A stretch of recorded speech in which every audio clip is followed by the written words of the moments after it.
culture united, culture united, culture united, culture united, connecting all over the world, connecting all over the world, connecting all over the world, connecting all over the world. All right, check. You're tuned in live. Culture United every Wednesday right here on the Company Man channel. Hashtag See You Wednesdays. I see you all. Happy birthday to me. 9-second applause.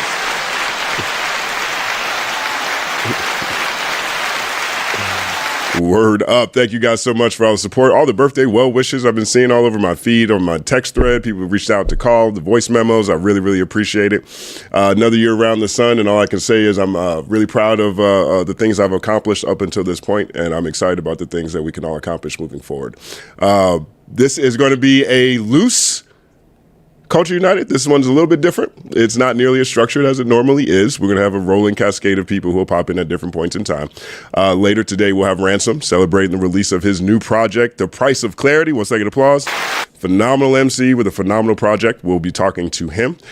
We have Jeff Weiss. Jeff Weiss, who in my opinion, he's probably the foremost pure journalist covering music in Los Angeles. He writes for every publication. His publication, The Passion of the Weiss, not only puts out incredible work that tends to feature and focus on broader aspects of hip hop, not just what's happening with the 3 to 7 biggest artists, but it actually has become a very important training ground for a lot of writers out here. And so even as an editor, he is someone who continues to help develop young writers and push them to the next level. He's actually here in Vegas with me covering the Pac trial. And so once he comes on, we're going to focus on Tupac, and then that should get Boy Sandman sends his apologies. He said he is going to reschedule again. He had to reschedule again at the last minute. Nothing but love for Boy Sand. That's my homie for real. 1 second applause.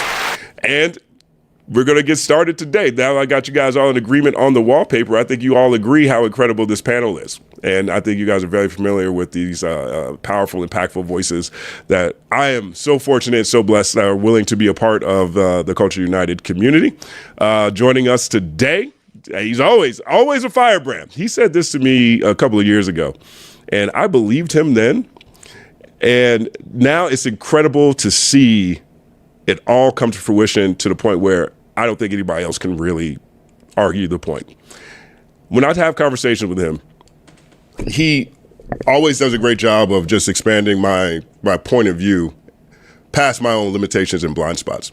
And we were sitting down for a conversation celebrating one of the most ingenious rollouts that I've seen in a long time, bringing back the maxi single to the digital age. My man said, my goal is to bend the industry to my will.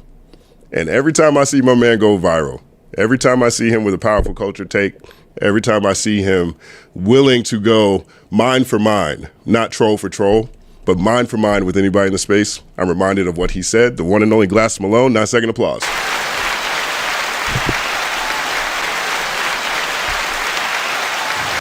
Happy birthday, Jay, man. We got to send you something, man. You got to put the Cash App up here. It's right there. Hold on. Oh, you've got the Cash App right there. That's true. The Cash Apps are right there. We got Cash App for Janelle up here, too. Yeah. Appreciate you, G.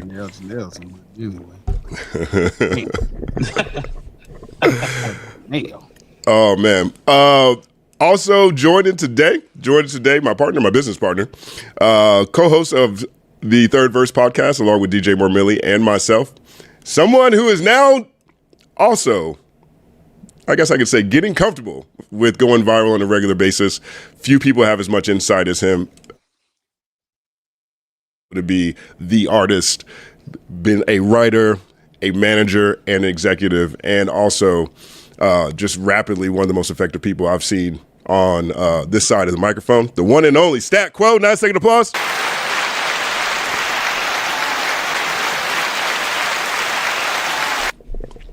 I'm here to play strip club DJ.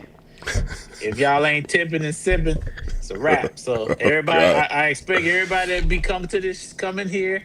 We know y'all got Netflix, y'all got Apple Music, y'all be paying y'all little $1.99. I mean, dog, the super chats, they got 99-cent super chats. Even the people that don't be super chat, this is nigga birthday, my nigga. 99 cents. Can my dog get 99 cents? Come on, bro. You know what I'm saying? Hey, just I know this is awkward. It's I'm awkward. taking it there today. Okay. It's going down. All y'all in the chat. It is my birthday. Yeah, it's this man BD birthday. Birthday. What the fuck we talking about? Anyway, I'm sorry. Anyway, go ahead. Word up. Word up. Also, appreciate that though, man. Thank you so much. Yo, host of Culture United, you can, if you guys are not tuning into her morning show, Brand New Thoughts, you're missing out on some of what I think a lot of people will be doing when it comes to how to present a show in the months and the years to come. She is someone who is whip smart, always thinking about strategy, always thinking about efficiency, and always thinking about ways to make other people's lives better.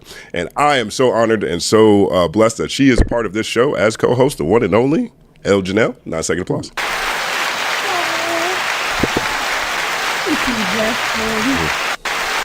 I just want to wish you the happiest of birthdays. We are going to have so much fun. I'm glad we got the strip club DJ. I want my little strip club outfit. We about to turn up and virtually pop ass for your birthday. Let's go. Virtually pop ass for my birthday. No one's ever said that to me before. 1-second applause. Yeah. I love that. And also co-host of this show, someone I just find to be a ray and beacon of light and positivity and the right type of critical critique we need in this space. She went viral with her fantastic podcast, the Look at the Material pod, I guess last year. And I think that at this point, people really understand why she is so necessary and so important to these spaces and these conversations, particularly with where the world is now. I feel honored and blessed again, but also really, really excited and comfortable that there is a person who is impacting people with the point of view that she has, because there needs to be balance to the force, and I don't think there's been balance in a long time. So I'm so thankful she brings that balance here every week. The one and only BK. 9-second applause.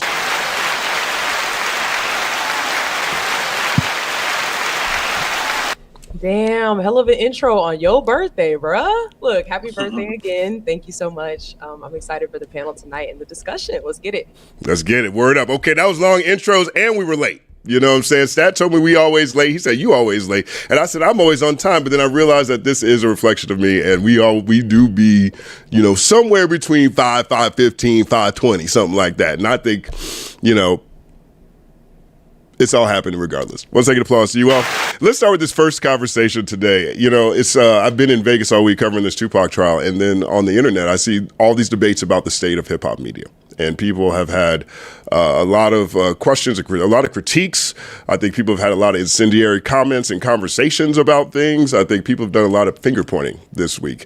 And so from a peripheral, since I haven't been necessarily engaging in these conversations, what does stand out to me the most is the nature of what journalism is continues to evolve. And while it evolves, I'm not sure people really even understand what journalism actually was before. You know what I'm saying? And so a lot of it, I think, can start with the fact that people just kind of look at interviews on their own as journalism. They don't necessarily think about the fact checking. They don't think about, the counter interview for other people who are part of a story. They don't think about all these other aspects that support the narrative or the story itself. And I'm not sure how much of a tragedy that is, or if that is something that happened a long time ago that we just see a lot louder because microphones got a lot cheaper and everybody has Wi-Fi and they have their own shows. But I do find this discussion to be something that is broad and it is dope. And we have Glass Malone here. So he's also been in these conversations back and forth, just talking about different things. So he said something I appreciated earlier. He said he wouldn't respect a journalist by calling himself a journalist. You know what I'm saying? And I think there's a lot of people, at least me in particular, I appreciate people who take that approach. But I do want to start with BK. Like, when you look around the landscape right now, what are your take? How do you feel about hip hop media, hip hop journalism? And have you been paying attention to these conversations that have been happening this week? Glass Malone, Akademiks, Rob Markman, et cetera. Yeah, I think it's just reached a fever pitch between content creators and entertainers and journalists. And I feel like for the past 10 years, we've been seeing journalists that put in blood, sweat, and tears be sidelined for entertainment because eyeballs, because traction, because algorithms. And I think, I don't know, in terms of just the ACT conversation in particular, I think it's very rich coming from him, trying to put journalists on the stand and being like, why aren't you covering the things I'm interested in? And I think that because why aren't you covering the things I'm My bad.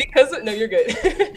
But because of I think how the space is democratized, like you said, like everyone can have a show, everyone has a mic. Content creation and journalism has been kind of superimposed on one another, which I think is dangerous. I think in terms of his particular accusations, he's confusing conjecture and speculation for journalism. And I know those are big words for Elmo, so we can get some definitions here. Conjecture is an opinion, conclusion, or educated guess that is based on incomplete information or unproven evidence.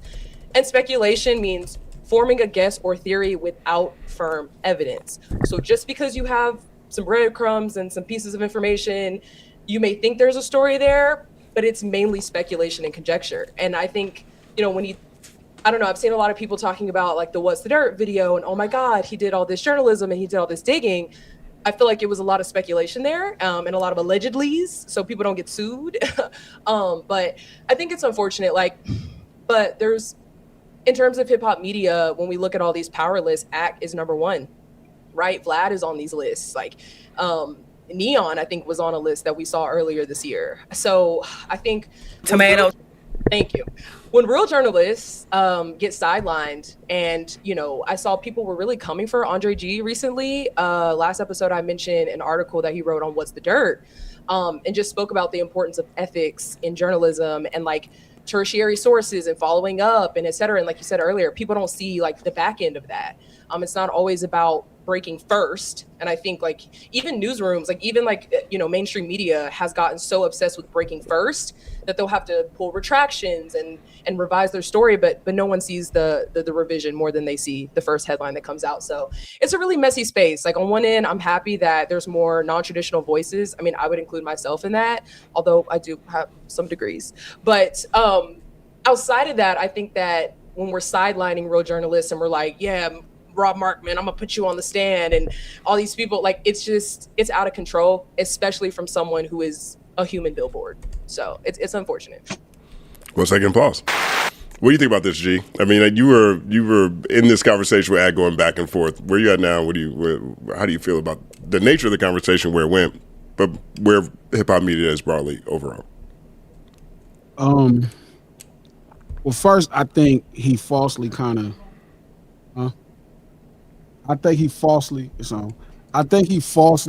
identified me as a journalist. And I'm like, bro, I'm not a journalist, bro.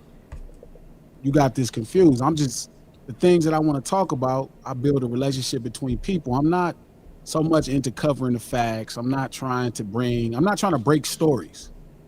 That's not what I'm into. I'm still an artist. I just use this as a pipeline to keep an open thing going with audiences until I put out music. And in that same dialogue and exchange, I'm like, bro, in theory, you're not a journalist. I understand for the simple definition, right, that you do cover topics and then you do bring topics. But I think there's a level of fact that's kind of this underlining thing that we don't really give credence to. I think Stephen A. at one time was a journalist, but then I think he became a media personality, and it became his perspective on whatever he was talking about. That was the driving force. So I don't know. I think Ag is just stirring up a lot of stuff. You know what I'm saying? To keep a conversation going. I don't think he can outright the people he's talking about. I just think that what he does is his brand of entertainment, and I think that's fine. But it's just funny to put it under the guise of journalism. Yeah. Justin with the pause. Oh, wait. You guys can't see me? Now you good. Oh, okay. All right. So it's that hotel Wi-Fi. The hotel Wi-Fi. Shout out to hotel Wi-Fi, even if it's a little glitchy. 1 second to pause. Yeah, I think that's the other nature of it. I think a lot of this is probably just content, and I do think that where journalists go out and find a story, the content creators, a lot of times they go outside and they find or manufacture a conversation. That conversation doesn't have to have the journalistic rules and ethics that's at the core of it. It just needs to be entertaining enough to garner eyeballs and clicks, right? The confusing of the two to me is where a lot of the importance of journalism gets lost and flattened when you start, reducing things to just breaking a story. A lot of times you just talk to the right person and put it on the internet, and the right other person cares about it and shares it. That's just enough to break a story. I don't necessarily think about that as the same thing as multi 8-month investigation into the operations of the Toronto Raptors or the LA Clippers or whatever. Like, it's a different thing to me. Where you at with this, El? Oh, I agree. I feel like we are in the time of make believe, and this is occurring in a lot of different places. I want to call it imaginary valor now. I used to call it stolen valor. Now I'm gonna call it imaginary valor. The same thing is true for those rappers who think getting in the cipher is a setup. It's like, I know that there's some value in being labeled this thing, whether it's a rapper, whether it's a journalist, whether it's a hero, whether it's a real nigga. Somebody did some work to make this label valuable. And I don't want to do the work to actually qualify for it, but I want to alter reality to the point where I am a rapper, even though I don't rap. I am a journalist, even though I don't understand how sourcing works, crediting certain people, actually identifying the facts versus conjecture. They don't want to do the work to actually qualify, but they want the valor that you get from it. So it's a year of bitter rich niggas, and it's a year of imaginary valor, boy. I don't know what the fuck is going on. Bitter rich niggas and imaginary valor. 1 second applause. I like that. Yo, Stat, you see a lot of imaginary valor going on out here?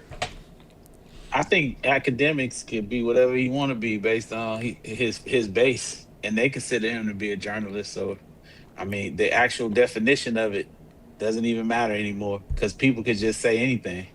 And if you say it enough times and somebody believe it, that's what you were. That's what you are. You know what I'm saying? I remember when Lil Wayne was like, "I'm the greatest rapper alive." It became his catchphrase. And people really started to believe that. I thought he was one of the greatest rappers alive, but that's still up for debate. So I'm saying he's saying what he's saying. The thing about it is, if he didn't have a community of people that rocked with his message, will we even be paying attention to that? You get what I'm saying? So, if you all really want to, like, I guess, do something about it, I think the best way is to ignore it. I understand we in the content game, and like he came at Glasses. I understand Glasses had to, he got to do Glasses got to show, and I understand. You know what I mean? I get it. I get it, G. But the best thing to do in situations like that, it's like, it's just not even play into it. I think, you know what I'm saying? Because I'm sure I'm about to get dissed. I think people gonna talk shit about me. I'm not finna say nothing to nobody because I'm not even gonna play into it because I'm gonna let it fall by the wayside. You know what I'm saying? When you give it light, that's when, like, it becomes a whole thing. But I understand why Glass did. Glass, I understand why you said you did what you did, but I don't even think it was worth for you to even, because he was trying to pull you out of it. You understand what I'm saying, G? No. Listen, I had zero intentions of entering the. To be honest, man, I just feel like act culturally we're not in the same kind of thing, right? That's not to say your successes in your business ain't cool. I'm saying what the topic is when we talking about hip hop. Like, truthfully, I rap way better than you DJ. I done made millions of dollars off rapping. You don't DJ well enough, right? And I think it's a threat of his space. And I'm like, bro, I'm not trying to be in your space, fool. I'm not trying to do your thing. But if you want to keep talking about hip hop, then I'll pick all this shit apart. And I'll tell you the truth, you just not. Like, you couldn't walk around the people you talking about. Like, if you can't hang with part of being with the culture is hanging with people. Well, you're not gonna hang with nobody, bro. You're not gonna throw a picnic, bro. Right now, your favorite rapper, at least that's what you said until all of a sudden now Drake's your favorite rapper. Your favorite rapper who you thought was the realest nigga, you let a dude come on your show, accuse him of not being a rider, he gets put in jail for riding, and now he's taunting who's supposed to be your favorite person. Not to mention, this city pretty much made you what you are, right? The trauma and bullshit that happened to these people in this ghetto made you what you are. You ain't did nothing for them. You ain't did shit. You ain't did shit for Dirk. You just reporting like it don't matter. If that's your idea of love, bro, then I'm cool. So I initially I was gonna not really say nothing, talking to punting them, but I get why it matters. The truth is, you could scream loud, you could drink all that Hennessy, pump yourself up. Boy, you know you can't exist in no space with me. In no way possible. I'm not Dave. I'm not none of them. I'm not none of Dave, the young homie that's with Dot and them, DJ. I'm not them, dog. This is different. And he know it's different. It ain't about how successful you been. It's the fact that you know I could walk down every last ghetto in America and I'm gonna be fine. That is a different cachet that no nigga could never understand. And I think he struggles to understand it. And it bothers him because it's like, bro, who does this guy think he is? I'm that nigga for real. You that nigga in the house, I'm that nigga outside. Like I walk outside, I'm that nigga. Like I walk in your neighborhood and be that nigga for real. I'll come to your city. I'll go to Jamaica and throw a picnic in the ghettoest park and it's gonna crack. It's just levels to this culture that we talking about. And I think he knows it better than most people. Even right now, you're like, damn, I'm sure he talking to Drake and Drake like, you know what, cuz really on that shit. That's really what I'm on. I pride myself in it. Well, I talked to Dave. Dave said they pressed him pretty good. I don't know Man, what Dave was he's. supposed to beat his fucking ass. I don't know the report. I don't know. Hey, listen, I ain't get into the details. I'm just saying. Dave told me. Dave was my Dave, Dave was supposed to beat on cuz. Dave told me they did a pretty good. I don't know what happened. I don't, Dave was supposed to beat his ass. He's supposed to leave that motherfucker leaking and all of that. And ain't no mother. See, that's the problem. Cause it like the homies in stadium now, so they gotta play nice. I don't think they put their hands on Dave. I know Dave would kick the shit out of him, but my point is, it's just sometimes you just gotta make an example, and it's not like a problem. It's just sometimes I think niggas be thinking everybody playing, and I think niggas be playing, and everybody not playing. But I mean, I don't mind. I found it entertaining watching him drink and kind of pump himself up and roll his neck like a woman, you know what I mean? It was like, I'm the last 10 years, it's like, bro, nobody has to mention you when you tell a story of hip hop. I'm just being honest, you don't. Like, you're just the person that was there imagine thinking you have to tell the story of a boxing fight who was sitting in the front row. But bro, niggas not tripping off who was in the front row, bro. That's not the boxing match, bro. The boxing match is the participants. It's not you were in the front row. I think you can't tell the story of hip hop media without Akademiks, though. And I will say that. I mean, but I don't know if hip hop media means you're hip hop. Well, this the thing though, Glasses. This what it is. I understand what you're saying, but why most labels are still paying him to promote the music. That's so he has a business. I know, I understand. So he has a community that acknowledges themselves. He got people that follow what he's got going on, his doctrine, that will argue you down that they're hip hop. I've never in my life met one person of his doctrine in real life. Because them niggas don't hang with them type of people. Don't even, of course. Because them type of people don't exist. It's gonna be some white kid in Boise, Idaho, bro. It's not gonna be like you're not finna go to the barbershop and be like, man, the shit Ack on is real, bro. Never. Oh no. I'm just saying it's people that fuck with him. You know that, right? I think he has a successful business. He's a very entertaining character. He's a decent orator. Like, he gets busy at what he does, but don't compare that to hip hop, bro. That's not what hip hop is. Now, I agree with Justin. You can't tell the story of hip hop media without him. That's true. He is an evolution of a level of media that covers hip hop, but that ain't the story of hip hop. He don't got something like the mic. He don't got 5 mics like the Source. You know what I mean? Well, you can't tell the story of hip hop media without the Source or hip hop, right? Because if you talk about Illmatic, the first thing you're gonna talk about is 5 mics. That's gonna be something that's gonna come across your plate first. I don't think Ack ever kind of cared to make his bones in that regards, right? Like, he was the kind of person to me, like when I first got up on him, he was doing a Warren Chirac. The Warren Chirac piece is not hip hop. That's like our struggle. That's like our problems, our conflict. Like, it does have some level of how we organize, but it's really rooted in conflict. Even when he's yelling and screaming, if you're not covering these people on trial, I'm like, bro, why is that? Like, to me, that's that lust shit I always tell y'all about. When these people lust this shit, that they lust. When they hear about Atlanta, all they hear is the lusty parts. They don't care about the depth of it. You know what I mean? So I at one time I kind of was like, man, I shouldn't even get to do energy. But the truth is, I'm glad I did. Because now, at least at this time, it's an articulate thought about exactly why he's not hip hop. And so anybody who comes across it is able to see, like, you know what, this dude is kind of a little different. You know what I mean? I sat there and watched him today have 6ix9ine on that show. And I don't watch acts, so these are clips. And 6ix9ine is like 6ix9ine is bragging to him like, oh, well, you know, I didn't go to jail and I didn't crash out for the 9-to-5ers.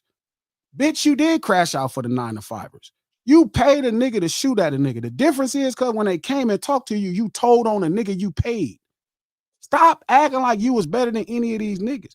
And the fact that, and the crazy part even further, where Ak was talking to 6ix9ine and he said something that I said last week, like, bro, Dirk is supposed to be your hero. That's how you parade Cuz around. He the realest nigga.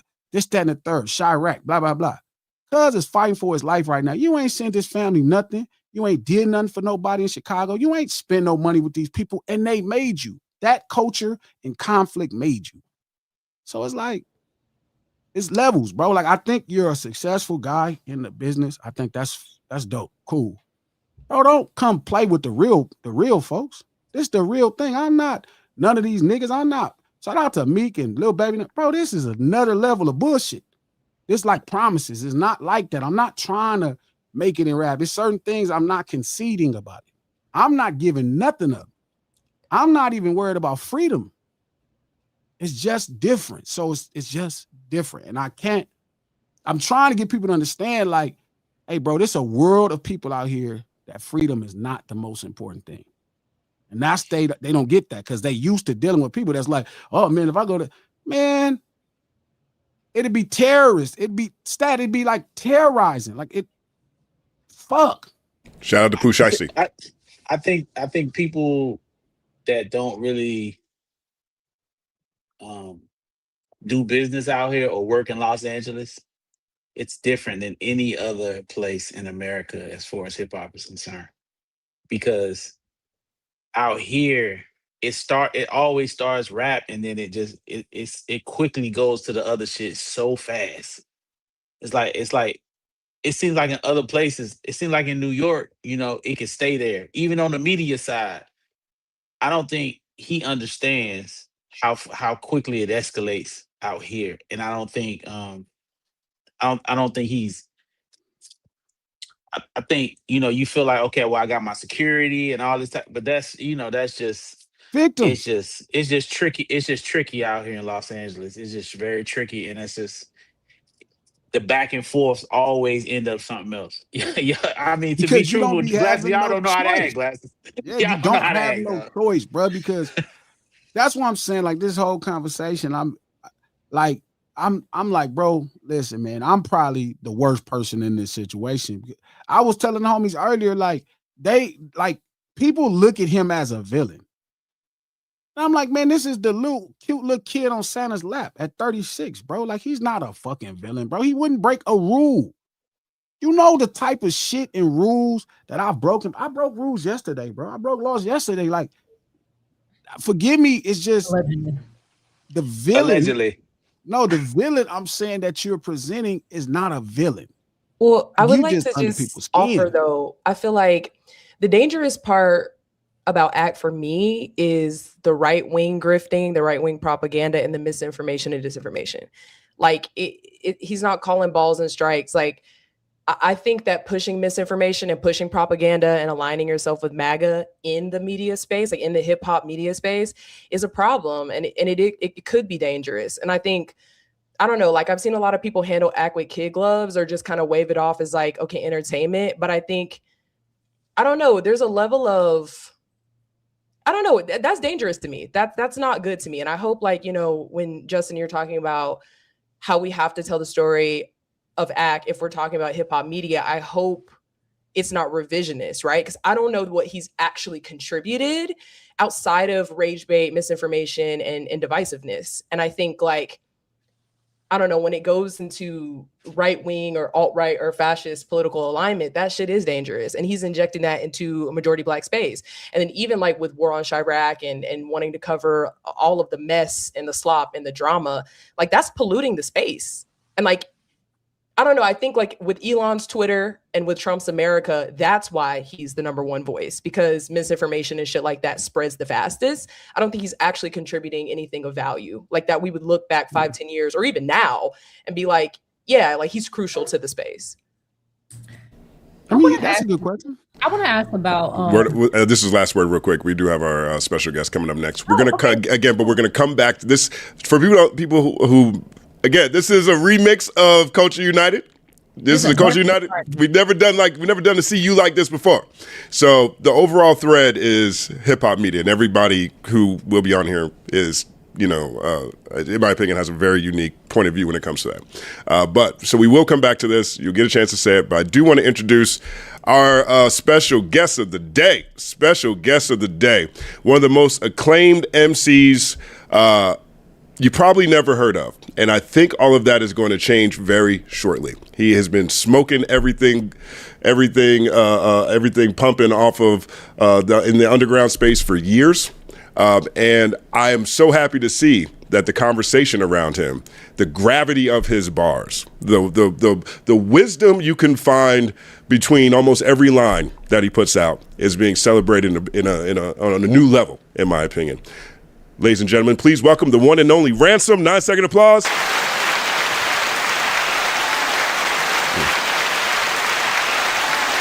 What's going on, brother? Thank you so much for joining us today. I appreciate y'all, man. Glasses stacked, ladies. Justin, how y'all feeling, man? Doing good, man. Welcome to Culture United. I mean, I hear y'all talking. Word up. I'm gonna just start off, Ransom, because Justin. First of all, dog, you one of my favorite MCs. I just want to tell you that, man to man, I don't really, you one of the coldest niggas to rap. I think I said that. I said that on the clip. I was like, dog, he one of the coldest motherfuckers to rap, period. What's your motivation, right, to just keep going and just keep pounding the pavement after not getting the notoriety that I think you deserve not from the general public? I think you like an MC, like how Michael Jordan talked about Joe Dumars. You know what I'm saying? Yeah. Like how he was the best defender and one of the best players he ever played against and a Hall of Famer, but the public didn't treat him like he was Jordan. You get what I'm saying? How do you keep going knowing that you probably one of the most elite niggas with that pen and not getting the notoriety that I feel like most of the fans of us feel like you deserve? What's your motivation with that? Motivation, that is a funny word. It's fleeting. So early on, it was motivation. People who doubted me thought I wasn't shit. I say it all the time. I wasn't no rapper, man. It was just a way to get out. And then people started doubting me. So then I used that as motivation. And people thought I wasn't shit and I never would be shit. So I said, okay, I got something for you. So it started like that, and then it became bigger than me. It was like, all right, now I got to do it for people like me. When they see me, they're like, damn, this dude ain't stopped. That's the key. He ain't never quit. He just kept going. So for me, it's bigger than me. I have to do it because there's people looking at me. I got my wife, I got my kids, I got whoever's following me, they looking at me. If I could change one person, they'd be like, damn, this dude, he just ain't stop, man. He won't stop. And I'm gonna teach everybody a lesson that ever doubted me. I know I just said earlier they about to, but I can't help it, man. I have to, is what I'm here for.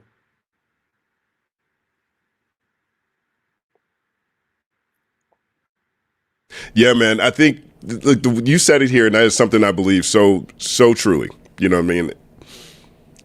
The people who don't reach their dreams, don't achieve their dreams, are the people who quit. The people who quit. Like that is the first population you could look to when you're looking for people who didn't accomplish the things they wanted to accomplish. They quit, generally speaking, right? I was talking to somebody yesterday who is thinking about starting a podcast and wants to get in the content space, and they were asking me some questions about it. And I told them the hardest thing for you to get past is when you put all that effort into that video and you put that video up and you think it's about to blow up. The whole world been waiting on your take, on your breakdown, on the piece of history that you're about to expose. You put that mug up and you got 7 views. You got 4 likes and you've got a troll in the comments. 1 troll, right? You have to get past that. That is what everybody has to get past because nothing starts off dope. You know what I mean? Like that journey itself replicates itself over and over and over again. Like at what time, like at what point, has there ever been a point again where you had to really question whether or not you were going to continue down this path? This is what you really wanted to do. And if you can, describe the circumstances that was around it where you almost quit. Oh, absolutely. You know, of course, when you're doing this and you're doing it like, you know, as I do it, out of my own pocket, you know, it's rough. You know, I just started garnering attention and money and finances that I could, you know, improve my family's living. That just started. And I've been doing this almost 30 years. So I find that it got easier because people got weaker. So it just made everything. I just stayed. All I did was just got better. Everybody just got weaker. So right, you sound like Kobe right now. Like once Kobe realized that everybody else wasn't spending time in the gym, that's when it got easy. It got easy. You know, I felt like I started looking around and started seeing people fall off and started seeing people get weak and quit and not take their craft seriously. And I started saying, "Oh wow, okay. If I could last a little bit longer, if I could just keep going, I'll be the last man standing." Word up. Sometimes you just, to be the hero, you just got to stay alive longer. I love that so much because I always talk about how I think rap is about to have a resurgence. I think this dip that it's having, where everybody thinks it's falling off, is gonna make all of the like clout chasers, people who don't even give a fuck about it, run away. And then I think that's gonna be the perfect time for people who are actually talented, who really give a fuck about it, who actually have bars, who actually have skills, just to, you know, show people why it's not over with. So I love that you said everybody got weaker, because they did. Either they got weaker or the real niggas is hiding. I don't know what the fuck is going on, but niggas can't rap no more. They not on beat. They not on nothing. So they got weak. Yeah, they definitely did. So I think that's hilarious. I want to run through just a couple of reactions, because today is the official release of The Price of Clarity, August 19th. I think it's already a classic. It came out on a classic day, my birthday. 1 second applause. And so we are, but I want to show some of the reactions that I'm seeing, because they're all very consistent. And then I want to play Sorry My Love, if that's cool. But just look at the love that is showered on Ransom. This comes from Solomon Hill Fleet. Says, he's such an elite MC, man. That brother don't know how much I look forward to his drops. So many people. You have a cult fandom. It's undeniable at this point. We have the Boom Bap Hip Hop Vinyl Historian says, honestly, in big old 2026, if you just now realizing Ransom is dead nice and raps better than your all-time favorite MC, I really don't know what to tell you. That's another one right there. They're so consistent. Check this one right here. Master Student, one of, in my opinion, the best voices in hip hop, talking about hip hop, from the bars, the artists, the regions, and the cultural elements around it on Twitter. To me, he is top tier, top 3, might not even be 3. You know what I'm saying? And Master Student says, one of the only modern MCs that make me lock in as a writer myself. He's out here inspiring people to get their bars up. Here's another one. Tony the Dome. Big shout out to Tony the Dome. He's a noob too. Super hip hop fan, historian in hip hop. He says, man, Ransom, you spit some brilliant verses on this album and the production complements this vision. Probably my favorite project of yours. Salute. Big reviews are coming in. People are giving this 4 mics, 4.5 mics. You know what I mean? We got Mickey Fax gave this project, said it's a contender for album of the year. We've got Rob Markman, one of the most credible, arguably on the Mount Rushmore of hip hop journalism. period. Quoting one of my favorite quotes on here: delete your ex, man, because them brazen thoughts endanger you. Have a little mystique. All that stepping on shit is all in your mind, like Charles Xavier. I love that line. 1 second applause.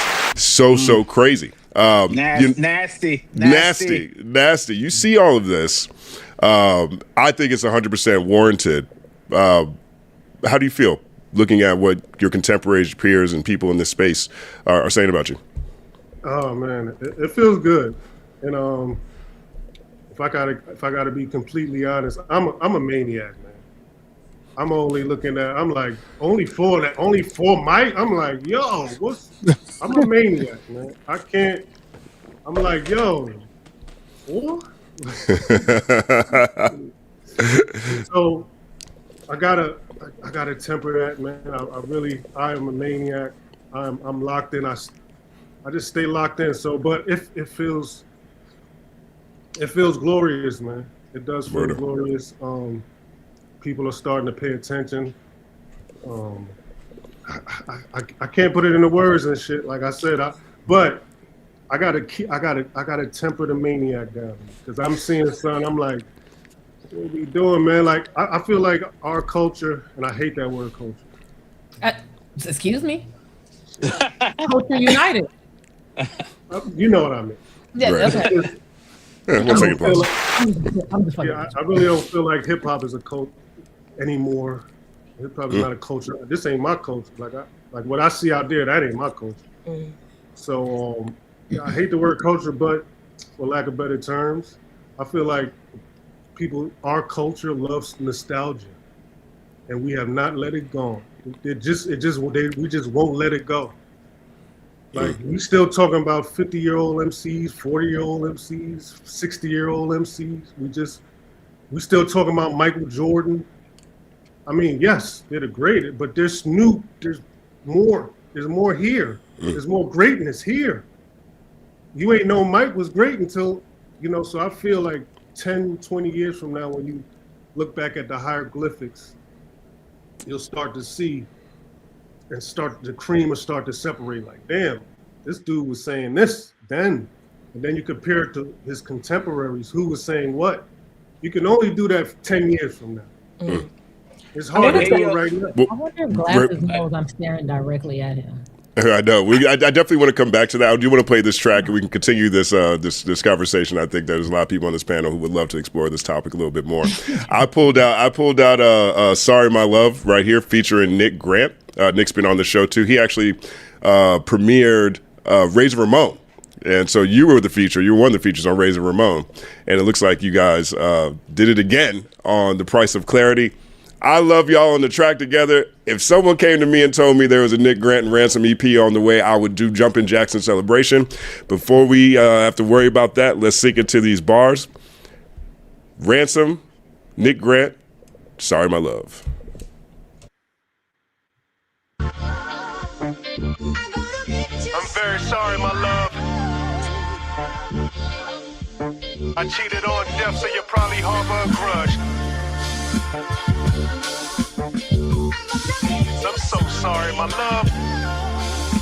Till I cheated on death with the life that I dreamed of. I'm sorry. Sorry, my love, I'm just a product of slums. Tell me, why do we judge? A jury will get you hung.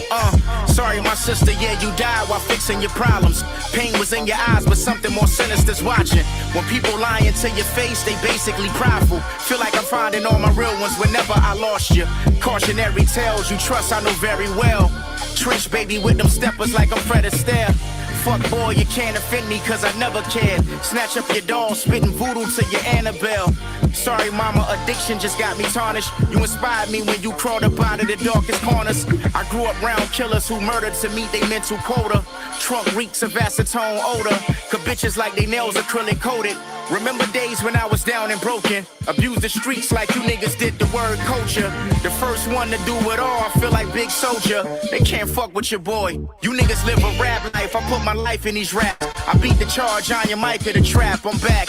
Oh yeah, when real niggas talking, All they tones change like Roger and Zapp. I feel a flaw in your depth. I gotta take you off here, cause niggas started with us. Tell mom I apologize, I'm very sorry, my love. I'm very sorry, my love. Sorry. I cheated on death, so you probably harbor a grudge.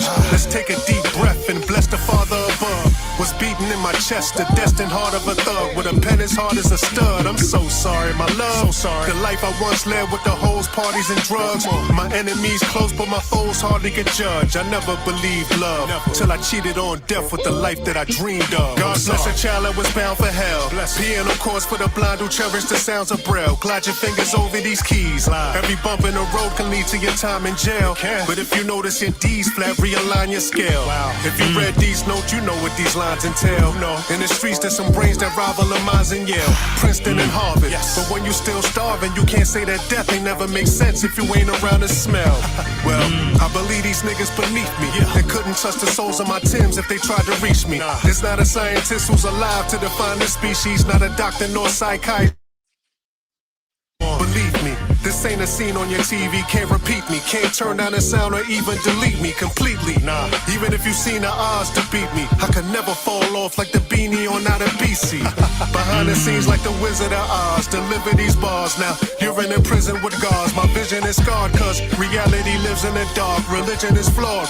Now go and sit with your Lord and get my regards. Sincerely yours, my alias is deep waters, cause you're better off drowning than trying to swim with yours. My future paid for the price of my past, was barely lost, cause the bridges I did burn was lighting my path. I'm very sorry, my love. Sorry. I cheated on death, so you probably harbor a grudge.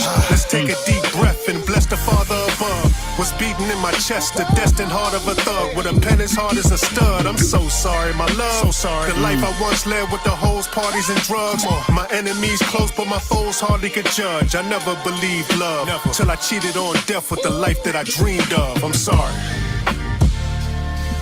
Ransom. Price of Clarity out now. Nick Grant. Jersey stand up. Culture United. 9-second applause.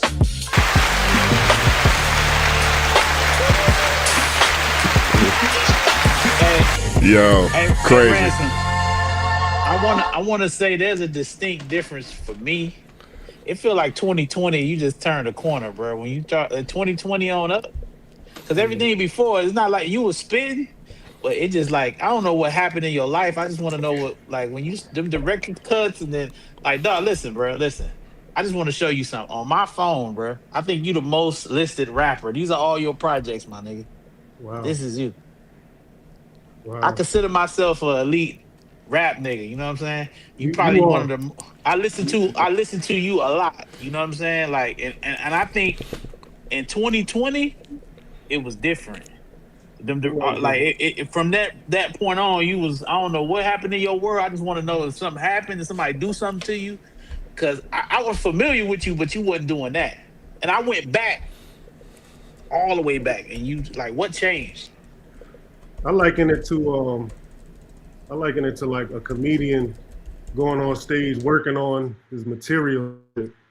Like, so I feel like everything prior, I was just, because like I said, I wasn't really a rapper, so I was just working through some shit. Mm-hmm.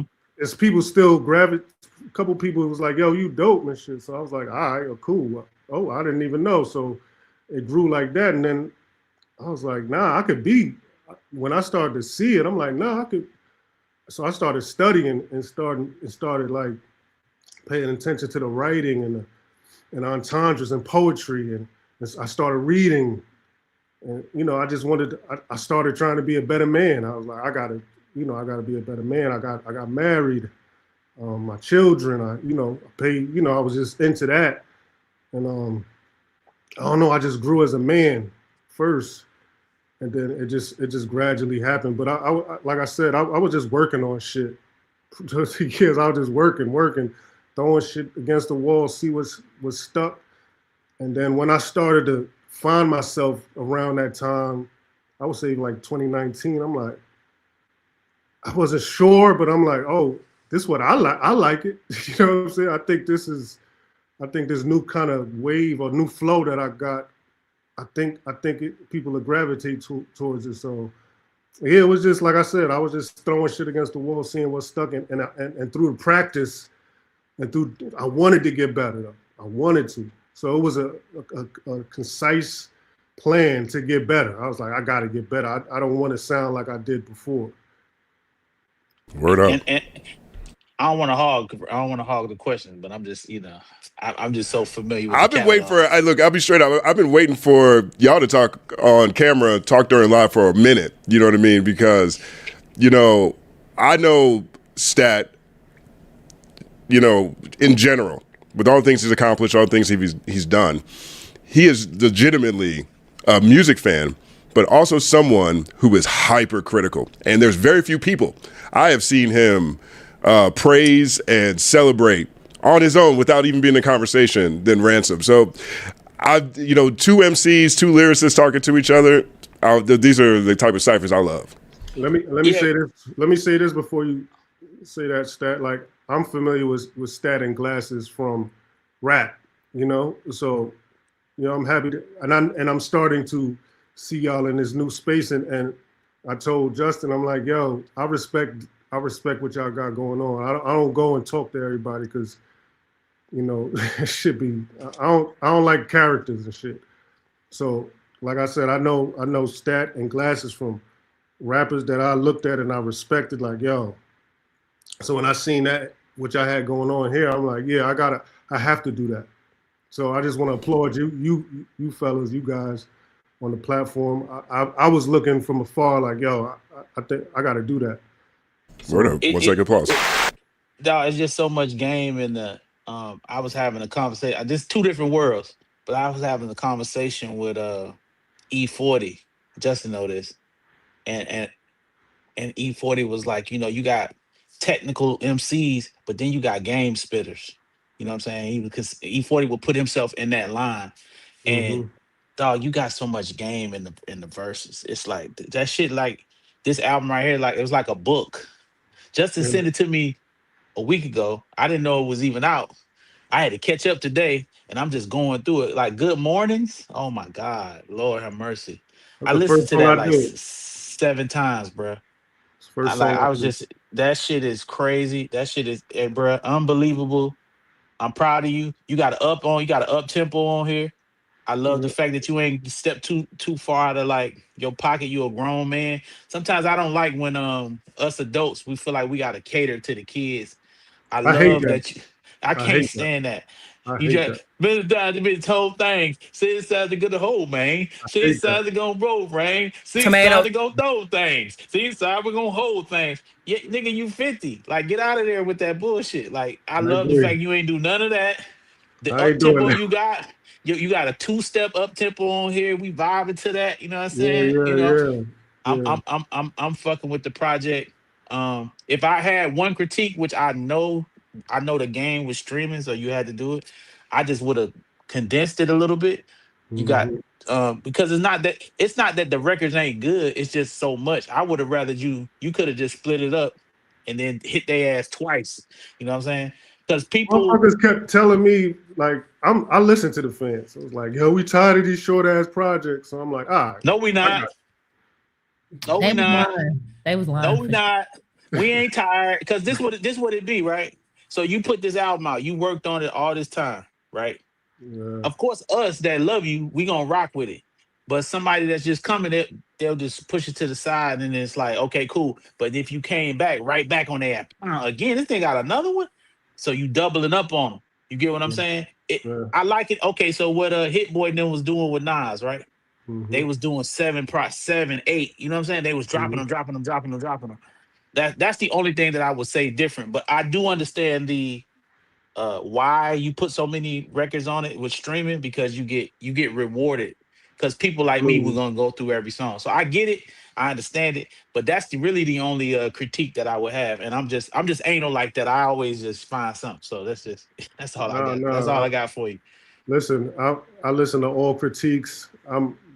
It don't matter. You know what I'm saying? Like I ain't sensitive like that, man. Like I want to hear it. I want to hear it. I want to hear the good, the bad, and that's what upsets me sometimes too with artists. Like the dog. If you don't want to be critiqued, don't drop. Just keep it to yourself, man. That's the truth. Absolutely. Absolutely. Yeah, nah, critique me, man. Like, I don't give a fuck. You know what I'm saying? Praise Right. me, critique, hate me. I don't give a fuck. Just Well, do on something. the topic of critique, right? You mentioned before we moved to play Sorry, My Love. You mentioned how you hate the word culture, and this is not the culture that you. It sounded like you said this is not the culture that I you hate the remember. way it's used. Is I the way hate it's the way used. Now, the same thing. Nick Grant says the same thing on that song, which is another Yeah. reason why I talk about it. Glasses, I think, is probably the biggest champion of making sure that people understand the difference between, culture in a real way versus things that claim to be something that sounded good 2 decades ago. But I'll give you a chance to say that one more time, and then open floor if anybody has any comments about it. You said that you hate the way it's used. What about it? What about the way it's used is it that you hate? That was towards me or Glass. To you, yeah. Just so you can have like your point of view that's out there succinct before people react to it. Sometimes when people latch on to a word, it just becomes cliche, and then they use it for everything. It's just like culture this, culture that, culture this, culture that. I don't think people truly understand what culture is. So it's like, all right, hip hop, I believe, was a culture. Breakdancing, graffiti, and clothing. It was a culture before. I guess you could call it a culture, but the way I see it now, people just lumped everything, all the bullshit, just lumped everything into one and said culture. This is your culture, like all the fucking twerking and all the fucking degeneracy. Just put it all in one and call it culture. And I'm Wait, like, what is your definition of culture again? What are you saying culture is? I don't really even have a definition for culture. I don't, like I said, that the word is just like, what are we talking about when you say culture? All right, so I know. So if I go to Asia, I know Asia has a culture. They eat certain foods and they dress a certain way. They have a culture, they have a language. They have a culture, a country and the culture, and it's like they dress and they talk a certain way, they walk a certain way, they eat certain foods. That's their culture. You mean to tell me a rap song is my culture? Like, or somebody saying I shake my ass or I shoot this dude and that's my culture? I don't know. Well, that's an interesting way. That's an interesting way to put it, because it seems like for the Asians, you actually named a lot of the tenets of culture. But it's just an example. That was just an example. No, but it's tenets. It's like what you eat, what you wear, how you speak to each other, things like that. Like you literally were going down the list of the tenets of culture. And I think that Black Americans have a similar list: what we eat, what we wear, how we engage with each other, how we hold each other. What do we eat? You know damn well what we eat, and I'm not finna say it right now. No. What do we eat? Tell me, say it. Sound niggery. We eat soul food. No, it's our culture. Say it. It's our culture. So when that gets communicated through music and through other arts, that would be the culture. So I don't know why what's that our would culture? What's the food? What do we eat? Watermelon? Chicken? What's our culture? Tell me. Oh, collard greens. Well, that's a little stereotypical. I'm asking you. I know I'm not answering on purpose. I know you're not. Well, yeah, but I mean, look. But let's when you look at culture, right? Culture is anything that has its own language, its own dance, its own food, its own music, its own visual art, right? That's just generally speaking what the term culture means. And regardless of whether or not we want to celebrate the nature of food that is part of Black culture here, it is part of culture. Now, whether or not you want to celebrate it, and I also think that there's things that have much more range than the things that have become the most popularized, right? And it's so like you look at, fried foods, for example. You know what I mean? Like that's helping us. Well, I think that but also when you come to certain things, I think there is a lot of evolution, and I think there's been a tremendous evolution in the way that our culture, our community looks at the food we eat, the dietary choices we make. I don't think this has been static over the past 100 years, even though I do think that there's socioeconomic reasons that limit a lot of things that we even have access to. Like when your culture is primarily in food deserts, it makes it more difficult or more expensive for people to have other options. Open floor. But even things like collard greens, black eyed peas, okra, these come from the continent. These can be traced back to West Africa, right? So, I mean, I think like chattel slavery, the transatlantic slave trade shape what we eat. A lot of us were coming from more agrarian society. So you have a lot of plant-based like foods. And soul food isn't seen like that, you know, maybe because it's attached to Black people, but it absolutely is a cultural export that we brought with us from the continent here, originating in the South, and then with the Great Migration, expanding throughout the continental US. So, I mean, I think there's a lot of things that you can draw in terms of that. I think there is kind of this catch-all thing where the most, you know, negative parts of human impulses in general are magnified. And I think that's more of like who controls the media and what they decide to put in front of us and say that it is Black culture. But I think it's an expansive thing. It's an expansive thing that doesn't have one thing. Like, I think what you guys do and eat, whatever in the West is different than what we do in the South, is different than what you do in the East. Like, it's a rainbow. But I don't think twerking is like a bad thing for our culture either. I think that's kind of a flattening as well, you know? So I think we can have different opinions on it, but I don't have any issues with the things that we brought, you know, from the continent here and we call culture. Yeah. And it's not only just food. Like like your culture is like, I wasn't even talking about food. Right, I mean, yeah. We just mentioned that, and soul food was mentioned, and I wanted to like just like there's this great docuseries called High on the Hog that talks a lot about like how we brought like those, you know, agricultural and culinary traditions here. So I mean, soul food was brought up, so that's just the one thing that I you know discussed. No, I appreciate what you said, BK, because it's very true. But I was just saying, when we talk about culture, it's not just food. It's really like how we survived, how Black people make it through, like the way that we talk to each other, the way that we solve problems. Like it's actually something that I'm actually proud of. I think it's something that should be celebrated. And I'm interested to know more, like why, like I want to know more about why you think the word culture is overused, and why do you think it's, because it sounds like you said we're exalting dysfunction. Is that what you said? Dysfunction or degeneration. Yeah, like it's I said a lot of the times that gets lumped into what you would consider culture.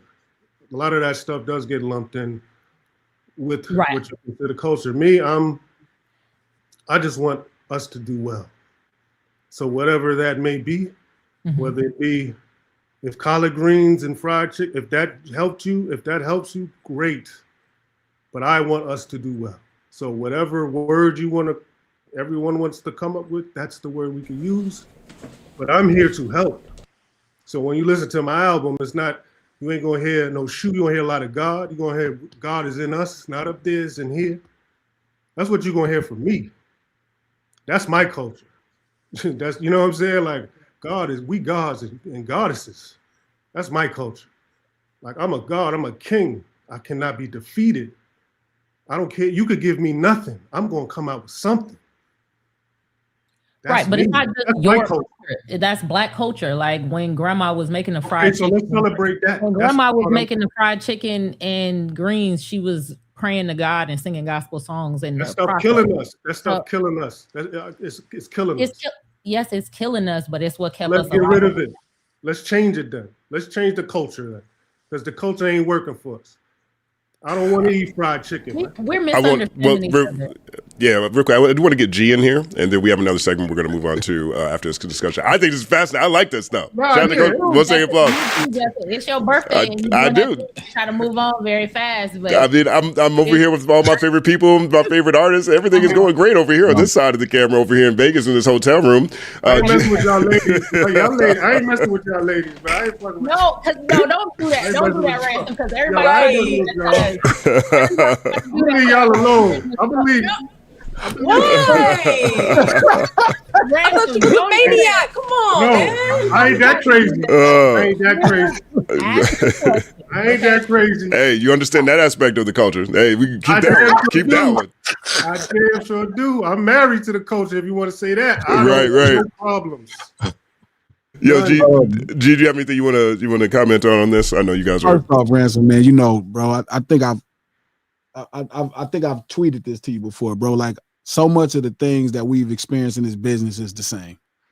Same place. I didn't know my rightful place. Like, it saved my life before I understood how valuable it was. So listening to you talk about not quitting and stopping, me and Stat had this conversation before. So I really appreciate that more than the average person, because I know what you've been through. I know how niggas got in your way. I remember. And how you took that time to make yourself way better. You know, you took that time to really define what it is you do, bro. So everybody's a fan of yours as an MC, bro, because you that ill. Thank you, man. Thank The you. culture part, I get it. I mean, it is very much being tossed around right now, but it needs to be. You know what I mean? Like, it's a lot of people cosplaying and representing exactly, you know, the things that we had to deal with. I agree. I just was saying this on the show for FX yesterday. Like, I don't know why violence is attached to us. I don't know why drive-bys is attached to us. Like, I don't know why any of these things are That's attached our culture, to us. man.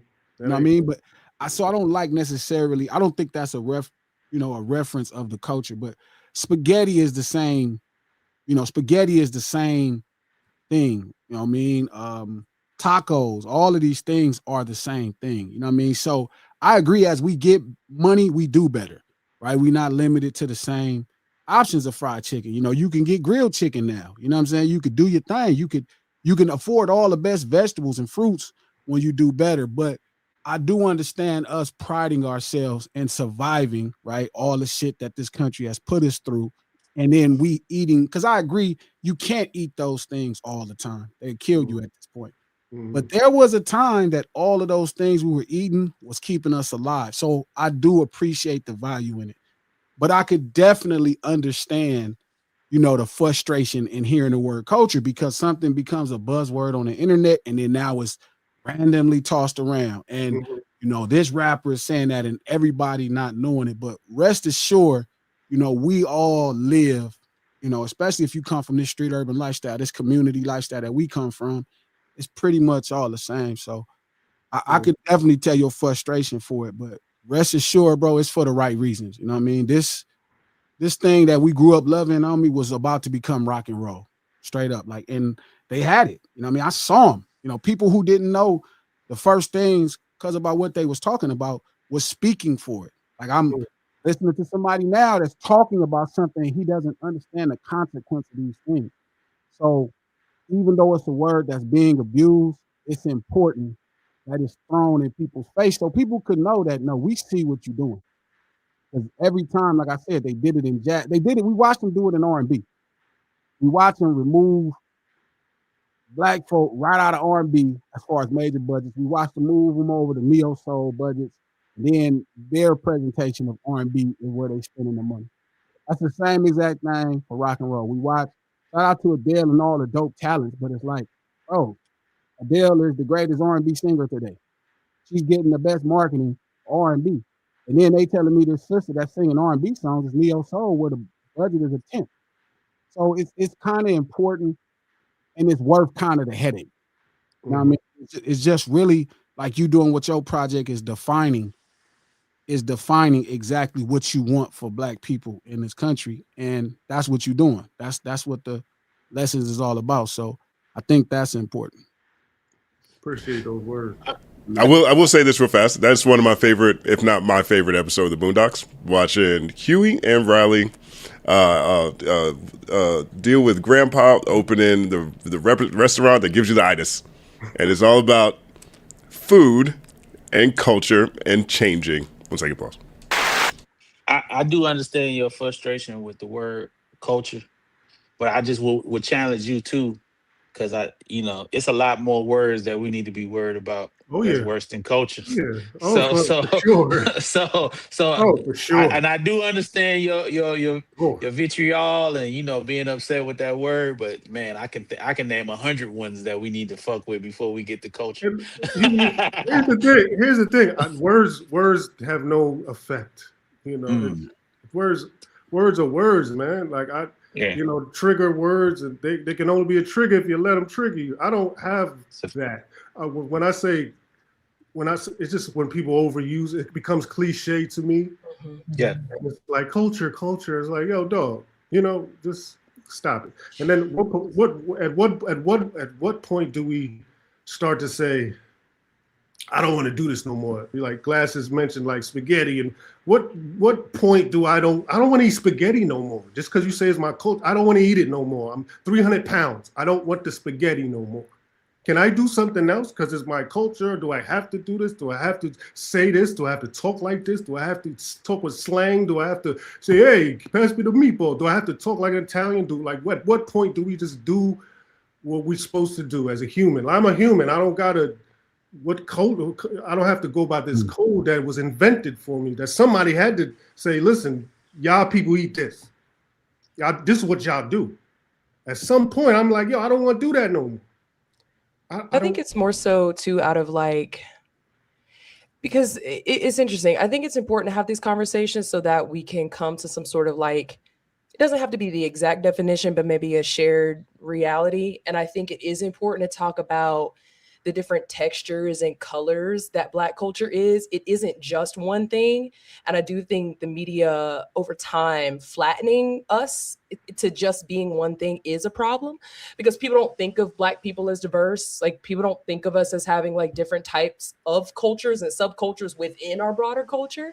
But I also don't want us to, not saying that you are, but in an attempt to kind of liberate ourselves from tropes, I don't want us to disregard the traditions and things that got us here. I think Elle was kind of speaking to that earlier, right? Like, you can trace what we eat and what we do to kind of systemic struggle, And so we want to honor those that got us here by, making do for what they had. But then also it would behoove us to take up more space and talk about just how different we show up within the culture. You know what I'm saying? So I agree that I feel like it could be just the buzzwordification of shit. Like, people, once a white man in Complex is talking about culture, I do think we lost the plot. You know what I'm saying? But I think we can kind of hold both together. And maybe we just prepared the things different. Collards are a fucking vegetable. Maybe you know what I mean? Maybe it's just the way we prepare it. I don't know. Here's a question, a thought. Like, what happens when there's a kid that comes up and he's not so to speak part of the culture? Like, he doesn't talk like us, he doesn't walk like us, he doesn't want to eat what we want to eat. What do we do to that kid? Well, that is part of the culture too. That's what I was going to say. I think my assumption, and you can tell me if I'm wrong, I think you may be hearing too many people talk about culture, and maybe you are ingesting some of that as if they're correct with what they're calling culture. Because a lot of outsiders, I would say, present Black people like our culture is violence, degeneracy, like the word you use, sloth, laziness. I came up with, I see, I can only what I know what I see. I came up rough. So I know what I see. I know what it is. I don't listen to no. I lived it. Right. So a lot of people present that as if that is our culture, where people that are degenerates or commit what is called degenerate acts exist in everybody's culture. And what happens is with Black people, they like to hyper focus on that because it helps promote the idea that Black folks are less than. And you have to be very careful not to internalize that. Because really our culture is about being resilient and finding a way when it ain't no way. And we have been miraculously jumping over niggas for generations when everybody has worked together to make sure that we couldn't find a way. So I understand what you're saying about, I don't want to feel trapped in doing what people call the culture. And I think that's still good, because that's how culture evolved. Like, there was a point where we had to eat only garbage, And over time, as we get access to more things, as we learn more, we evolve. So the same way you're saying fried chicken to kill you, we continue to evolve. And now it's grilled chicken, but it's still the way we cook it. It's still our culture. So I just want to make sure that you don't which is crazy that we're even talking about this, because I want to ask about like, why did your album come out on a Wednesday? But this is more important than that. I want you to sometimes ask yourself, are you internalizing the way that Black people are presented? And maybe consider that Black people are presented that way for a reason, because they need an underclass so that they can feel better. So don't only focus on the nigga doing fucked up shit. Also focus on amazing people like you and your music. Like when I listen to your music, I hear culture, and I feel like this is the part of a culture. This is kind of where I stand in our cultural realm, where it's like, fuck all you niggas, like Stat said, 50-year-old niggas wanting to do the Diddy bop. Fuck all that. We ain't doing that. We gonna talk about some real shit. That is also a part of our culture. Those people exist. Just like you said, the dude who don't match because he different. Those people exist. My son is like that. My son is not different from the culture. My son is not the first Black kid that didn't talk like that. Like that has always existed. So I think you got to be careful about affirming the people who try to highlight only a fucked up part of our culture versus how expansive it actually is. That's all. And culture is all about kind of way of life that the land dictate. You know, like I say, as opportunity and things become available, you're no longer trapped in it, right? It can be somebody's trap, but I think for most of us, we celebrate the resilience of it all. Like we figured out a way to speak when reading was wrong. You know what I mean? And we, you know, even in the neighborhoods we grew up at, the education programs is bad. It's 70 people in the class, so certain kids don't get the correct, you know, lessons. Mom, pops fucked up, you know, shit happening, life happening, but we still figure out a way to communicate. And I think that's what makes slang so great. You know what I mean? I think there's things that's great. Now, that's not to say at this point where you at in your life and, you know, as you succeed in the business and find your place, you should put your kids in private school. That way, you know what I mean, they can speak the proper English. But trust me, you being a dad, there's going to be certain things that's going to come across where they're going to end up with some of that culture anyway. So it's such a broad conversation, and I do feel bad as probably being one of the people that sparked it. But it's really important that the industry and the world know that we're not going to let what happened to rock and roll happen to hip hop. We're not going to let what just happened to R&B happen to hip hop. You're not going to remove the poor people that it was created for out of this space. It's going to remain that opportunity, even if you guys decide to not invest in it. You know what I mean? So I think that was always my goal when I was pushing it. And I'm, you know, again, I'm sorry to a lot of the brothers, like the ones that feel like it has been weaponized against them, but it only can be weaponized against you if you somehow along the line don't feel like you are a part of the group. You know what I mean? Because right now we're in a space now where so much freedom economically, a lot of people don't feel a part of the group. They like, shit, I'm gonna do my thing. Black people be magging and shit. I be like, damn, I seen a brother, cuz was on fucking Instagram and he was like, I'm the first Black redneck. I'm like, what the fuck is going on? So like, there's options for niggas now. It wasn't always right. Hip hop came at a time in our life, right, Stat? Right, Ransom, where no options. We couldn't be down with the God kids. We couldn't be down with you couldn't even cry, nigga. Yeah, like, right. Hip hop was our voice, so that's why I fight so hard for when we talk about street urban culture in that light, because it really gave us a voice when the world was trying to shut us up. And yeah, we had to deal with our trauma. You know, the mic, just like for you, it became therapy. Then you push by showing niggas, and now you like, wait a minute, this thing took care of me. Like hip hop took care of you, like, and you like, oh shit, and you able to last and be dope still. And now you look around and none of these niggas ain't come from none of the shit we talk about. They are like, I saw this on the internet and I'm regurgitating it. So I saw say like Jay-Z would beat Drake with blackness, and I was just like, I seen that. Oh, tomato. I said, cuz, like, this is how crazy it is. So as much as I feel Nick, big fan of Nick, just as much as yours, and Cole, all the dope brothers who can MC, but y'all gotta kind of let us y'all gotta let us fuck this motherfucking pig. Y'all just hold the head, bro. Because if we don't, we gonna look up. You feel me? And it's gonna be fucked up, bro. It's gonna be fucked up because they for sure trying. They gotta. I'm watching them. I'm like, oh, they see this work. They like, we finna try this. Jack Harlow just did a neo soul album. No disrespect to Jack, but like D'Angelo ain't been dead 6 weeks. A nigga do a neo soul album, bro. It's like, come on, bro. What you not doing, bro? He's still wearing the Music Soul Child hat too. Yeah, like bro, you know, come on. It's on tour right now. Now we drug him though, dog. We drug him correctly. But if we don't put this fight up culturally, like we see what y'all doing, he's the biggest neo soul artist today, and we'll be looking like, what the fuck is going on? And then the worst part is when we find ourselves trying to figure out what to like about it. You be having some shit, you be like, well, I was talking to the homie Trav from Queens. He was like, well, you know, the beats. I'm like, the beats? This nigga look like it done darkened the skin. Cuz like, why is you talking about the music? This is crazy. So it's tough, you know what I mean? But I think we need this conversation. And honestly, even if it's like from a place like, all right, what do we really call in our culture? I'd rather have that conversation than the suits thank her for 1 minute. You finna pass Jack Harlow off as D'Angelo. That's crazy. Stop that right now. You're not gonna do that.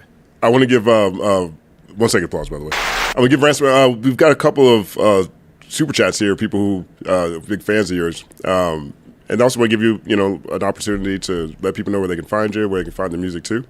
First up, right here we have Chief Trey says, need another Ransom Nick Craven project. Okay. Hey, yo, I just want to tell Nick they just had a joint that came out in 2026 with Bodie James. They should go check it out. You know what I'm saying? Right. No disrespect. But I think I look at that. That motherfucker 2 weeks. He was like, no, we need another one. Right. No, but I look like, nigga. But hey, nigga, wait a minute, I just put out an album a month ago. Yes, it's new time. You be like, bro. I look at that as basically what Satcha said, though, right? So that's like, oh, you do one, you do another one. I think that is part of like where a lot of audience is now. People are they're more excited about anticipation a lot of times, and they're excited about Christmas Day more than they're excited on Christmas Day. You know what I mean? And so I think that's just the landscape we're in right now, because you do something dope, people want more. That's just how it goes. That's a good problem to have. And I want to say this too, y'all really got to listen to the bars that's going on in these songs. That's not some shit just a dude just wake up and gonna give you 17 of those.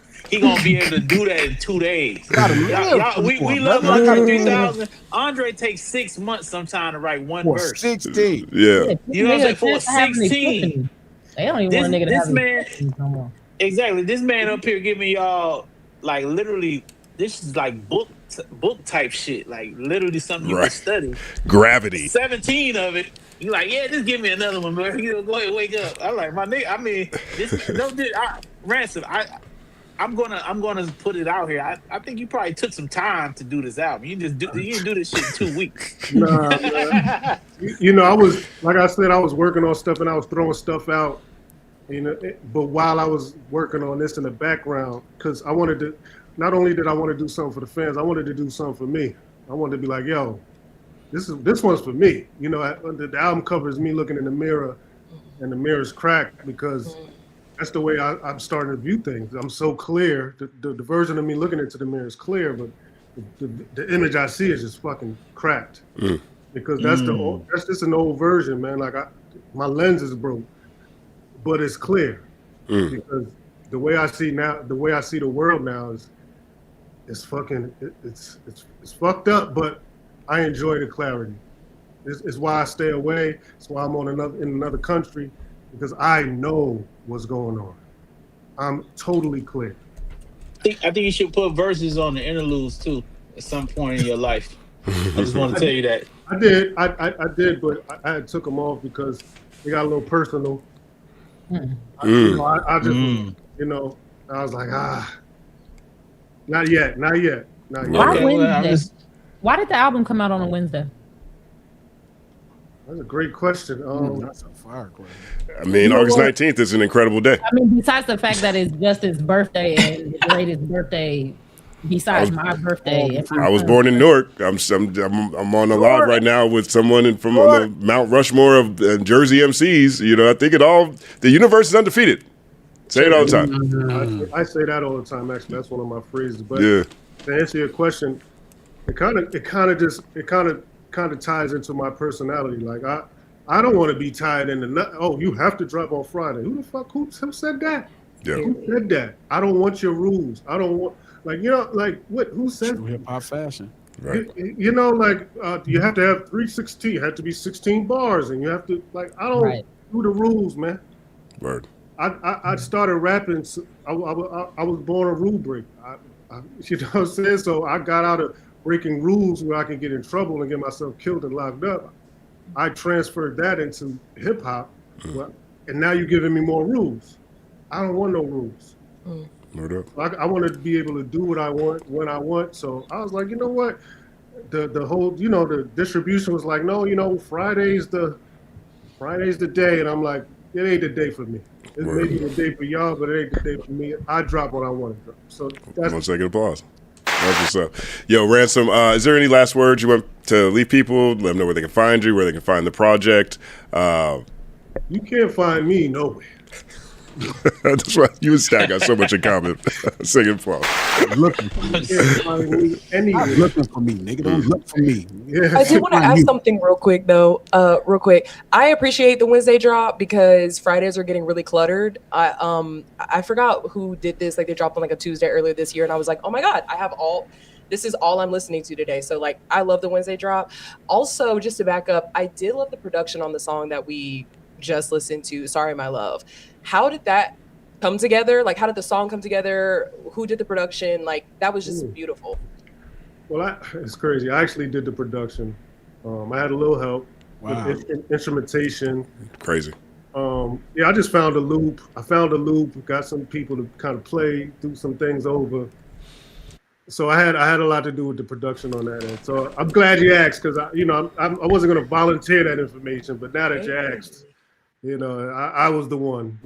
So shout out to you. It's great. That was fire. That was fire. Well, appreciate Ransom, Price of Clarity out now. Incredible conversation. Thank you so much for stopping through. You're more than welcome. Always welcome right here on Culture United. 9 second applause.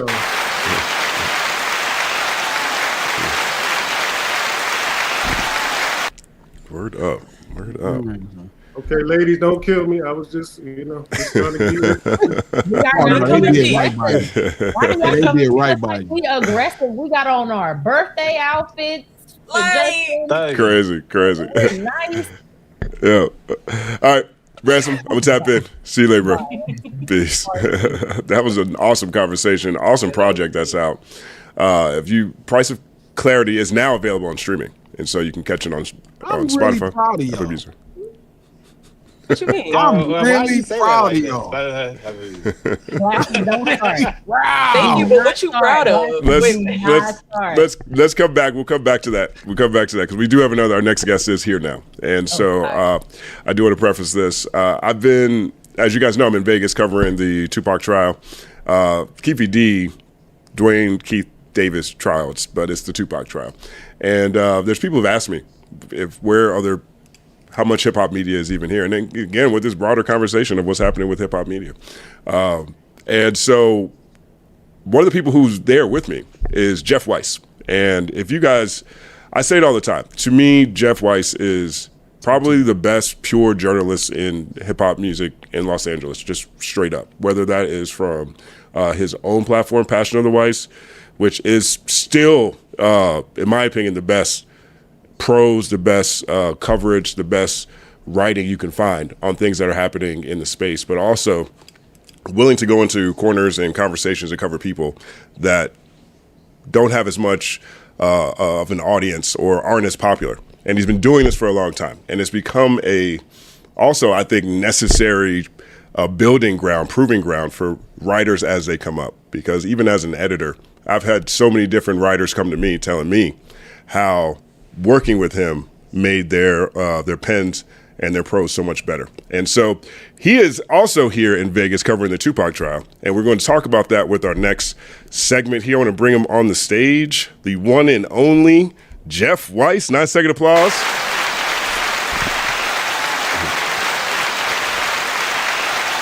What's going on, bro? much. Happy birthday. Thank you for having me. Thank you, man. Happy birthday to me. Thank you. Yeah, the national holiday. So we just had Ransom on. I'm sure you saw that there. But, the conversation this week is, at least the one that I've been focused on, you've been focused on, has been this Keefe D trial. I know that there's some moments that really stood out to me. I didn't think this trial as much. I thought this trial was going to be pretty open and shut, and perhaps it might end up being that way. But it's definitely taken a strategic turn that I didn't expect. You've been on the ground here in Las Vegas for this week. What are your initial reactions to everything we've seen? Well, I mean, it's like these are things that we've seen on podcasts for a decade, right? And this is the first time it's been litigated in a court of law. You see all the hearsay, you see all the innuendo, you see everything that's just been all the speculation. And like, I think a lot of us, we've grown up, we're all different ages probably when Tupac got killed, but I think most of our lives, there were all these different rumors, conspiracy theories, and this is kind of, I think, the closest thing to kind of getting, I don't know if there'll be closure, but this is probably as close as you'll get. Yeah, I mean, that's one of the things that made this so compelling for me personally. I mean, even just the opportunity to see perhaps a bookend on something that I look at as hip hop's first true crime story. I'm not sure there has been a deeper hip hop crime story, true crime story, than Biggie and Tupac. First day of the trial. I'm glad G is here too. This is another reason I wanted him to be here, because the first day of the trial, especially on open arguments, I was listening to the prosecution, and it really did sound like Tupac must die. Glass Malone made Tupac Must Die, the song in the music video a few years ago. And it's from the perspective of Orlando Anderson and the Southside Compton Crips, right? Just from that perspective. It's not celebratory. It's not rooting for the death of Pac by any means. But it is a narrative of what this looks like from people who are antagonistic to Pac and all the things that led up. And it does a great job of covering like all the details that Keefe D has been telling us about for a long time. And I didn't see any surprises. But when the defense got up there, and their whole angle is basically, yeah, my client's a liar. They literally put the word bullshit on the screen. They say, hey, yeah, our client, Keefe D, him right there, that guy right there, well, he's a bullshitter. He's a liar. And the reason they can say that is because they've made the argument that you can't prove Keefe D was even in Vegas. So despite all of the self-incrimination, despite all the stories that have been made, all the lore and history and conversations that have been passed around culturally, locally, in community, regardless of whatever documentary came out, the defense seems to believe that there isn't evidence out there that ties him to Las Vegas overall. He's not in the fight footage that came out. He doesn't have a hotel booked to his name that they can find. He doesn't seem to have any phone calls, phone records that he made. He didn't have a ticket to the fight that had his name on it. I was not expecting that. I didn't expect the defense to be like, yeah, my client just makes stuff up just to make money. What's your takeaway from at least the defense and how they're positioning themselves? Well, I think it's all going to lead up to him having to take the stand. And I think that's going to be kind of the most compelling moment of the trial. It's going to be whether he can convince a jury that he's a total liar. Right. And I mean, there's a lot of people that are like, I don't know, like there's a lot of like fabulous that have been involved with this case. I mean, a lot of the journalists that were involved in this, Chuck Phillips of the LA Times has been accused of being a fabulist. A lot of the detectives associated with the case. I mean, I spent a lot of time talking to Russell Poole. And I don't think Russell Poole was a liar by any stretch of the imagination, but I also spent 4 hours with him on the phone trying to hear him convince me that Little Half Dead was the one who did it. And that was his theory for a while. And this was, by the way, but for people that don't know, this was the guy that kind of broke open the Rampart scandal in a lot of ways. Right. And he was convinced that he had gotten some kind of tape from a news reporter that he said had been buried for a long time, and it finally came to light.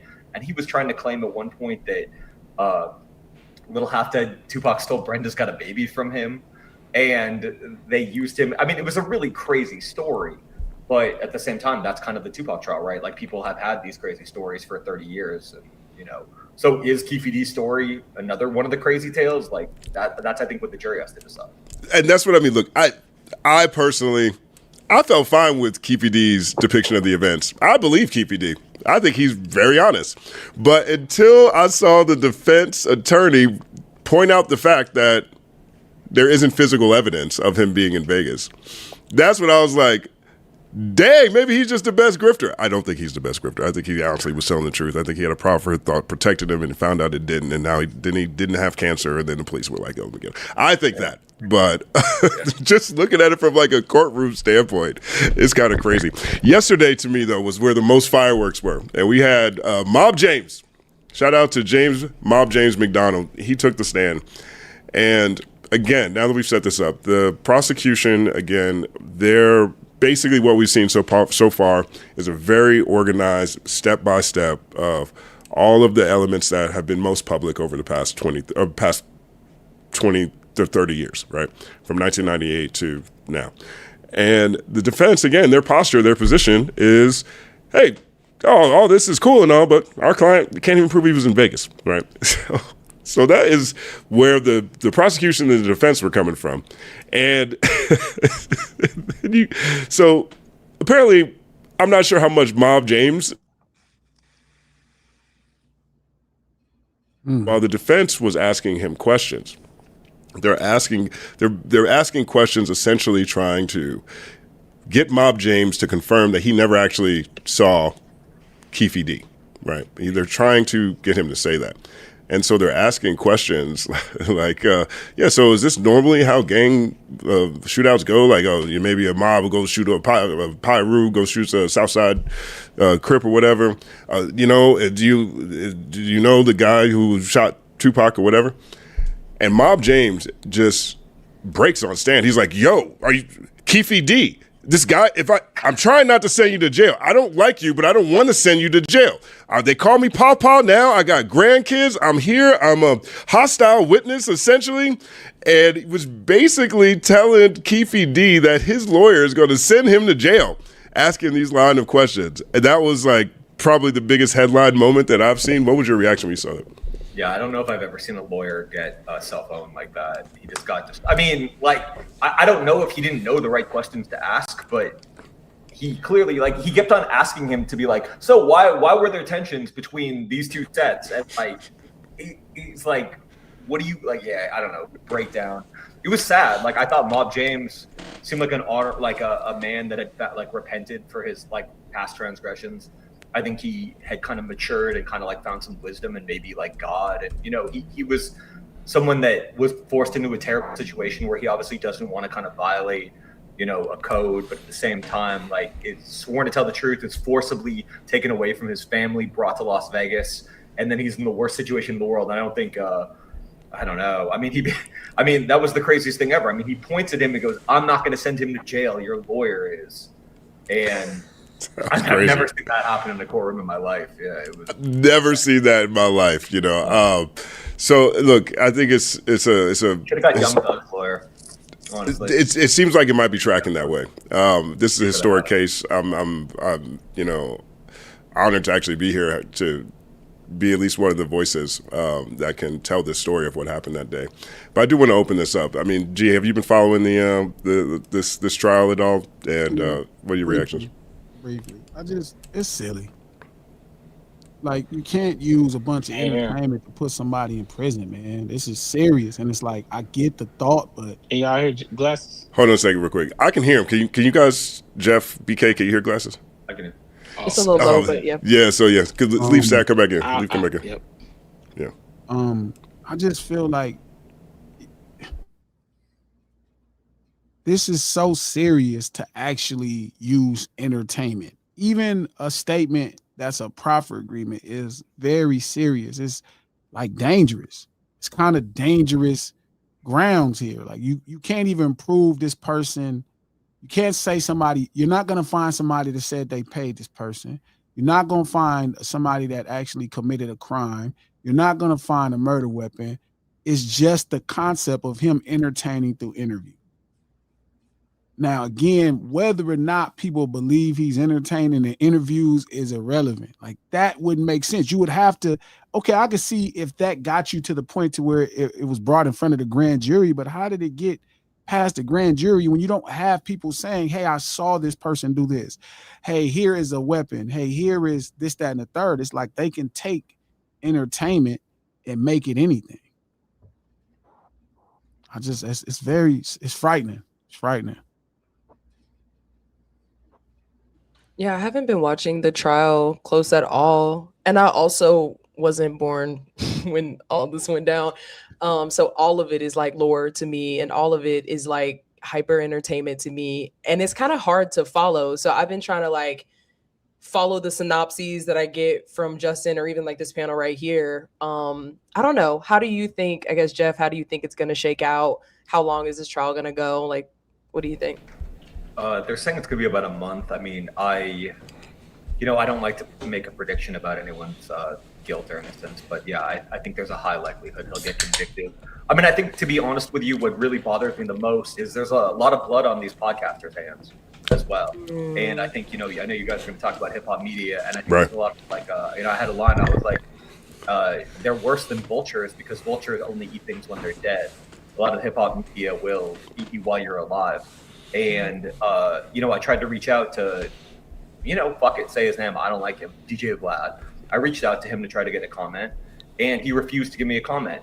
And I wanted to ask him, like, what is the morality of what you do for a living where you're getting people indicted? And like, that is something that, like, if that were me, and, I say this, like, kind of trying to understand, where I fit into the broader culture thing that you guys were talking about and kind of coming as an outsider. And I would be repulsed if I knew that my journalism was getting somebody indicted, and not just journalism where you're reporting. Like, I think people get that misconstrued. I think people don't understand that sometimes, like, you're just reporting on news, right? And then people consider that form of journalism snitching. You're like, no, that's actually just reporting. But there is a different thing where what you're doing, what Vlad is doing, where you were paying people money, getting them on your show to enrich yourself and get them to incriminate themselves. And this goes not just for Vlad. I'm just using him as he's the biggest name, but there's a whole ecosystem of it. And I find that's a lot of what this trial is about. And I look at somebody like Mob James, and I have a lot of like, I think it's very, like, a very poignant thing, because he's somebody that obviously did a lot of dirt back in the day, and he's kind of like again, trying to redeem himself. And I don't blame anyone like that for going on a podcast. If someone's going to pay you $3,000 to go on a podcast and you're trying to feed your grandkids, and you have convictions and you can't get just a regular job, like, how are you going to say no to that? It's really the people that are making all the money off of it, and that's always what it is. It's the people at the top that are exploiting people like at the bottom. And then that's why we're here, right? Is because ultimately, why are we here? Because he said, and like, I know this not 100% for a fact, because nothing is ever for a fact, but I have inside information from what I was told from our reporting, that when, people saw him go on Vlad and say, I'm cancer free, that was when they moved to, drop the indictment on him. And like, on some level, like, I think, what those people that are responsible for that, it's a very sinister thing to be a YouTube podcaster that's, getting people like life in jail. That is not your role.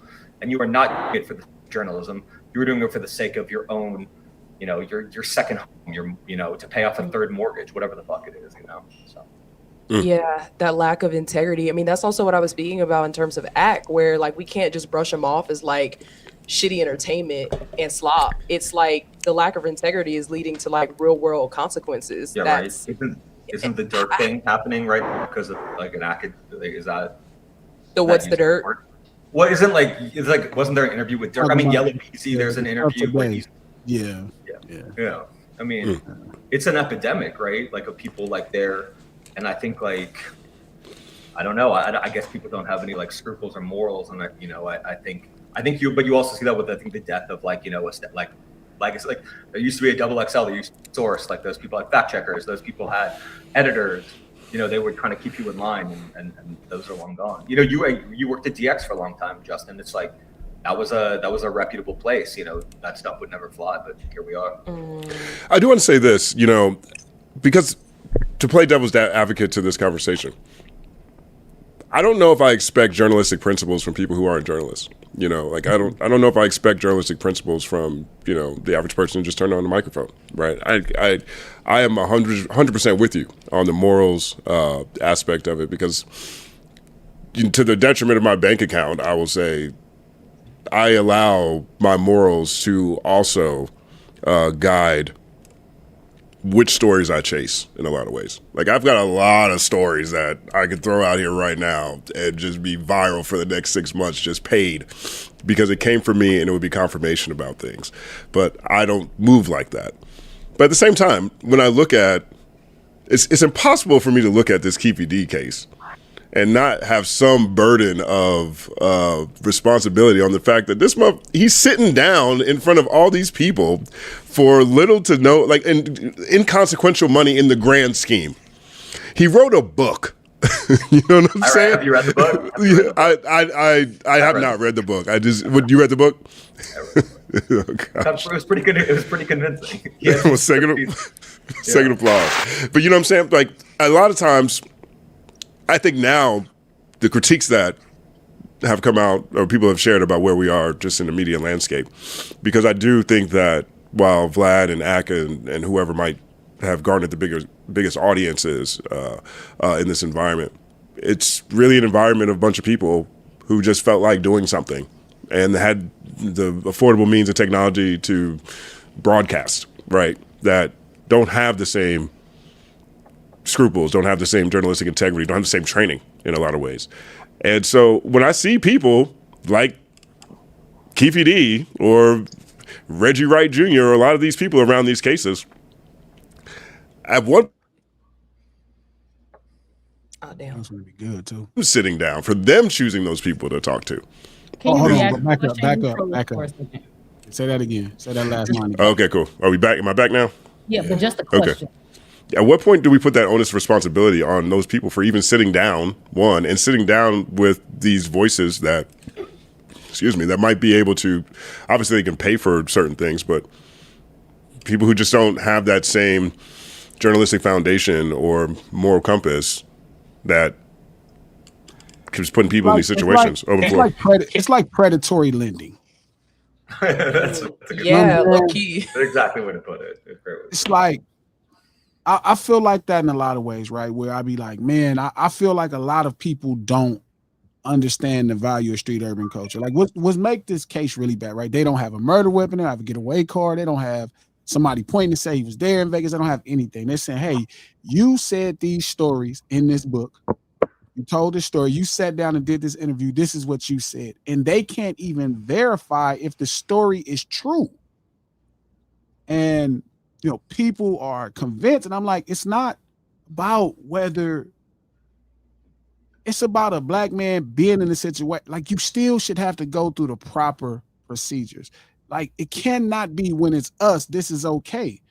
Like, I mean, it's just a lot. But to your point, for us, like, I think back to what Ransom was saying, we don't really understand the value of this thing we grew up in, street urban culture, this culture in general, whether it's black culture, whatever you want to deem it as. Everybody else overprotects theirs. I mean, everybody else. Like, I do think it's something that you have when you don't have anything, and then when you get more, certain things can change in your life. But I think it's so valuable, especially ours. So this is a prime example of, like, right now in the situation where it's like they're going to sit down with people to pay their bills. It's fucked up, Jay. Like, I get mad at myself. When I got into hip hop, I just wanted to stop selling Sherm. I didn't even think about it as a possibility or an opportunity to hire 40 or 50 people to futurely create something that where people from the same walk of life, Jay, like me, could have an opportunity. And a lot of people that's like us don't even see the value in those people, even though, you know what I mean, there's a value. But then you have a Vlad or Adam, and he's like, yo, I'll give you $7,000. I'll give you $4,000. In a tough time in the economy, people who sold dope for 20 and 30 years, Jay, like Keefe D was actually a real millionaire when I was a kid. Like, had $1 million. Like, I'm not joking. Like, was the real deal. And he hustled his whole life. Somebody who didn't graduate high school, somebody who couldn't read, a bunch of stuff, figured out a way to make a life. And then he makes this life, and his life is popping. And just like any other thing in street urban culture, when you black, as if other people, they do this shit till they die. Big Paulie died, I think he was like 70 or something when John Gotti knocked him off. I mean, they lived their whole life in this underworld, but obviously when you one of us, it don't last as long. So when they actually, come out of this lifestyle, right? They get in trouble, they go to jail, the feds take all their money, they take all their property, and they didn't live this way for 40 years. They're trying to figure out, what am I going to do next? And a lot of times, Jay, all you have is the things you've been through. That's all you have. And here are some guy that's like right now he just did Neckbone. Neckbone is like a fucking icon in the streets. Like his name really means a lot in Compton. Like it's Neckbone, bro. He's like a fucking folklore legend. And somebody is like, you know, here's the story. It's like he needs to pay mortgage. Let's say he has to pay a mortgage and his mortgage is $3,600. He behind. And here is a guy saying, hey, I'll give you $4,000 to tell me your experience. You know what I mean? So yes, I want to be like, why y'all talk? Because I feel like a lot of homies, they be like, man, why y'all talk? But I ain't gonna lie to y'all. I know why they talking. Me, I'd be homeless, but I can't expect that from it. That's not everybody, especially when we come from a culture of resilience that we talk about. There is a ton of things that, you know, we make. There's tons of things that we do that we don't want to be involved in just to survive. And here are these guys, right? That's like, we'll pay you. So yeah, true. We could have onus on Keefe, right? We could have onus on Keefe. Be like, hey man, you know what? You should have never talked to them people. He probably made $15,000, $20,000 talking to Vlad. Now, in no world did he think to himself, because it's never happened.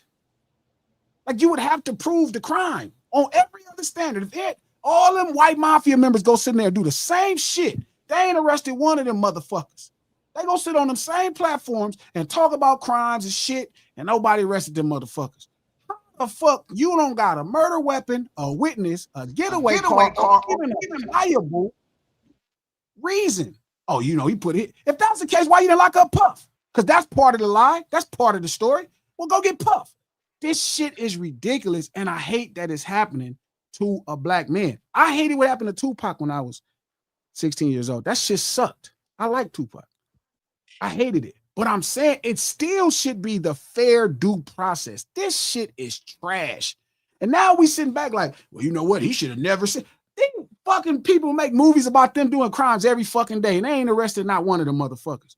Like, it was good. But even with that, though, right? I mean, with all of the surrounding macro circumstances, particularly all of the agents of evil that our community has consistently and historically been faced with, what other expectation is there? You know what I'm saying? Like, shouldn't we know that? Shouldn't we not compare ourselves to people in The Godfather because we know it ain't gonna work out the same as people in The Godfather? If you could call yourself fucking, then why the fuck would you call yourself American? And how the fuck do you justify calling your fucking self American? That becomes my ultimate problem. So it's like, I'm with you, Jay. I believe in everything you said. I know. I don't give a fuck what this passport say.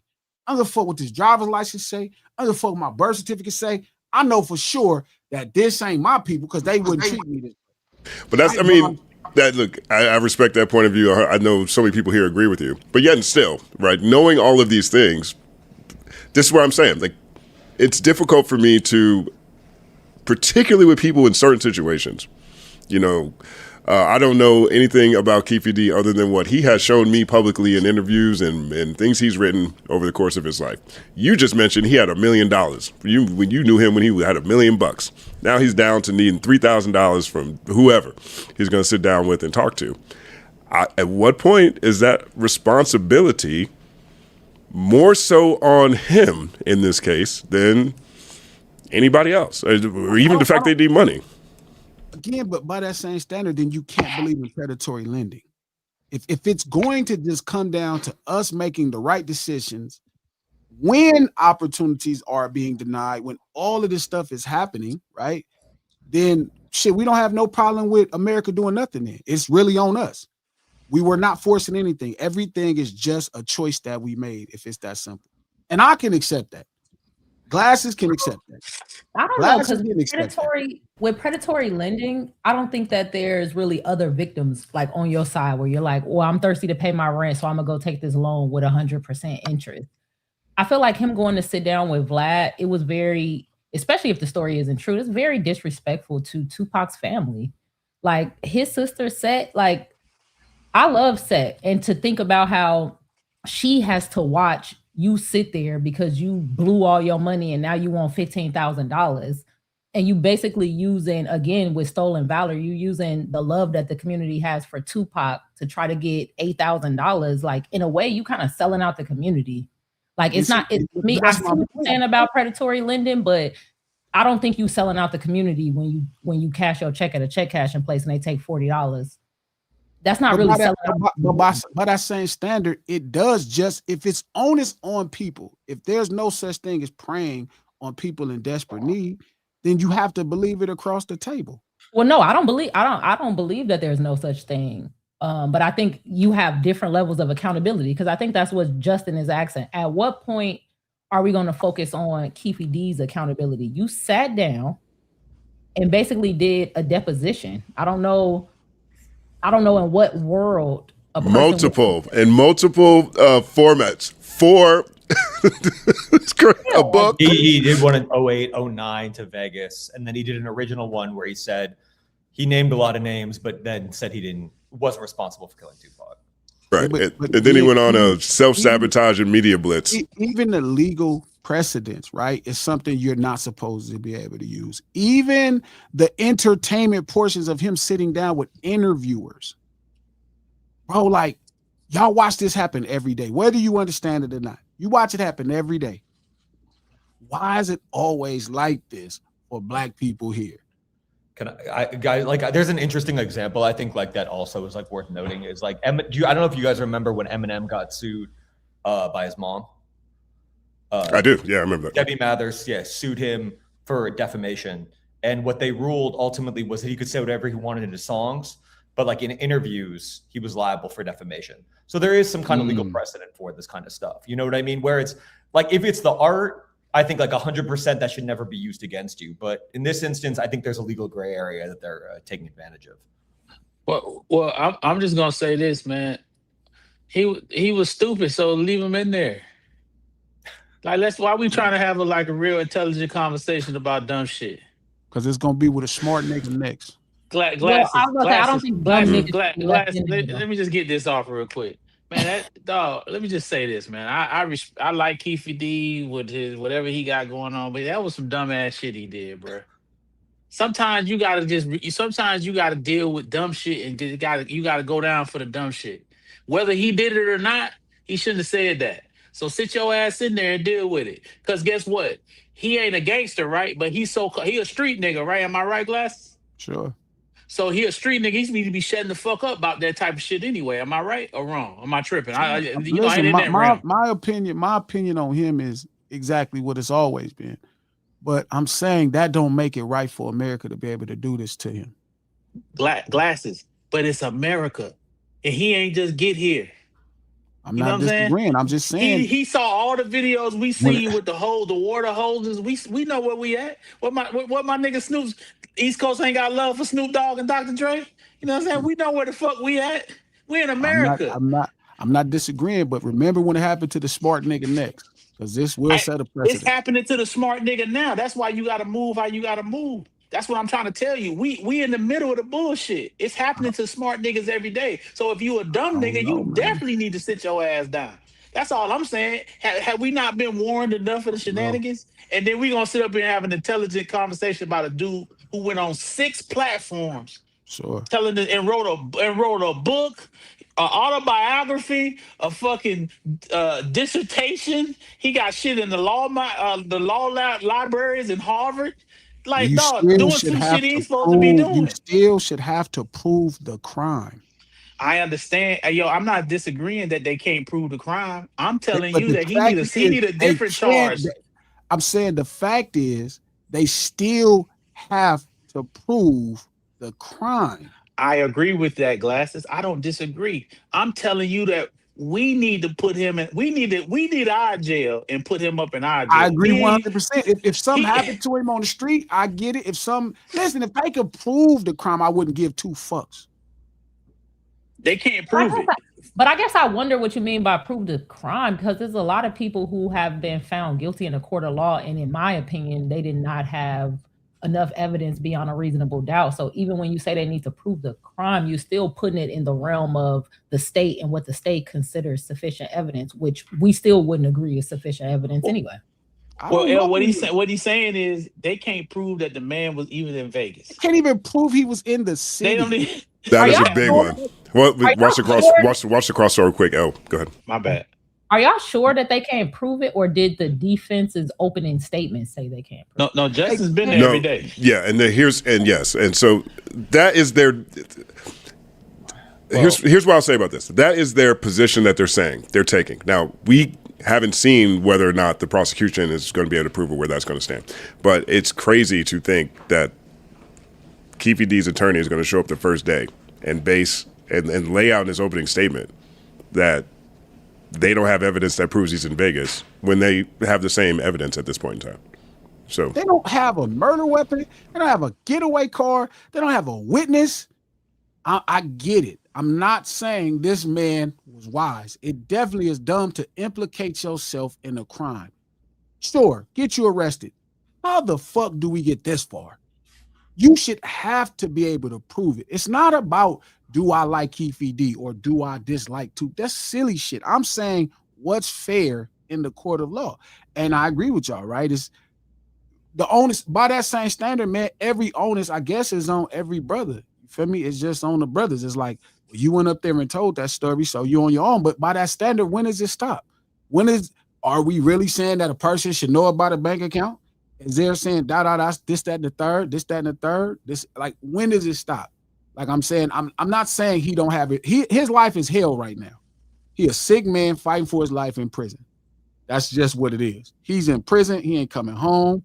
None of the above. That's regardless. So even he needs to beat the case, and then he still got to make it home healthy. Like, he got to come home. So he's having to deal with everything that whatever bed he made for himself, he needs to lie in it. But there still should be a very mindful responsibility, right, to make sure that they are able to prove to any degree that he did it. Not just say, hey, you sat down and did this interview, you said it guilty. That's fucking crazy.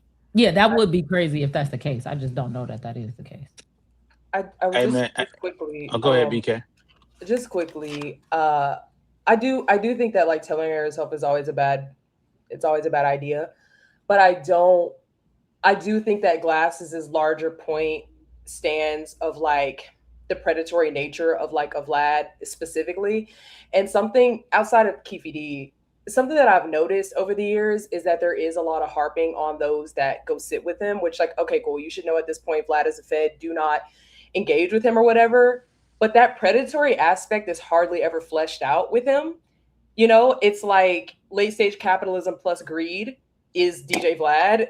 And then on the other end, it's like late stage capitalism versus vulnerability lands a person taking a check from him to sit with him, and all he's asking for is your experience.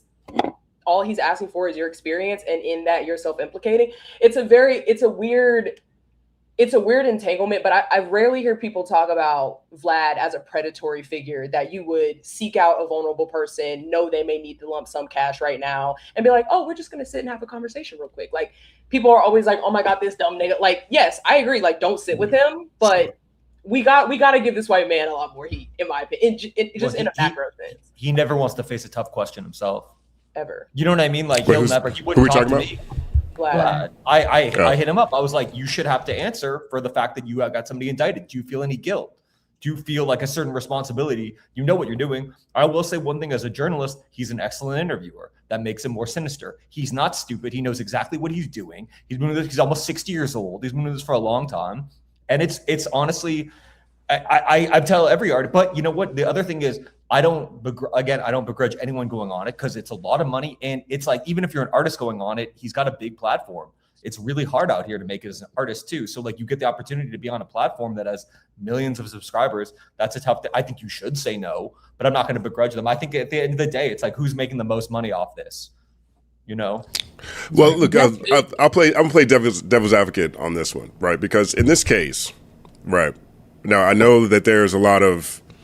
We'll see where this case ultimately ends up going, but is there someone else who is more critical in perhaps finding justice, or holding someone who is close enough to the situations to provide justice for Tupac, his family, and everyone reeling after Pac died? I mean, Vlad's interview series to me has been the most consequential when it comes to this case, in terms of bringing things to light, or at least having someone be culpable? Is there not value in that? You should go to police school then. Like, you know what I mean? Then like go to officer training school then, if that's what you want to do. But like if you're masquerading and like pretending to be an actual journalist and like you want to have it both ways, you're not a journalist, but you pretend that you are. You're not even a real DJ. I don't even know if his name is really Vlad, but like I'm just saying that guy's got a lot of people indicted, and like people should really, I don't know. But I think I get what you're saying, Jay. I get what you're saying, but again, like I said, man, I'm probably the last, because I don't really just blame all of them. I don't blame Vlad or Adam. I understand what they see in this. I understand what they see in this street urban culture, in this outlaw lifestyle that we live. I get the value. I get why. Who wouldn't want to sit with the coolest motherfuckers in the world? Who wouldn't want to, right? And then you get to unearth stories and legends of shit that you heard for years and years and years. So I'm not totally like, oh man, I'm just saying it is what it is at this point. But minus who to blame between Vlad or Keefe, the state of Nevada, I don't give a fuck how much we would like to solve Tupac's murder, somebody to be held accountable for it. You still should have to do it the correct way, not lynch somebody, not just be like, well, you know what? This person seems like the right person. He said it, and bro, you have to prove it. So I'm saying, minus the advocating for Satan, I'm just saying it still should have to be the same process. Like it cannot just be like, oh, you know what? This is a great idea. I'm not getting in the relationship. I'm mad at myself that I can't offer these brothers a better place, that I can't give them $5,000 myself. I'm upset that I can't. I'm upset I can't pay all these street guys $4,000, $6,000 for their interviews. Somebody who will protect them and care about them and love, and not try to put them in predicaments, but then still have the value. They still have the value. I get what you're saying, Glasses. I guess where we disagree is when you say they should have to go through the same system. I think that system is very flawed. So that's where we kind of disagree, because it sounds like you're saying, oh, we should have to do it the fair way. And that system is not the fair way. They present it like it is, but it's not.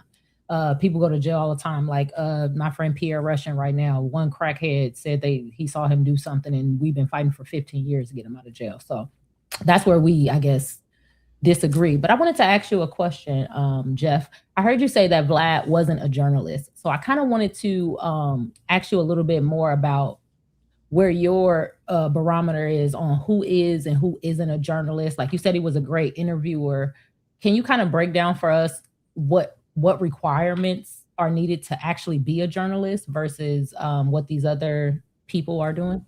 Well, I think like non-journalists can do journalism, right? And then every piece should be like scrutinized by like is this good journalism or is this bad journalism, right? Because there's plenty of people that have done excellent journalism that had no training. And to be honest with you, I don't necessarily think just because you have a degree, I don't have a degree in journalism. I'm not saying I'm the best journalist, but a lot of the best journalists I know don't have degrees in that. You know what I mean? Just because you have a degree in writing doesn't mean you're a good writer. It's the same thing. But I think a good journalist, has cultivated sources. They know how to corroborate information. They know how to talk to different people to make sure something is true. It's run through a fact-checking process. It's run, it goes down the line to make sure that everything you say, I mean, there's a lot of information I know, kind of what Justin was saying. I won't name names, but there's like YouTubers out there that will go on and say stuff that everybody knows. And I'm not saying I'm not from the streets. People that have street information probably know way more than I do. Even me, I know certain things. I don't publish them because I try to be like a responsible journalist and just a human being. I think a good journalist has a moral and ethical code that they try to steer from. Like journalism historically, this is kind of like nerd shit, but there's a guy right now who's getting busted for having like 67 plagiarism violations for New York Magazine, right? So like they're very stringent about that shit. It does not fly, and like that guy is going to have serious career repercussions because of these plagiarism things, right? But like someone like Vlad, gets to fly outside the system and kind of have it both ways. But that's that's everything right now. You know what I mean? It's politics is like that. All entertainment is like that. Like what's his name? Theo Vaughn is like talking about politics, and like he probably has more influence in politics than somebody that know, you know what I mean? That has like studied it and has sources on Capitol Hill and has talked to all these different, you know, politicians and back and forth. And that's who people are going to listen to now. I watched a boxing guy, Jeff, talk to Tank Davis, had a conversation about a boxing match with a fucking guy that tastes food because he had a big platform. Yeah, exactly. And they were talking about boxing. I'm like, what the fuck is going on? Right. Like, so I agree. We are definitely that social media has positioned a lot of, this is going to have a negative connotation if you come from black household, ignorant people to be led by an ignorant person. So it's a bunch of people talk about street urban culture that don't know the first thing about it. They don't know about no street shit. Most of these dudes talking about gangs don't know nothing. I mean, like the bare minimum, nothing. And then they'll just Google what somebody else said on YouTube as like, and I'm like, you're not going to go out and go talk to gang members? I remember telling Flacco this. I said, I would have more respect. Go talk to gang members. I'll take you. I told him I'll take you to the PJs. I'll take you to PJ Watts. You can go talk to them. I'll make sure they don't kick your ass. And glasses. The sheer fear. Glasses. I'm saying, sir, sir, no one's going to talk. The Flacco can't go talk to no gang members, sir. Of course he can. If I take him, he's gonna be fine. Glasses, sir. The moment you go to the bathroom, he'll be a different name by the time you get back. He will be just fine. Yeah, he'll be fine while you're standing there. But when you go to the bathroom or go answer your phone, he'll be the FL, the A, the C, and he'll just be O. He'll be done. He won't have a YouTube channel. It's over. That's why he lives with glasses. He lives in Texas. You think he doesn't know? You think he don't know that he can't live in California and talk the way he's talking? He moved he lived all the way in Texas with that. But I think the burden of it is only this way because it's like when you disconnect yourself from who you're talking about. Like like, you know what I mean? Like it's different when you're completely disconnected. So the truth is, the fastest way to break a racist person is to make them be around black people. If you want to break a real, like a redneck, just put him around some niggas. And he gonna be like, you're gonna find one you like, and then you're gonna have a problem. You're gonna have to start having all kind of conflicts, a bunch of mental things happening. Because most of this shit is driven off ignorance. Like how him or Akademiks talk about the street life. Stat, they just don't know people. You know me, Stat. You didn't know us. You didn't. Nigga, it ain't that serious, nigga. Like, yes, it could be some bullshit, but for the most part, it's just reasonable motherfuckers who trying to change their life. Glasses. That's it. It's glasses. I'm sorry. I want to rock with you here, but it's that serious, sir. I don't know what you're doing right now. I don't know what you're trying to prove. I don't know who you're talking to. No, it's that serious. I can leave. Hey, everybody in the chat, don't believe what Glasses is saying. Don't believe me. Serious. Y'all, no, I'm saying, listen. Don't go Glasses, without me. We can't even. Glasses, we can't even have a hip hop conversation out. Glasses, we can't have a hip hop conversation out west without it turning into something else. Yeah, but that just know that. That's cool. That's cool. But I'm saying, look, I'm just saying. What he said? That's cool. He know. Don't go without me. But I'm saying if I took you there, people would feel your intentions are cool. But I think that's why BK said something, it was a while ago. People just be disconnected, man. And so they're able to just speak from this place. And it's like, we're just video game controllers. Like, we're just guys in a video game, and they're just controlling this. Like, I heard 6ix9ine, like I was saying earlier, Snitch 9 was bragging about it. Yeah, see, when I told Dirk, you know, he didn't slide for Von, that pissed Dirk off. And then Dirk went and did something, and now he's in prison for it. So I won. Like, that's how they treat us in our lives. Yeah. So it's like, all I've been trying since I've been in this business is bring people to where we're from. Tupac Must Die is to bring people to where we're from. It's not Tupac is wrong. It's saying, hey, this is the perspective of the people that I grew up. That's what hip hop's supposed to do. This is our perspective on life. Here's why we see things. Here's why. In Flacco's situation, like I'm telling Act, like, bro, I will bring you, I'll take you to the projects in North, bro. You're from Jersey. I will take you to the projects in North, and niggas gonna show you love. Go build with them. I'm not gonna let nobody jump you, nigga, fight you. Stand up, fight, stand up, be a man. If you said something fucked up, it's okay. Take a fight. But again, with that comes, you know what I mean? Like accountability. And this is what all of this shit is ducking, Justin. Accountability. Don't nobody want to be accountable. Don't nobody want to be accountable. But that's the thing about this life. Like Stat is saying, motherfucker gonna call him. Damn, Stat, you just got me out here looking crazy. God damn, man, you say this. Man, it's like, bro, it was the truth. I didn't mean it like that. I wanted to ask Jeff something else too. In this age, like Glasses mentioned that, you know, social media opens up the door for the blind to be led by the blind. And, you know, there's positives to the space being democratized, that we can hear more voices that, you know, were maybe gatekept before. But I guess with like the gutting of staff and newsrooms and like legacy publications moving off of like 75% of their staff being cut, like, what do you say to journalists that are doing the real work in 2026 and beyond? How do they get their voice out there? What do they do? What do they do in an age where an Ak and a Vlad has the biggest mic and they're still doing the work? Like, everybody's got a Substack, I understand, but like, I don't know, what's your thoughts on kind of the modern journalists? I mean, you have to do everything. I mean, not to gas him up, but I was telling Justin this other day. I was like, you're doing it right. Like, you're kind of balancing it with like a sense of responsibility. You handle yourself like a professional, like a real journalist, but you're like, you moved into these different kind of mediums that get your voice out in a larger platform. I think also to build on what Glasses was saying, I think that's really important. The other thing about being a journalist is it's like reporting, right? And I think that's exactly what is missing, right? And that's even really why I'm out here, because you can watch the trial on TV, but there's something very different about being in the courtroom, right? You see the family, you see the stakes, you see the consequences. I got yelled at by the bailiff today. Like, you know what I mean? It's like, you have to be on the ground. And it's like, if you go into a place, that was the most I've ever learned in my life was my time as a reporter, where it's taken me to like, you know, I went out to Baton Rouge for like 2 months. Like I was covering like Boosie's trial, like a long time ago. And like, you learn a lot, like you pick up things, you know, the way that people speak, the way that people, you know, think, like, it's just so different. And like, I think that's kind of what's missing. And that's also going back to, we don't have these institutional support. So back in the day, if you read like an old magazine, like the Source magazine from the 90s, they'd be like sending a reporter out to Cuba to report on the politics and the music there, let alone like different random, you know, someone goes to Philly, someone goes to Boston, someone goes to Seattle, wherever. Now they just YouTube. Exactly. They hashtag Philadelphia, and they look up the people, and they're like, "Oh, here's some new information." Bro, you going on? Yeah.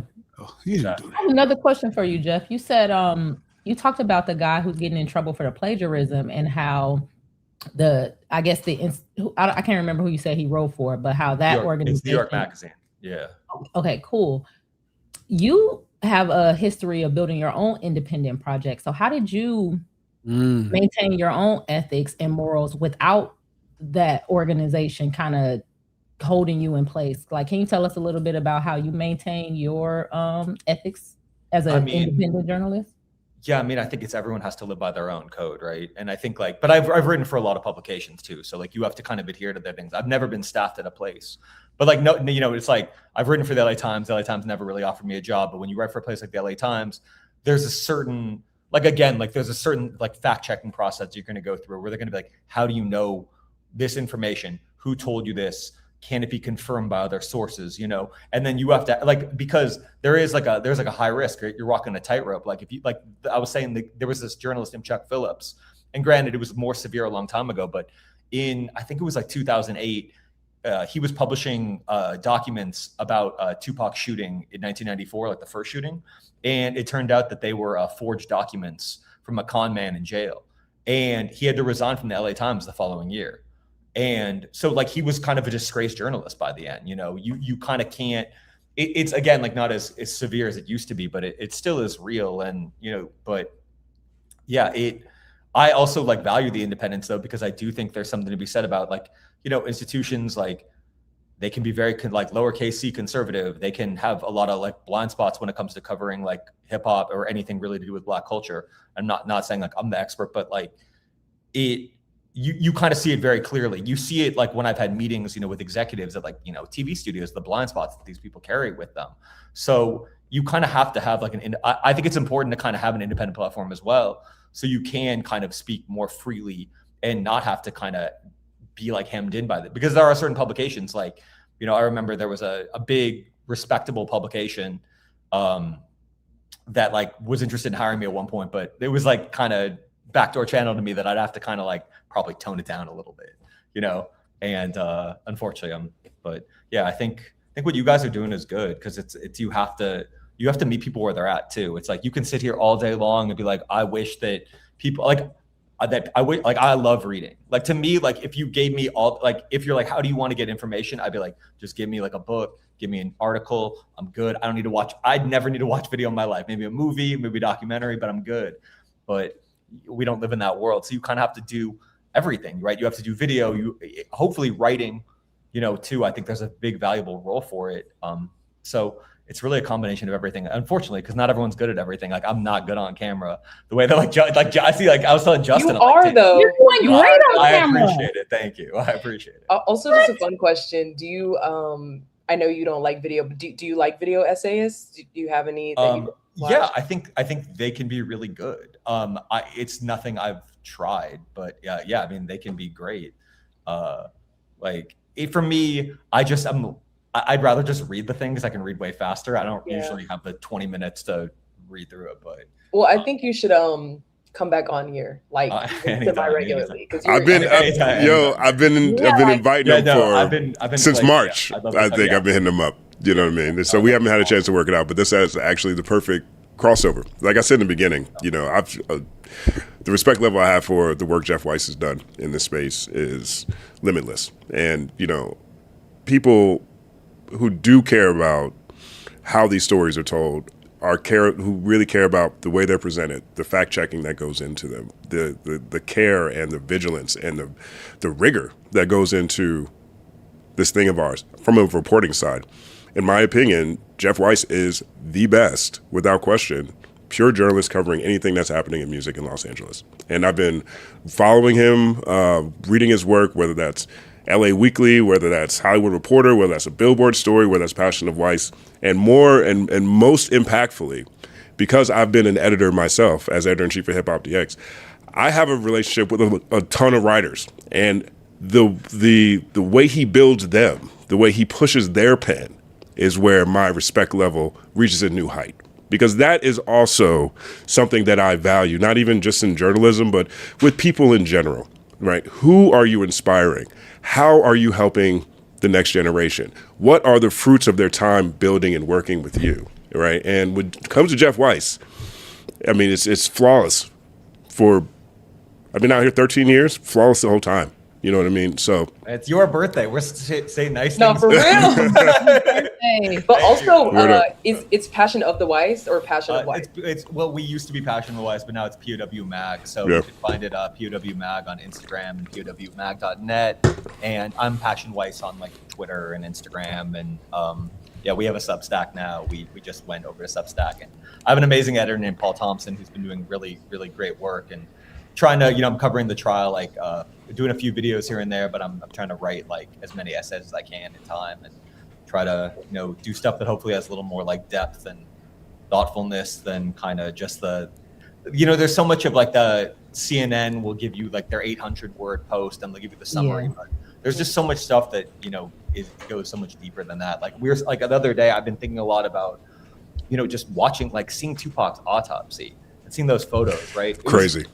It was one of the hardest things I've ever had to witness. And I think I think people get divorced from these legends, right? Or like, they treat like things like sport, right? Everything is like sports analysis. And you see kind of like the tragedy involved, and you can see his family, and then you realize like, this was like a really great human being, but like a human being ultimately. And so stuff like that, like I feel is like really best expressed in writing, and you can kind of like lose yourself in the thoughts and everything. So, Could I ask a question that maybe can help frame some of these up and coming so-called journalists? Earlier when we were talking about Keefe D, and they were like, "Oh, he's just a liar. He's a bullshitter." When you're interviewing somebody or trying to get information from somebody, what do you use to help identify whether they're like a source or a storyteller? Like that's the $1 million question. That's why it's so hard. It's hard. I mean, to be honest with you, that's my weakness as a journalist, because I meet somebody and I want to believe them. You know what I mean? Like, I'm like, and then you have to kind of like, for instance, like Reggie Wright Jr. yesterday was on the stand, right? I don't know, Justin, what did you think of that? Like before I think he, was very. He had a very convenient way of expressing himself. Yeah, and he's a good speaker. And then you're like, but then you'll speak to some. I guess it's like you gotta ask around. You know what I mean? Like, right, and that is the power and the reason multiple sourcing exists. Yeah. For That's instance, the reason for it. I'll give you a funny story, right? So like, I won't put him on blast, but like, this is like a world famous director, like one of the great directors of our time. I'll tell you off camera. And I was like, I went to my friend who worked in Hollywood, and I was like, I profiled him for a big newspaper. And I was like, man, he just seemed like such a normal, regular ass dude for such a genius. And he's like, bro, what are you talking about? He was like holed up with a famous actress for like a week doing coke, cheating on his wife. Like, you're like, what the fuck? I was like, could have fooled me. So you got to just ask around, and and that's one of the things to bring it full circle. That's one of the things that makes this trial so interesting, right? Because not only have we've been watching Keefe D for as long as we have, we've been watching Reggie Wright Jr. We know Gene Deal. We know Mob James. We know all these characters, right? And so, we have how they've also been talking about each other. That's been out here in the ether online for so long, and it's up to the jury to figure out who they want to believe. And I do agree with Glasses. Like, also, ultimately, just like the Drake trial, my issue with the Drake trial more than anything else is the door it opens if it becomes. And this case to me is gravity. If we have examples, we have another example, or at least in this case, a very high profile example. If this trial bears out the way the defense is making this argument, if they are able to find a way to convict him solely off of his statements without any other evidence, to me that is an uncomfortable bag of worms. And I know you want to say something about this too, Jeff. So what do you think? But no, I was going to say, having covered these trials too, like the one, I think just like we live in a different world. It's like when I was at like a last trial that I was covering, the cops were like, you know what our number one tool for gathering information is? Social media. You know what I mean? It's not hearing stuff. So it's like they will use that against you, like anything, they will use anything. And it doesn't matter if it's true. Like, you just have to be very vigilant and cautious, because it, especially if you're like moving in a way where it can kind of blow back on you, because like they will use whatever they can at their devices to bring somebody down if they want to bring them down. That's the truth. That's what my mom said. She said, outside they will give us everything we need to kill ourselves. You know what I mean? And he took all the bait. So, man, Jeff, thank you so much. Is there anything you want to let people know? Where can they find you? Anything you want to point them to? Yeah, just POW Mag on Instagram, POWmag.net. I'm Passion Weiss. Thank you for having me. I'd love to come back and shout out Justin Hunt for his birthday. Hey, word up, man. Appreciate you, brother. Birthday. Yeah, it is, man. Thank you guys so much for having me on, and I'd love to come back. Bet, yeah, I'll see you tomorrow in the courtroom. Sounds good. Nice to meet you. 9-second applause. Jeff Weiss.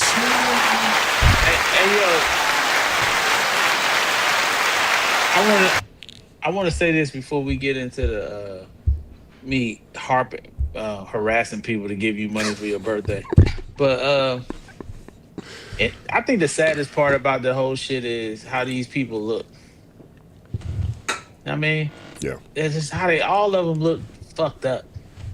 They look like they didn't take care of themselves. We talking about Tupac here, one of the greatest rappers we got. And look at the sack of shit rolling up in there.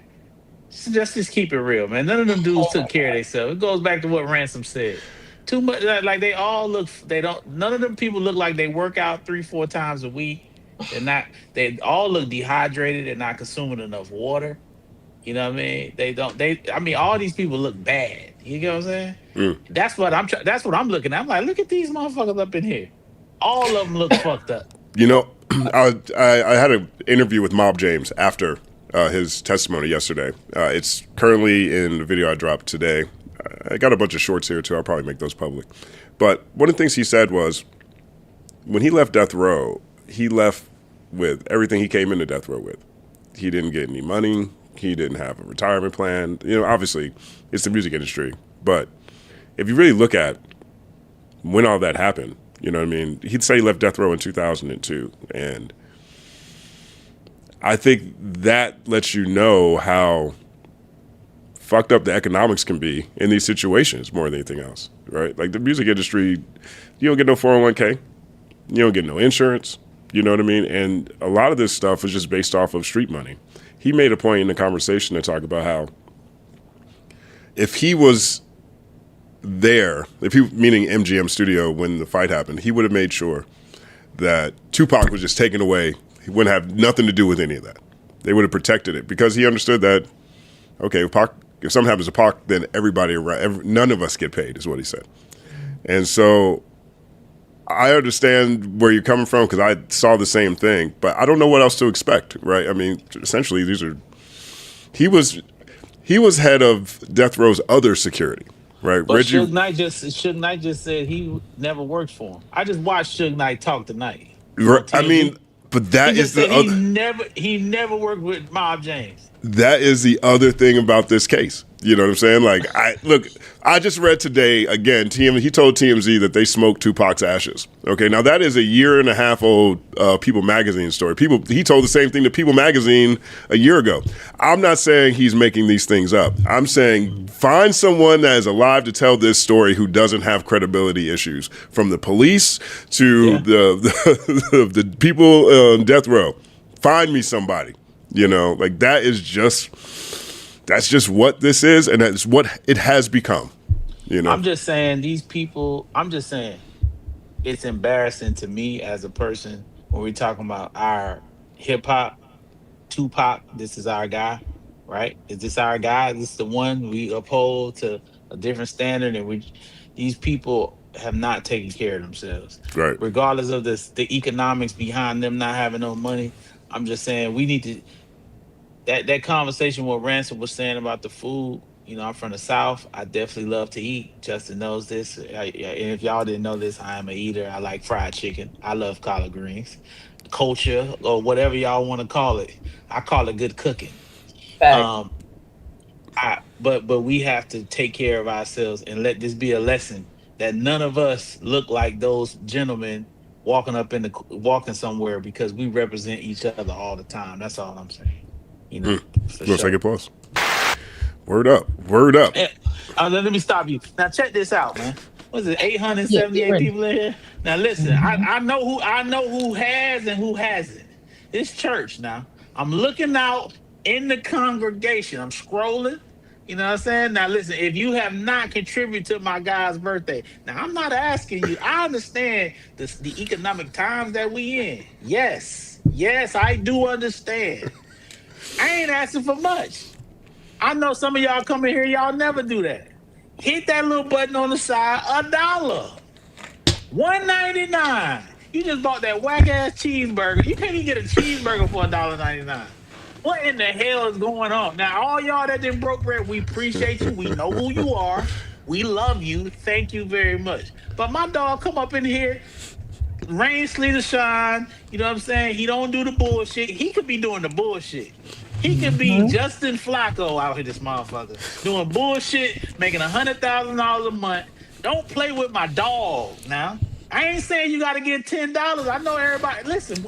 I know how it feels not to have it, but $1, 99 cents. Let's get it cracking for my partner now. Yo, niggas saying that you we give you church every Wednesday. My boy be up here for 7-8 hours. Let's just keep it real. Like the ladies be with him. Like, come on now. We be up here. Partner. They be up That's here. What we do. Serving the culture. You know what I'm saying? Dedicated. Dedicated. Trying to build a platform so that y'all won't be subjected to the bullshit. Now, y'all don't want me fucking with Vlad or Akademiks now. I know y'all don't fuck with them niggas. Don't fuck with them. All right, I feel you. I don't want to fuck with them. But we got to start getting paid. Now, my partner right here. That's crazy. Okay, with my partner, I'm going to say this one more time. If you don't got 10, if you don't got 5, $1. $1. It's a telethon. This is what I'm talking about. Look at this. Look at Anthony Barrett. Look, let me hit my special effects. Huh? Come keep on doing it. now. I got you on the back of. I need a Come church. on now. I need an organ. It's Fuck funny. with us so we can fuck with you. This ain't an everyday thing. It's his birthday. We love those. You know what I'm saying? Fuck with us so we can fuck with you. That's all I'm saying. And I ain't gonna say no more because Justin want me to shut the fuck up. But I'm just saying. No, we saying this every 15 minutes. That don't. I'm gonna do sound effects the next time this comes around. As a matter of fact, let me hit my special effects. Let's see if it works. Are you ready? Let's see. Let's see. Happy birthday. Did it work? Hey, That's hard. that's fresh. That looks so dope. Hey, thank you. I love it. That's hard. That's dope. Hard. Is your name up here? Did it It work? looked good. Happy birthday, Justin. I like it. It looked expensive. Yeah, it does. Like the gold and the balloons and the thing. It looked like elegant. Like you. Thank you. I appreciate it. You're tuned in Live Culture United every Wednesday right here on the Company Man channel. Hashtag CU Wednesdays.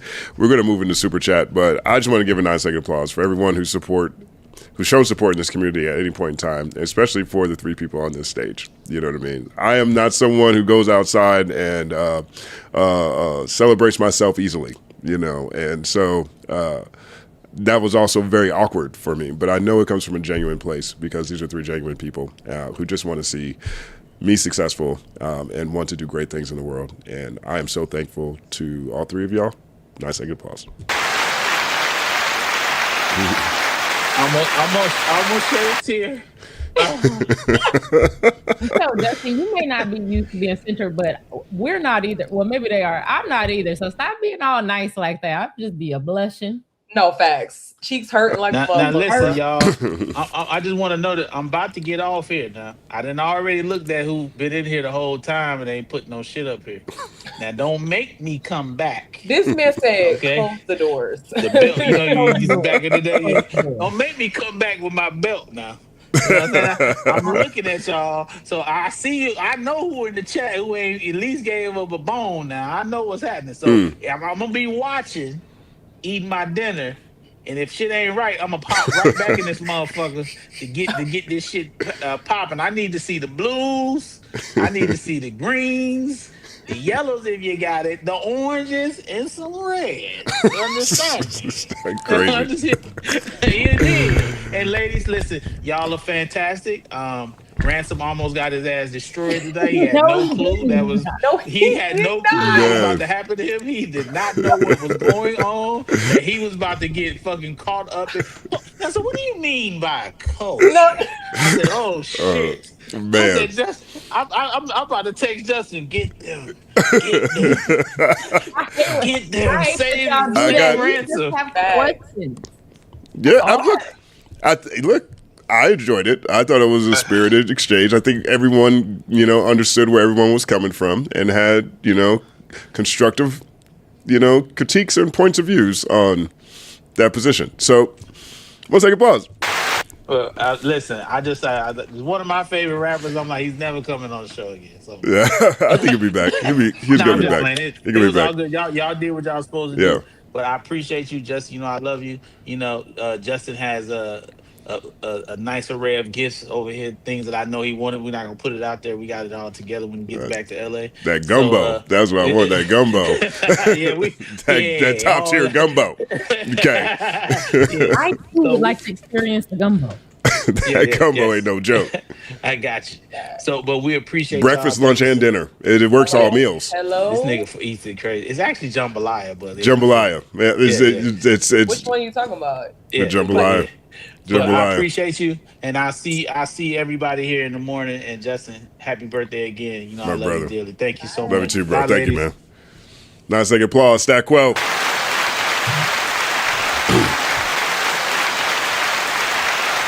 You can catch Stack Quo tomorrow morning on the Third Verse podcast with DJ Marmilli, Stack Quo, and myself every Tuesday and Thursday at 8 a.m.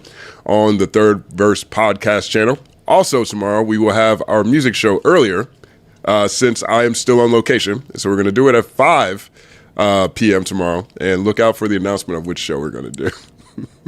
I'm not going to break it just yet. On location sounded great. You're right. I like it too. So, the AC is way better. I don't know if you guys realize I ain't over here dripping sweat. I need some of that. It's an over here. AC thing. It's an AC thing. You know, sometimes the environment's like that. I also had someone tell me I look like I'm high all the time. And that's because my camera is up here. And so when I look down the screen, I'm looking at y'all, but it looks like my eyes are real squinty. So it looks like I'm faded. But I'm always sober when I'm doing this show. Right. So I just want to let y'all know. I got y'all over here, so I'm always looking off into the distance. Yeah. Like I'm having some deep thought about what everybody's saying. I got tight eyes too, though. We get that shit all the time. Like Word. sometimes for the picture, I just close them, you know, because it's like they're damn near already closed.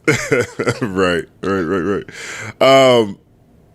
What else do we have? Also, I will make this announcement, and you will see some promo around this. But over going through August, this will be our next week. Actually, will be our last #CU Wednesday, and it will be.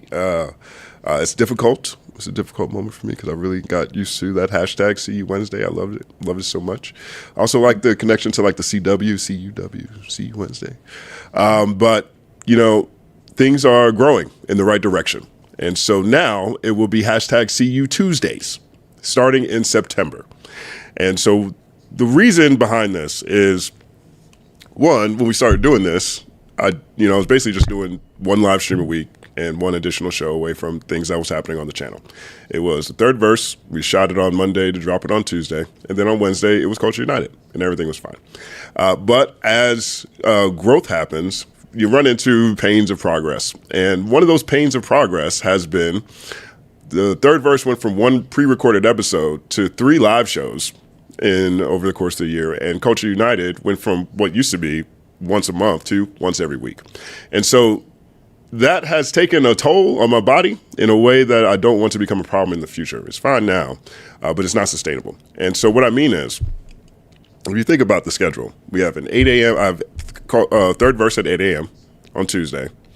And then we go into Wednesday, we have Culture United at 5 p.m. PST, which is fine, basically.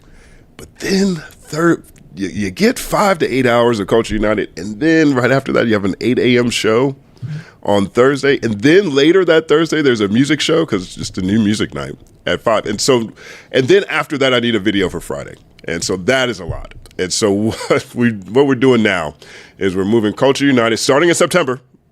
Next week, same time, right here. Dr. Jared Ball will be on next week. It's going to be a great conversation. Like that panel is one I've been looking forward to for a very long time, too. That will be on Wednesday. But in September, we're going to do #CU Tuesdays because it makes more sense. We have 8 a.m. third verse show, and then 8 a.m. Tuesday morning, and then 5 p.m. that day, we'll have Culture United on that Tuesday, which gives Culture United an entire day to itself on Wednesday to breathe. And so I know there's a lot of people who listen when they're at work. You still get the full day on Wednesday. And that full day that Culture United is breathing is no longer competing with the third verse, because that's the other thing that would happen. Like after this show, it goes live. And then whereas before Culture United basically was Thursday viewing for a lot of people, we're live again. So now everything has a place for itself. And so we're going to start again, #CU Tuesdays. Yo, people are already playing on it, like deep cuts, like CUT. Hey. Like, we could, yeah, like it, it got a little ring to we can figure that out. You know what I'm saying? It's what it is. So thank you guys for rocking with us. 9-second applause.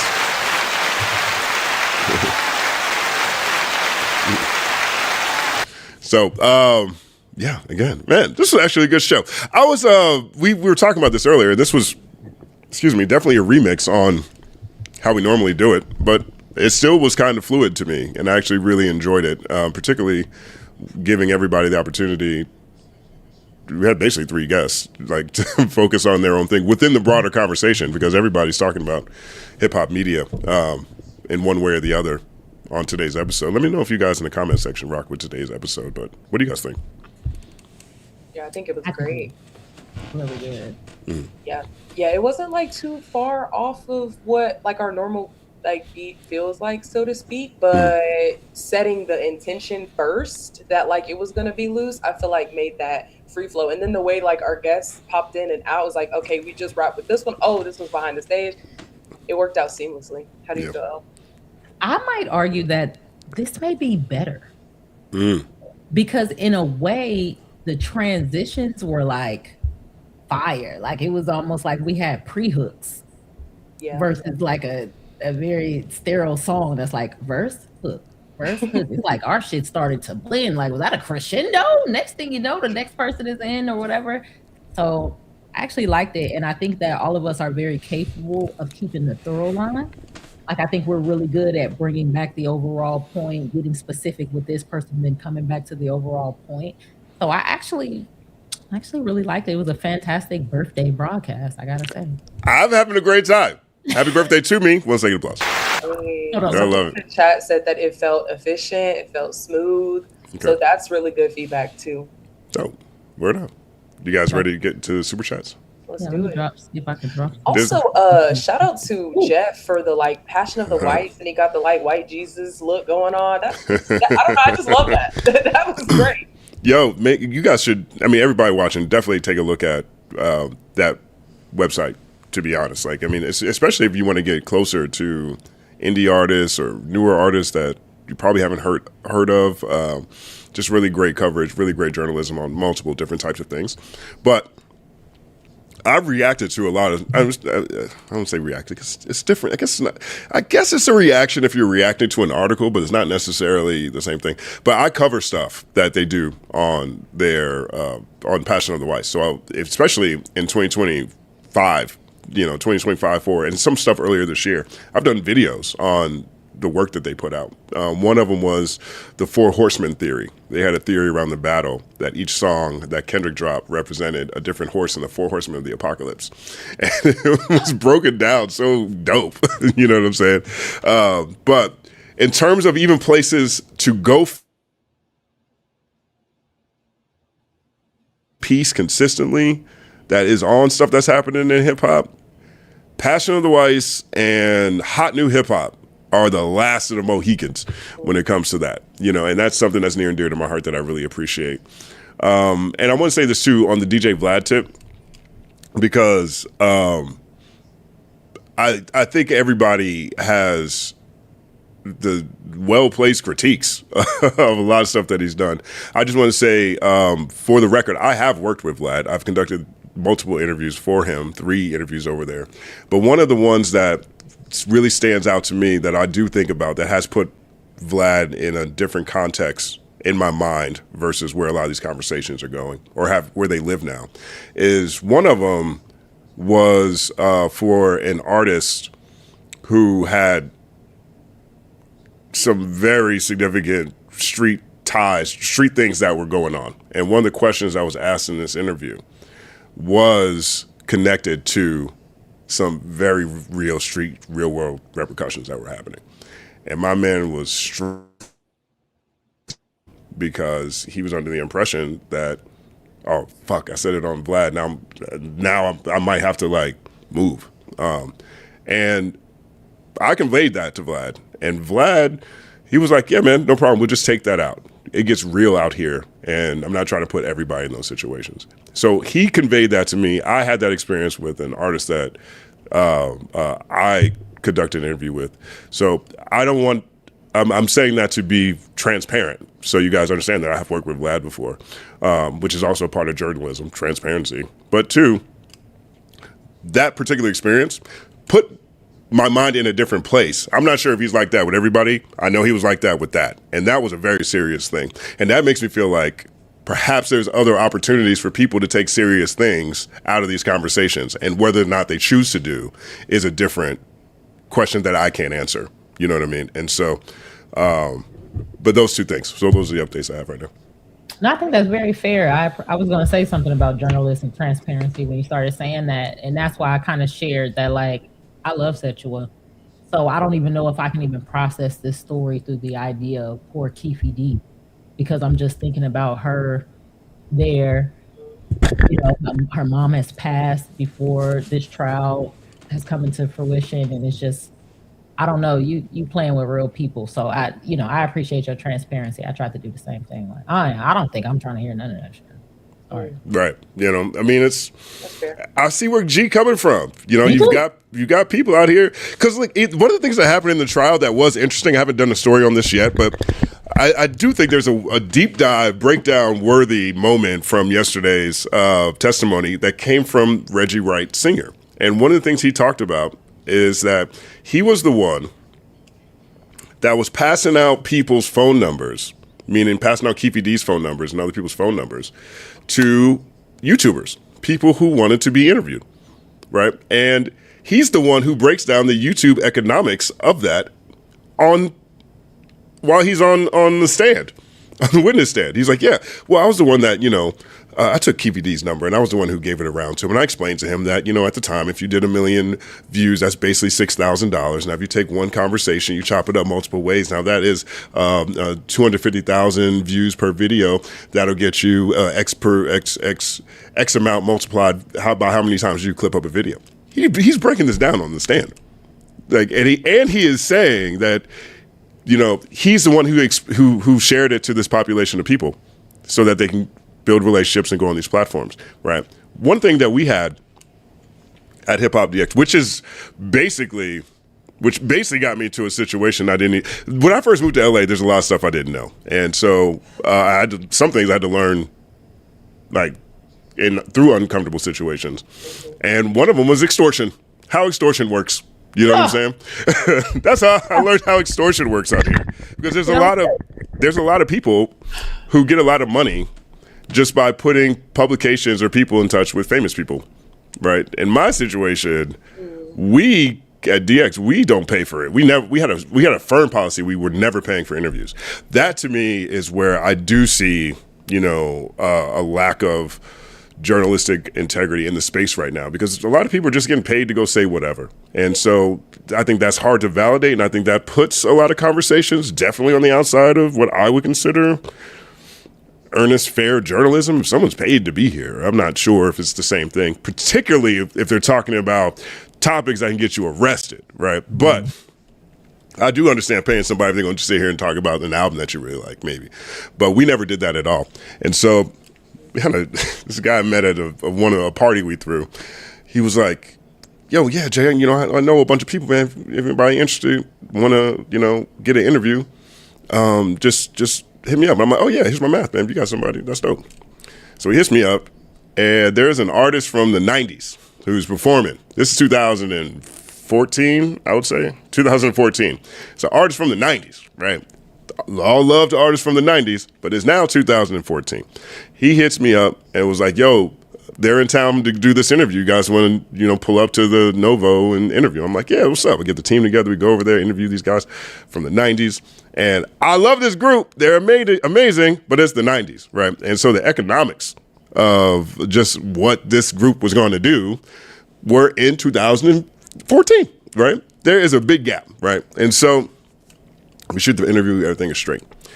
And so next day we get to the office, or maybe within the next 2 days, I'm in the office, and I get a phone call, and it was homeboy that I had met.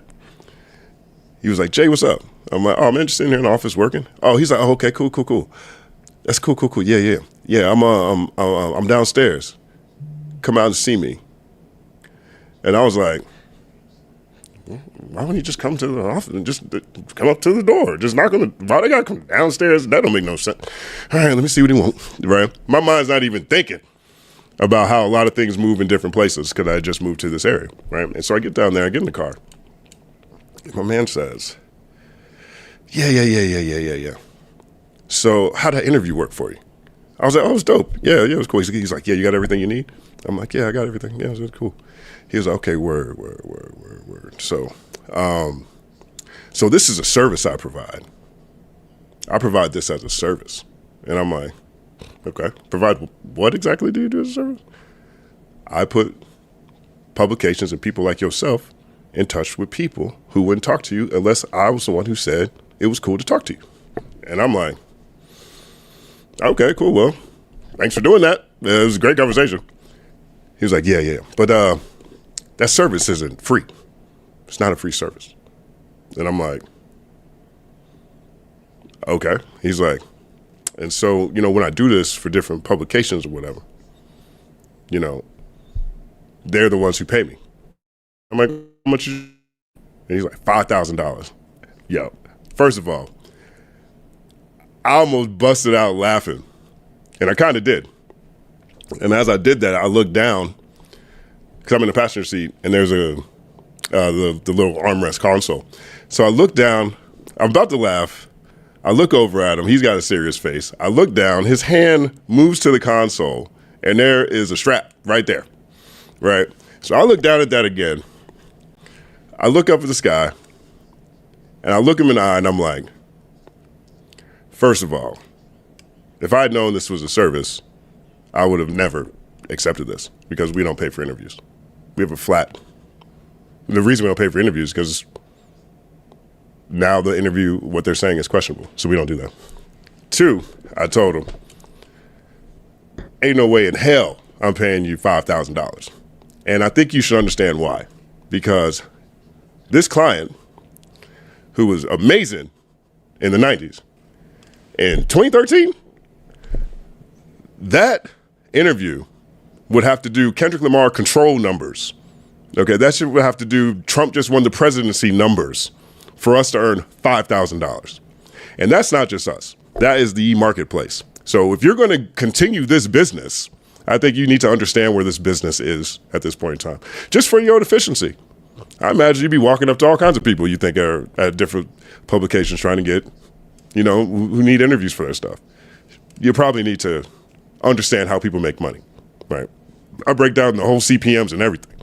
And then 3, I said, but just to be, but I told him, but 3, I looked him in his eyes and said, 3, out of respect for you, your time, I'll just pay you $500 out of my pocket. And that's the only thing that's going to happen today. And so he looked at me, he said, that's a good nugget you told me about how y'all get paid. Made the exchange and I moved on. Never answered one of his phone calls again. Point is, call back? oh, he still texts me every now and again. I haven't answered a text from him in 13 years. You almost got pulled over a Naughty by Nature interview? I mean, some like it. Some like it. I'll say that. It's something like it. I'm thinking of for real. Right. God damn, Gangstar almost got my nigga killed. Some like it. Some like it. You know what I mean? So, but that's you how. Talk straight like that though. Like you stare him down. Like no, that's what am I gonna do? I need him to be better at his job if this is a service he provides. Justin, this is not the time for the smugness. Okay, we have weapons in the car.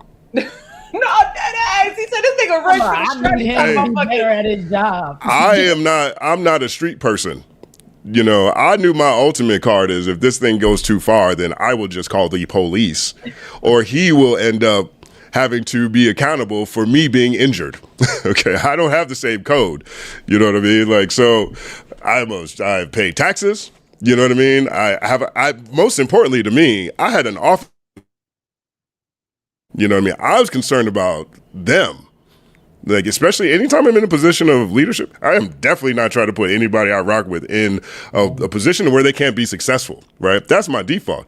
You mean potentially I could put them in a position where they get extorted and beat up, robbed, and killed? That's crazy. 3, we have an office in Hollywood. We had a series called Hollywood Freestyle. The whole point for us getting an office was so people can know that we're real people and not just, bloggers sitting at home. So we can build real relationships with the community. So we can have direct contact with aspiring as artists and have them on a platform that, you can catch who might be new coming up and you can catch somebody who's established. But more importantly, we want to make sure that we're planting seeds for future generations to know that they have a home and place they can go to talk to people if they're trying to move ahead in hip hop, right? All of that stuff.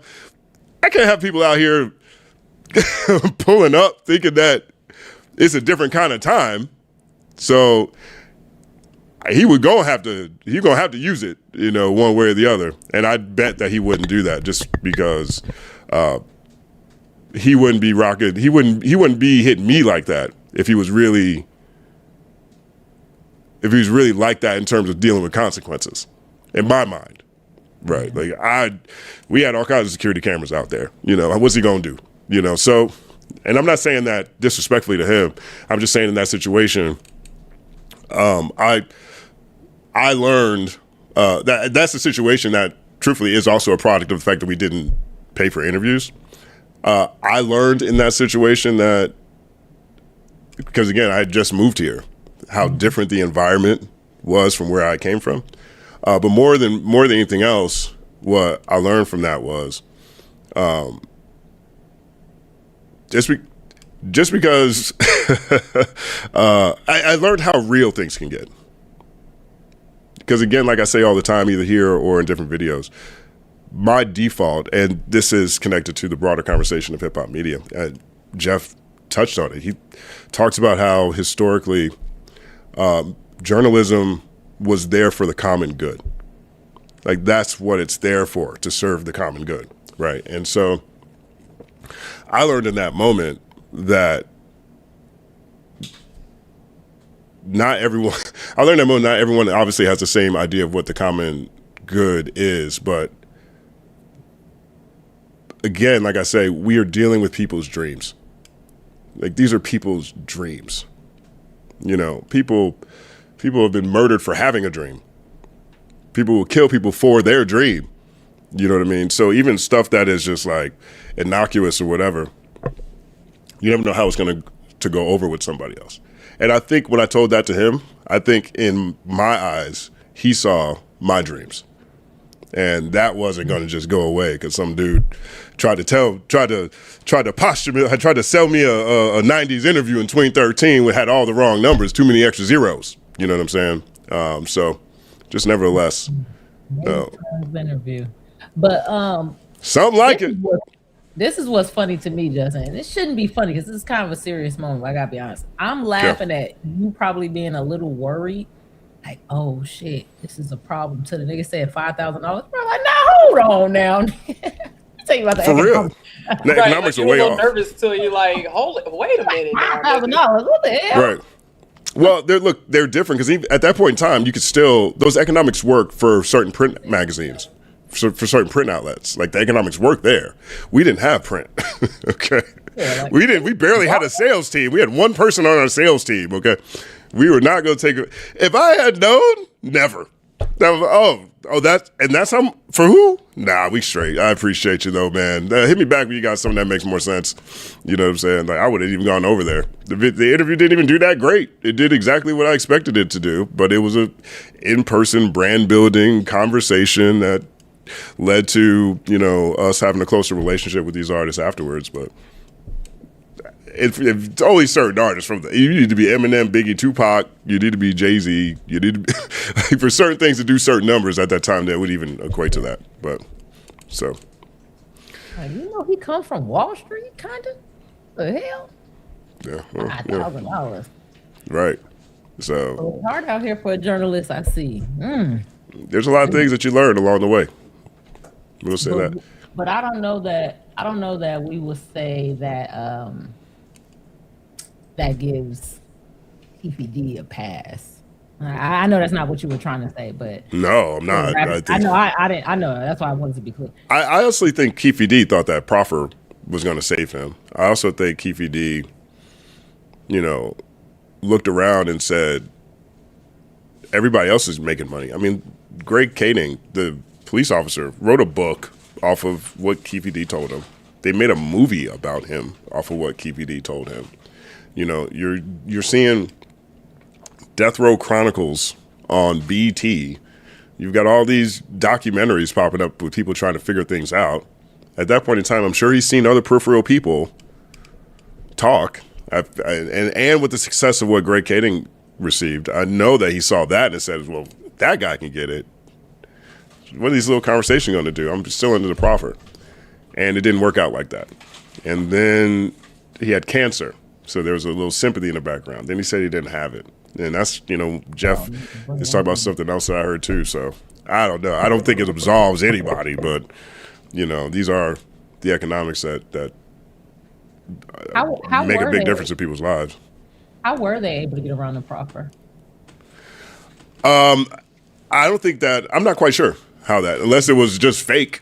You know what I mean? I think that they talked about that today during testimony, and I didn't get a chance to really look at look at it yet because I was getting ready for today's show. So perhaps there's something in there, but or sometimes sometimes they lie to people and get them to do dumb stuff. How you feeling on your birthday? Celebrated, elevated. Happy birthday to me. All right, let's get in these super chats. Big shout out to Brittany Danielle. 808. Happy birthday, Justin. Thank you. Happy birthday to me. 1 second applause. Hey, let me get ready to hit some balloons or some shit when they say this. Word up. Work? Some balloons pop up? Oh, yeah. There you go. That looked good. Yeah, That's what he's doing. Big shout out to Jadzia, 1974. Happy birthday, TCF. It's all happening. Thank you very much. Happy birthday to me. 1 second applause. Let's see what we got out here. Let's see what you got here. I got for you. Let's go, Justin. Thank you, G Mama. Happy birthday to me. Yes, happy birthday to me. 1 second applause. Thank you. Let's see what we got here. Lauren241, in honor of your birthday, thank you so much. There's my 99-cent stat. Look, see, stat. Lorena 241. She's good. Thank you so much. 1 second applause. What we got for Lorena? Fireworks. Yeah, fireworks. That's good. Shy Nose. Big shout out to Shy Nose. Thank you. And thank you for the tweet earlier. I saw that. It's very meaningful to me. I appreciate you. And thank you for everything you bring to this community. Appreciate you. 1 second applause. This is fun.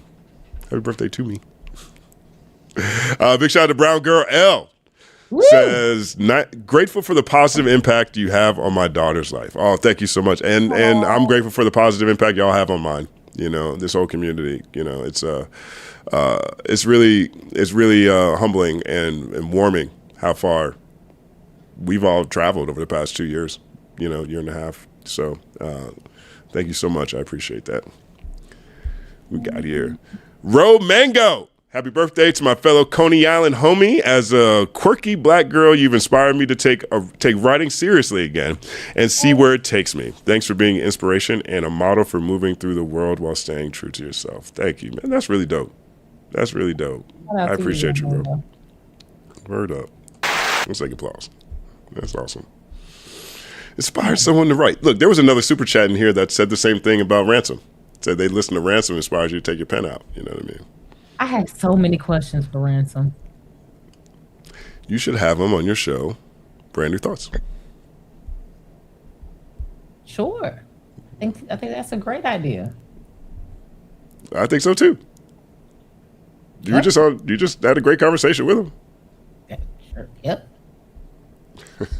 It's all Hey, happening. let me phone a friend when you got them on, and so I'm gonna ask some questions too. Yo, y'all should do it together. Because I think it would be a really good combo. I think like with a little bit more fleshing out and a little bit more time, I think he could respect the hustle, so to speak. So Yeah. Yeah. Yep. I think it's good. And that'll give you guys a chance to really sing into his album too. You know what I mean? Because that'll be able.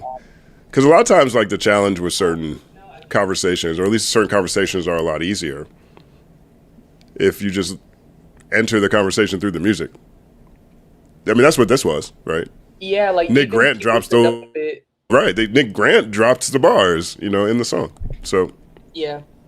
No, he definitely loosened up a bit when I had asked about the production. He was like, "Oh shit, I'm so glad you asked because I did." Yeah. That's like, you enter that, sprinkle that in a little bit of pushback. Then it works. Yeah, you got it. You got the recipe. Shout out to Mick Chilson. Happy born day, Justin. Is it possible for you to briefly tell the story of the epic basketball game of you versus Julia White, aka Steve Urkel? Didn't he cross you up? Yes, he's a better basketball player than me, and I learned that firsthand. So we had a run every Saturday. And so, again, I think I might have told this story to some degree, but when I first moved here, there was a couple of things that were just really important for me to do every week as I understood not only Los Angeles, but, the space I was in music, particularly hip hop. So every Wednesday I went to Low End Theory, which was an indie alt hip hop event that happened every week for at that point, 15 years or something like that. It was at the Airliner. The Roots had been there. Ye had been there. Doja Cat came up in there, Flying Lotus, all these people. So I would go over there and go religiously every Wednesday just to continue to build relationships. And every Saturday I would go to this industry basketball run. And everybody at that run was representative from Nike, representative from Def Jam. Stat was in that run. Thurs was in that run. Michael B. Jordan was in that run.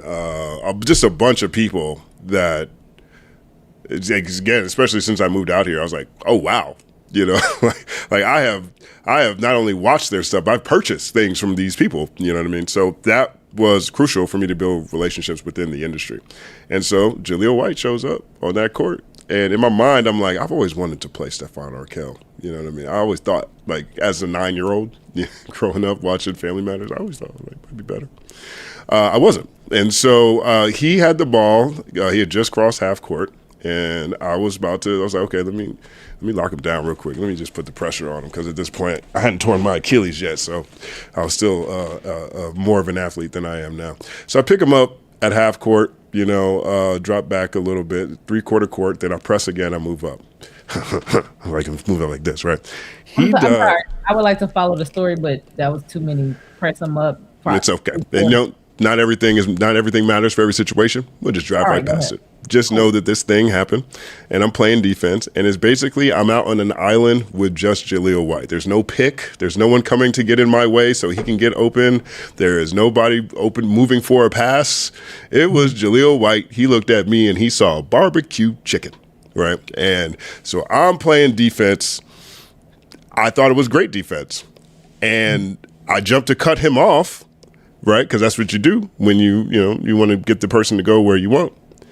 And he decided he wanted to put a lot of pressure on my ankles. And he does a real quick inside-out dribble, cross that looked Tim Hardaway style. And so when I went back to where the Tim Hardaway style usually ends, he does another cross, and now I'm like 20 feet away. Like I didn't fall, but I had to like jump to recover. And then he hits a 3-pointer, but by that point he was wide open, so I'm not sure how impressive it is that he had a wide open 3-pointer. It sounds like it was pretty impressive, Justin. He was wide open. You know what I'm saying? Like, he was only wide open because he crossed me up so badly. He shook me. Yeah. Why did he keep asking you to retell this story? Y'all gonna stop asking Justin to tell this story on his birthday? Y'all wanted to hear about his accident, bro? Like, I didn't get injured, you know, fortunately. I didn't fall, you know, and nobody was recording at that moment. So there's no visual record. And so, you know, me being the person I am, bringing this story to the world, is awesome, because I don't think there's ever going to be any video proof, so people don't have to see how bad it was. And was it like you know what, sometimes, all the time, makes it worse? It's the from like everybody watching, like that's what really kills the ego, I feel like. Yeah. Yep. And there was famous people there watching you not fall. Yep. I mean, everybody had some sort of fame to him, I will say. But I think we probably talked about this enough. We should move on, you know? You know what? Me too. As a matter of fact. I think we could move on. Well, and you know, like, me and Morgan have a saying, stumble at the most. Okay. Like, whenever we trip, or like literally physically trip, or like make a mistake, and it's like, you know what, stumble at the most. Like, as long as you didn't like face plant, right? That's all right. Stumble at the most, man. Right. Yeah. Yeah, you know, and sometimes you just wrong your whole life. Like, my whole life, I just felt like, I know I could be Steve, but then I couldn't. And then I got confirmation, and I grew. Sometimes you just, you know, you take in a little humility, and it just enriches you in ways that you didn't expect. And so that is what that's what I've been telling myself since I got crossed up by Steve Urkel. So big shout out to you. Thank you for that super chat. Shout out to our brother, Rory Bateson. Happy birthday, Justin. You deserve all your flowers for honest journalism you have done over the past decade, but the amazing community you've built here in the last 2 years might be your greatest achievement. It's all happening. Oh, man, that's real love. I appreciate you, man. 1 second applause. Rory. Yeah, Rory's amazing. Now, you guys know Rory. Rory's amazing. He's on the front of my gallery site on my website. There you go. Oh, big shout out to Miss Lashia 2994. says, happy birthday, Justin. Hello, everybody on Culture United panel. And in the chat, I also have to give a special shout out to G Loke. Love what y'all are doing. Thank you so much. I appreciate it. Oh, 1 second applause. That's dope. That's real generosity right there. Thank you so much. Big shout out to Fake Worked since 1978. You guys know who this is? This is DJ. This is DJ from Third Verse. This is our co-host, hey, DJ right here. What's up, DJ? Let's do that.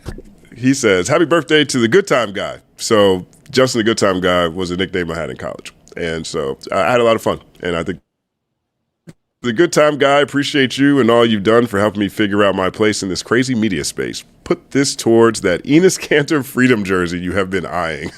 1 second applause. Now, that's an inside joke because I am a fan of women's basketball. I love the WNBA. I love women's college basketball. And so, and I know that DJ doesn't, right? He thinks it's a bad brand of basketball. It's not that he's anti-woman. It's just that he doesn't think it's good basketball. And I think... Objectively false, but whatever. Sorry. Right. Well, we all have opinions. And I think a lot of times, and I'm not saying this about DJ or Stat or anybody, I'm just saying a lot of times I think when, particularly with the WNBA, I think the narrative of the conversation is always real interesting in terms of what people choose to put their focus on, right? Like, okay, you got people, the WNBA doesn't make as money as the NBA, much money as the NBA. Yeah, of course not. It's, well, the NBA subsidizes the WNBA. Yeah, it's probably a good idea for them. I mean, it's all private businesses. If they want to spend money on this, that's fine. But nobody wants to talk about or points out often enough for me that the WNBA is by far the most successful women's sports league in this country. There's soccer ain't doing WNBA numbers, women's soccer, and they're the best in the world. Yeah. The women's soccer team is the best in the world, but the women's soccer league don't do WNBA numbers. Tell you that. Women's hockey. People don't even know that there's women's hockey league. Yeah. But also, too, Justin, think about it.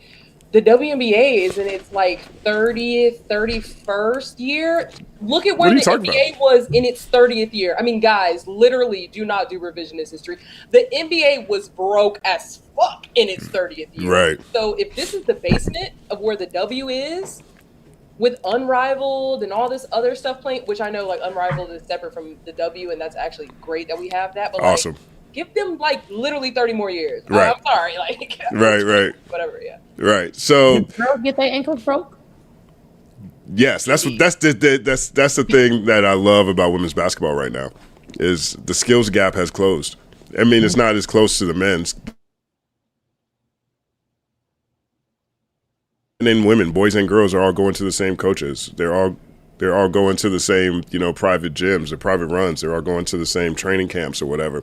Everybody has a sham god. Everybody has, the same, everyone's being taught the same crossover package. Everyone is being taught, the same spots on the floor to help with their shooting. So the rest of all the other things about basketball that I love have only gotten better, only improved over the course of my life when it comes to women's basketball. And now the number of stars they got coming out of women's college basketball all the way to the league right now, like the next 10 years is going to look really dope.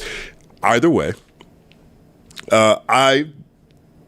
anytime any chance I get, whenever I see something that's really awesome in the WNBA, I text Stat and DJ, I drop the link so they can see it, and then I just leave and let them troll me to death and get mad at me for sharing this, right?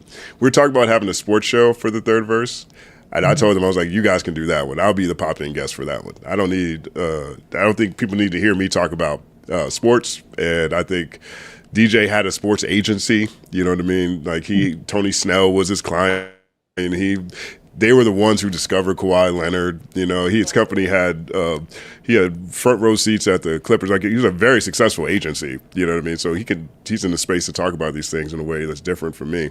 I just told him I'd pop in every now and again and be the women's sports reporter, right? And so that's what I do. Like, so, but what he's doing here. So obviously with this Enes Kanter freedom jersey thing that we're talking about here, I just think that this is it's really unfortunate that this conversation is happening around women's basketball, men wanting to play women's basketball, and it's just something that doesn't even exist. Disingenuous, sorry. Right. Like, I don't really have any place to get that shit off because, yeah, it's like, okay, it's sports talk, but it's like, How disingenuous is that? And actually, Stephen A., who recently just got the thumbs down award by the NABJ, and he ran to Sean Hannity, confused as to why that happened. He absolutely ran with that story like it was legit. Like, oh my God, actually, this is going to be a really big problem. It's like, no, it's not. Like, they do not meet eligibility requirements. And also, too, to the like WNBA versus NBA combo too. We're now like Angel Reese has a couple stats where she's beat NBA and WNBA records, and same with Asia Wilson in 2024. Her PER was comparable to, like, had surpassed anybody in her league and the men's league. So, right. You know, I know Glasses had said a couple. Remember when he went on that like Magic Johnson rant? I don't know if y'all remember that, but he was like, Magic, there's nobody like Magic. I had sent him an Olivia Miles compilation, and he was like, God damn, he was. Yeah, Olivia Miles is nuts. She's crazy. She's crazy. She's crazy. So DJ is sending this. So the way I troll him with women's basketball highlights, because he always has a reaction, he's trolling me with this because he knows I get a reaction when I see this men and women's sports narrative just being run around all the time. So this is DJ trolling me a little bit when he's talking about this Enes Kanter Freedom jersey, because Enes Kanter, terrible NBA player, who's made more of a name for himself by taking right-wing political positions since he was no longer viable in the league. He was the first person to declare for the draft. So DJ is trolling me with this. And so that's where, long story short, this is what this super chat is. But I appreciate my brother DJ. You say what? I give a quick hot take. Yeah.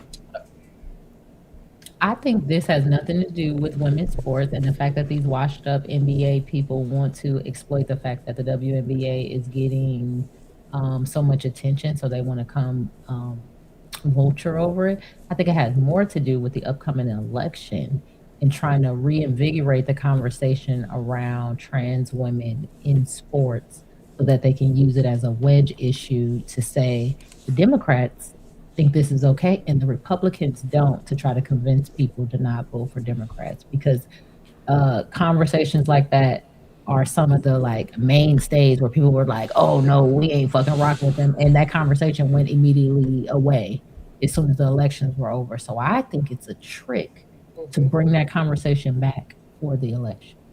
Also, Elle, you're onto something, because this conversation was reinvigorated by Sophie fucking Cunningham, MAGA Barbie herself. They literally call her MAGA Barbie. And they're having a Turning Point USA rally for her outside of the Barclays Center. Like, it's gotten to the point they've got these kind of like protect girls and sports girls like sitting on the sidelines. It's straight up that playing right into that wedge issue. And y'all better do something, because these midterms, they about to kick y'all ass. Y'all better try to do something, and this ain't gonna work. Hot take. Go ahead, Dustin. I agree. I agree. Boom. Shout out to 21 Blackjack. Long, short albums. If I'm crate digging, I'm not going to the crate with one record that has 30 songs. I'm going to the crate with 30 records, hoping to find a few records to spin. ADHD has made streaming the same thing. I'm not going to crate. When you crate, you take it out or you put it in? You crate digging, like you're looking for vinyl. No, but okay. You're digging in the crates to take out. Okay, so when you crate, I'm going to crate. So I'm not going to take the one record that has 30 songs. I'm going to take 30 records that are shorter, hoping to find new records. So this must be to say to Ransom, do the 2 albums instead of the 1. Maybe that was connected, because I think that's what Stat was saying, like compress it and drop a second or whatever. Yeah, maybe so. Yep. Right. Thank you, 21 Blackjack. Yeah. Bonafide MC says, there is an essence to our culture, but once it's uploaded, it becomes commodity. That is the truth. Big shout out to Star. Oh, sorry. What were you saying? I was just saying that was a bar. There was a bar. Big shout out to Star Trek 13. Justin, happy birthday. Happy birthday to you. Happy birthday. Happy birthday to you. Quincy Jones for Sanford & Sons Melody. Happy birthday. Happy birthday to you. Happy birthday. From me to you. And I hope you have it many more, because today's your birthday. I love that song. Hey, big screenshot. Got it. Oh, got it. That's dope. Thank you. Appreciate that. Star Trek 13. This is a good callback, too, because I really love the Sanford and Son birthday song. You sing it a lot. It's fun. It is. It's fun. You know what I'm saying? Shout out to Tablio Bafonik Yode 1788. We got says in the land where hurt people hurt more people, fuck calling it culture. The hard part 5. Culture is a characteristic of a community to be upheld, preserved, and gatekept. Just because something is prevalent, trendy, doesn't mean it's culture. Happy birthday, Justin. Thank you so much for that. I like that. Let's see what we got here. And before we move on to the next one, got a pop in right here from my brother Bad Drew. Oh, what up, Bad? 9-second applause. What up?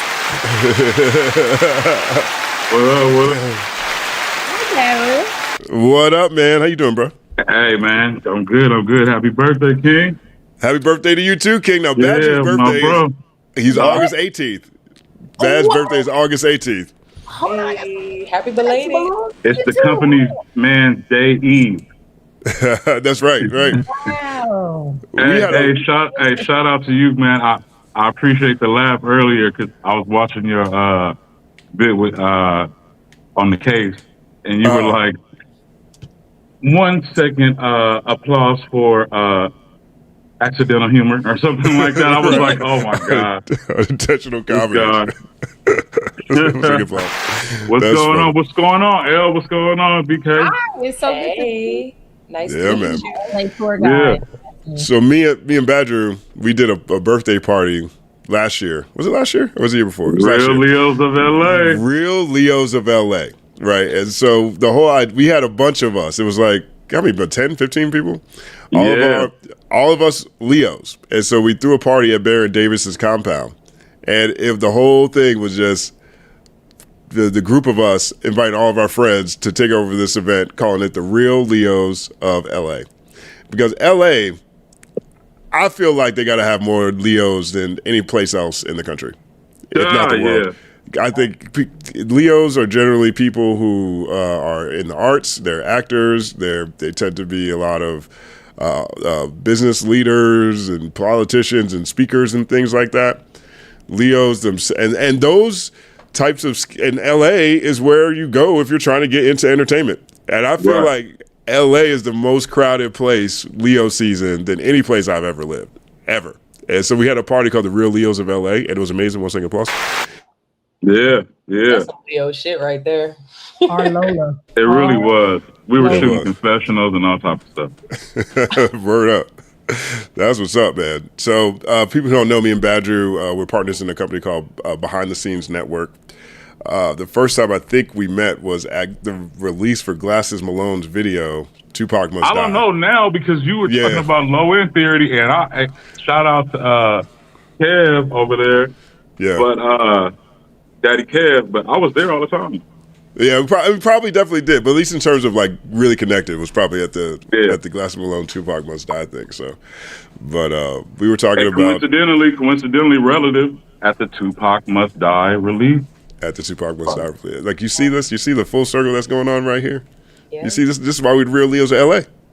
Yeah, some things are just divine. The sun is something eventually the planet's got to orbit. You know, that's just how it be. Yeah. Word up. So, man, thank you for popping in, man. We're going through super chats real quick, but I want to get your thoughts on some of the things we might have talked about already. Where are you? Okay. Where are you at right now with this this conversation around hip hop media? Your diagnosis. What you say? Hip hop media and what? From your what is your diagnosis of the state of hip hop media right now? I love it. It's always going to be in flux forever, right? It's never going to be a perfect space. But I'm always into watching the emergence of things. I have an optimistic point of view on most things anyway. So like you guys are here and then expanding and branching out. There's the whole, like I watch Marvel Universe for the heroes, right?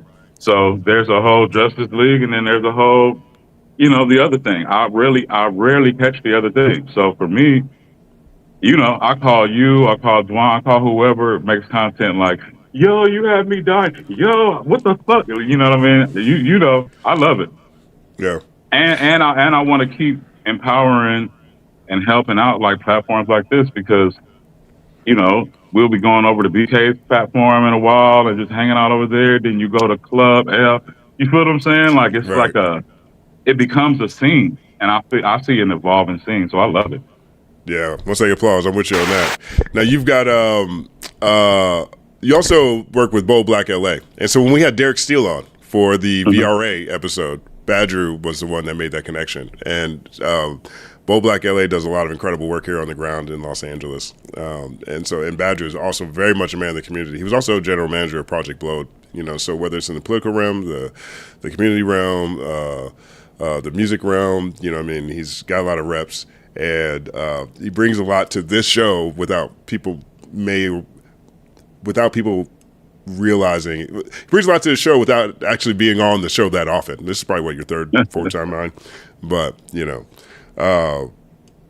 that Derek Steele episode is one of my favorite ones. What else you got going on? You got a new podcast you're doing?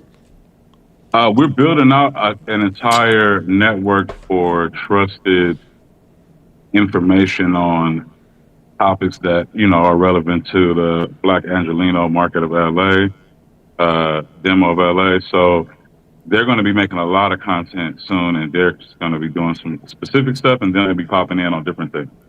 That's what's up. That's dope. That's dope. Well, happy birthday to you too, brother. Hey, man. It's Leo time. Everything is all good in August. I don't know what to say. If you catch me in August, the answer is probably yeah, if it's a good thing. You know, I know you guys are going to the super chats, but I think I should come on another day too and just answer questions on what it's like to hang out with L at an event. Me? Yeah, because when we hung out on Juneteenth and we were like event hopping, I read the chat. They want to know what I think of what that was like. I'm trying to be outside with L too. Like I'm planning my little trip to LA for the first time ever. I've never even been. And I'm like, I want to be outside with L, period. BK. Yeah, you got to go with all of us so we can get you the passes into things. And then you won't be with her long because you got about 5 minutes before she's like, bam. And then you'll see her coming from this side of the front. Like, where were you at? Okay, you just stay in the same spot till I come back. It is up. And Badru gonna tell us everywhere to go. Yeah. Because BK, I can tell that we party the same. I'll just say it that way. I have the same suspicion. Just let me know in advance. But I don't want to make it about me, Badru, because it's not my birthday. But we was lit and we had fun. And I appreciate that Badru had good places to go. So, you know, some people kind of pretentious, bougie, you know, type of things. That's cool. But going somewhere where I can walk around and there's different things to do, different people to meet, different things to satisfy my ADHD, hip hop, fashion. It was really dope. So we could keep it anytime, Badru. Just let me know whenever you're ready. Yeah, community. We went to Watts. We went to Long Beach. We went to Adams District. We had it was a great time, man. The time was had. Me a duffel bag, athlete. You feel me? A ball bag. Whenever you're ready. That was a great day. We had fun. Yeah, it was dope. We were in Watts, Long Beach, downtown. We were all over LA. Yeah. And Long Beach. It was great. You gonna join us for some super chats? No, let's go. All right, so we got this one right here from Ricardo Francis. Says, I'm late. Ransom is your favorite rapper's favorite rapper. The streets say he picks beats like Nas. I say he drops heat through bars. Acapella, no one's touching the fella. Top tier lyricism. Random spitting scripture out here. Ransom spitting scripture out here. There's bars in there. There's a lot. Has good beats. I mean, I disagree with the Nas. Well, I don't know, because Nas, I think, has some good beat selection too. So maybe I'm just looking at the positive and ignoring the negative. And this is a positive here. You know what I'm saying? He's overall talking about how great he is. Ransom's in the zone. Yeah. No, when somebody say you pick beats like Nas, that's not a compliment, right? So, Yeah, but what? Look, the whole post is a compliment. and right? absolutely. Like the whole thing is a compliment. You know, we can choose to focus on what he says the streets say, or we could say, you know what? I agree. He raps great. You know what? Justin, I appreciate that. Good vibes in August. We have, yeah, you know what I'm saying? Yeah, we could just, it's a complimentary thing, you know? 1 second, pause. Big shout out to Black Belt Breeze says, PCU, happy birthday, Justin, G-Loke, Harlow, 6ix9ine, Act Drake, Aiden Ross, and the digital gambling companies were let into our black cultural spaces by people you know closely. How did you learn to forgive them? Why should we love? That's a good question for G, but I don't know how Screenshot valid it. it is, but Yeah. You gonna screenshot it? yeah, I would love to know what his thoughts are. You want to get it? Oh, you want to screenshot it? Oh, I got it. I oh, can do no, it. no, I can do it. Yeah, so Everybody get ready. We about to take a screenshot. All right. Did it. Also natural. I'm smooth. It was good color harmony too with your hat and the orange. But anyway. There it is. Represent.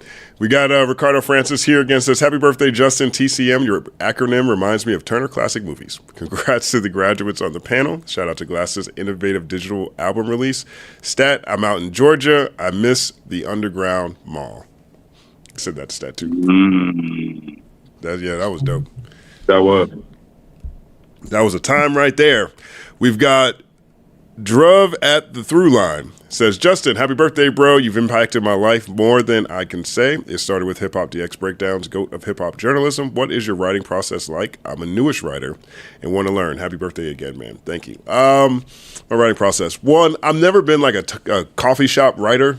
I'm not someone who can write, around other places. Like if I'm writing, it depends on, obviously it depends on what I'm writing. When I think about writing, I'm thinking about essays. I'm thinking about opinion pieces. I'm thinking about, arguments that I'm making or stories that I'm telling, more so than reporting that I'm doing. And so, generally speaking, I do that best when I'm in a place where I'm very comfortable and have the freedom to be as free as I need to be. Like if I want to get up and pace in a circle while I pull on my hair, thinking about, or talk out loud to myself, trying to find another way to flip something I want to say, I need the space to do that. Two, I will say, again, when I think about writing, I'm thinking about bigger ideas that I'm building. And so for me, it's easiest to do that when I am constantly reporting, if that makes sense. So if I do enough smaller stories, then I'm always in bigger story mode, as opposed to if I have this idea that I think something is interesting and I go and do the research on it and then come back. And I'm not saying that that is something I never do. I do that too, particularly if I've gotten a prompt from someone else, right? There's times where people are like, hey, what's something I do? What's it really? Hey, DJs seem to be in a weird space right now. Go look at what's going on over there. See if you got any ideas and come back and let's see what we can do. And that turns into our DJs and new black actors, right? And so I'm looking at writing from two different lenses. Generally speaking, I'm trying to be as efficient as possible, which allows me to, which reporting allows me to be the most efficient out of everything. In this case, for this channel, what it looks like is the stories I select to do on this channel on my own. And if you see them on different platforms, so if you see something on Culture United, you see something on Third Verse, and you see me doing a standalone video on it on my own, chances are that is something that's a part of a bigger thing I'm already thinking about, right? And so a lot of times, the videos that you see or the segments that you see that show up in these places consistently, a lot of times they're also beta tests for how much people actually care, right? So the Tupac trial, which is really interesting, people don't seem to care. Like if you go look at the people who are reporting on what's happening, if you go look at these publications, and particularly ones that show you things like comments or number of eyes viewed, they're all really low, and what does that mean? This is a 30-year-old story, and this guy's been successfully incriminating himself enough to where it looks like a non-story, perhaps. Is it because the most interesting people that are still alive and around this aren't talking? Like Diddy's not on the stand. Suge's not on the stand. The star power for this 30-year saga is remarkably low. You know, like we haven't seen, you know, even people who made it out away from all this stuff successfully, people on the distribution side or whatever, like they're not in the courthouse. Like people just aren't really that interested in it. Are people just waiting until it's done? Maybe people want to see what the final verdict is, and then everybody's going to run to the story that day, right? You know, point is, here's a story that I'm working on right now. I think something I'm covering. People don't really care that much, but I'm finding all kinds of interesting nuggets in it. So now, to me, the opportunity there is, how do you tell this story to make it more interesting? Because, again, this is hip-hop's first true crime thing, right? But my point is, I'm reporting on this so I can see the angles that aren't necessarily showing up on a headline by themselves. And then the third one is I read. That is the biggest one. I was really happy just to hear that Ransom said that he saw a leap in his own creative process, his MCing, by reading. Because that is ultimately what's most crucial. If you're going to be a new writer, it's not necessarily reading to necessarily get knowledge, but reading to see how people correlate words. You know, how they frame a sentence or a paragraph in order to explain what is happening, or to even learn new words, or to learn other ways to write, other styles. You know, there's a reason why, generally speaking, when you hear a new rapper, a new artist, they probably sound like somebody you've heard already. Because generally speaking, people start out as copycats. We mimic things that we love. And it's not necessarily as a biting thing, but this is the example of something that inspired us to do this thing in the first place. Mm-hmm. What happens is over time, when you read more, in this case reading, and if you're making music, it's the same thing, but probably just listening to music. But when you read more, you find other people that you just like the way they write. You just like the way they tell a story. They could be talking about anything. You go, Maureen, there was a point in time, Maureen Dowd could talk about anything. I could hate it. I could completely disagree with her, but the way she wrote was so, it just hit me like a brick every time. It was so fresh every time, right? That I was trying to understand her style. And so you do that with enough different writers. You do that with Ta-Nehisi Coates, or you do that with Tchaikovsky. He was music, but like, you know, there's books that's written about him that are written differently. And if you go look at how those people wrote it, whatever. You do that with enough people, you'll get closer to how other people write. Your influences become more varied, and then they all combine, and now you have a brand new style. That's your style, right? And so those are three things I would say, if you know that I can share. That's part of my process. I need to be someplace that's comfortable. I need to be the more I'm engaged in the story, the better, and I need to be reading. I need to be finding new writers that inspire me, because just like someone said in Super Chat earlier, or just like Romango, there you go. Romango said, you know, I need people, I love nothing better than to read something that makes me want to go write. You know, it's just like that kid I used to be when, you know, I'd watch a Bulls game, or I'd go watch Kendall Gill or Kenny Anderson or Duke basketball and immediately want to go outside and shoot. I go watch a game and go shoot hoops in the backyard. You know what I mean? And so I'm always trying to find things that make me feel that way. Read a book. For real. And can I just add, I love that you said that. And one thing I got to add to that is it gives you a chance to have read the word you're trying to use wrong over and over again. Some people tell you some shit, you're like, man, you've never read that. You say that word, but you've never read it. It's an experience. Right. You ain't wrong about and that. We can tell. Right. I saw a lot of that happening when the Drake trials first started, and watching a lot of different reactors and people read through the documents and struggle with words I know they've said, they just never seen them written. Mm-hmm. like that was the interesting thing. Is like, oh, okay. Like these people know they knew the word, but they hadn't seen it written. Yeah. That's another reason why reading is so important, so you can understand like language better. Yeah.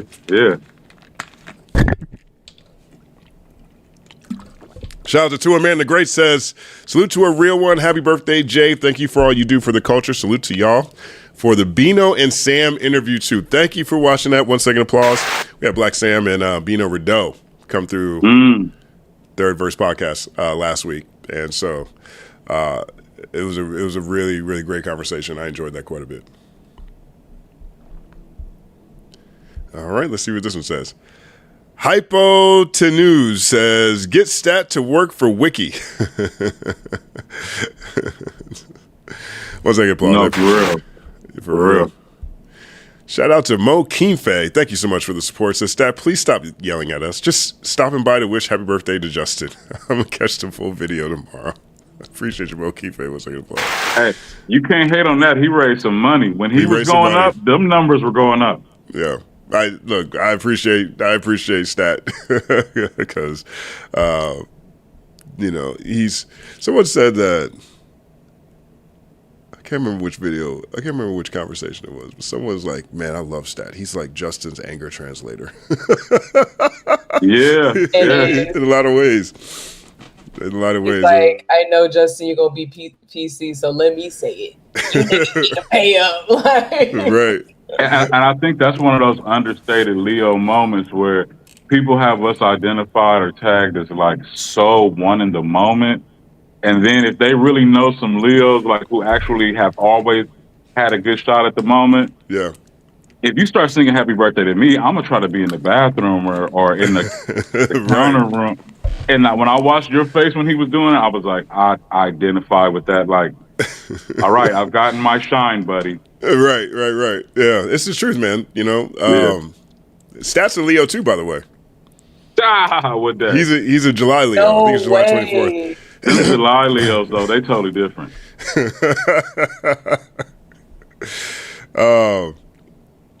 Shout out to Light Bareth Northwoman says, my applause got cropped. 9-second applause. Olay mentioned that the justice system is monitoring the socials to see who to go after by how people go berserk for justice revenge. Could be a future guest.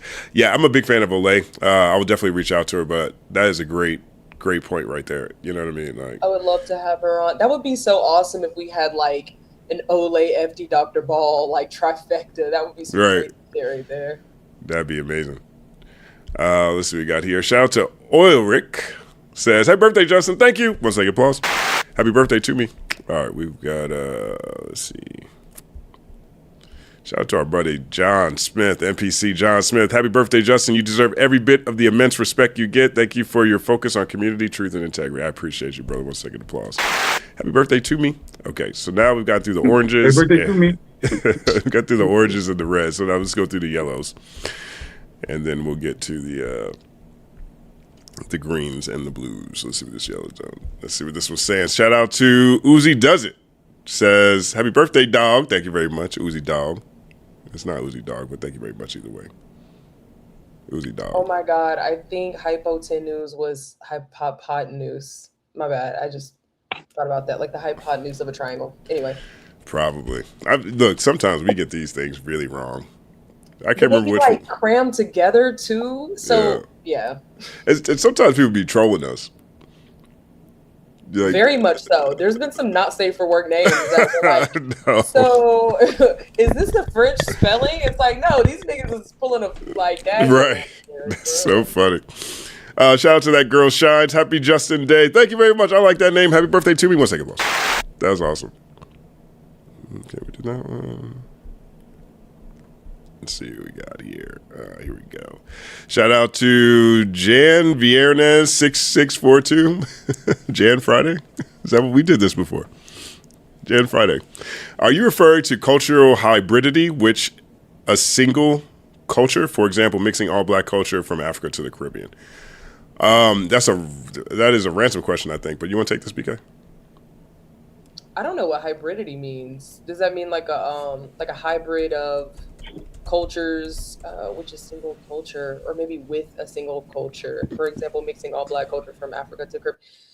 I don't know. I would love for him to like give his own personal, like flesh out his own personal like definition of culture, because I think when we started to get into like the meat and potatoes of the definition, it became a little bit more abstract. So I don't know.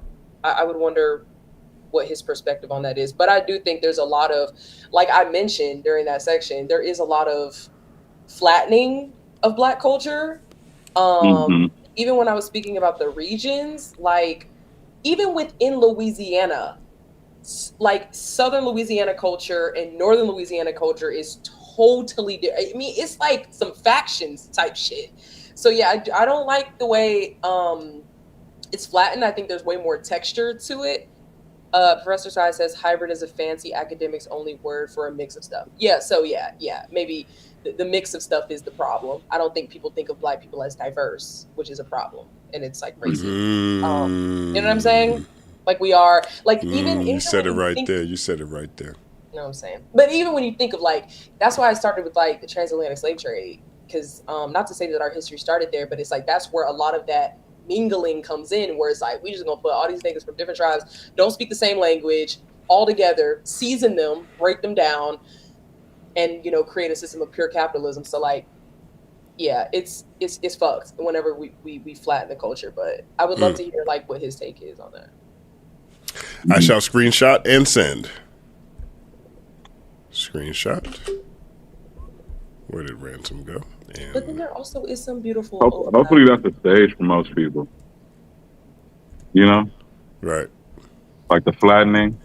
Like, okay, if you have to kind of narrow things down to just enter, I get it. But once you are amongst, you need to bring this thing back apart and start getting some true awareness about where you are and what could happen, Yeah, because there is beauty in the overlap. Like there's hella Venn diagrams where it's like, oh my God, y'all eat that too? Oh, we eat like even like a meat pie.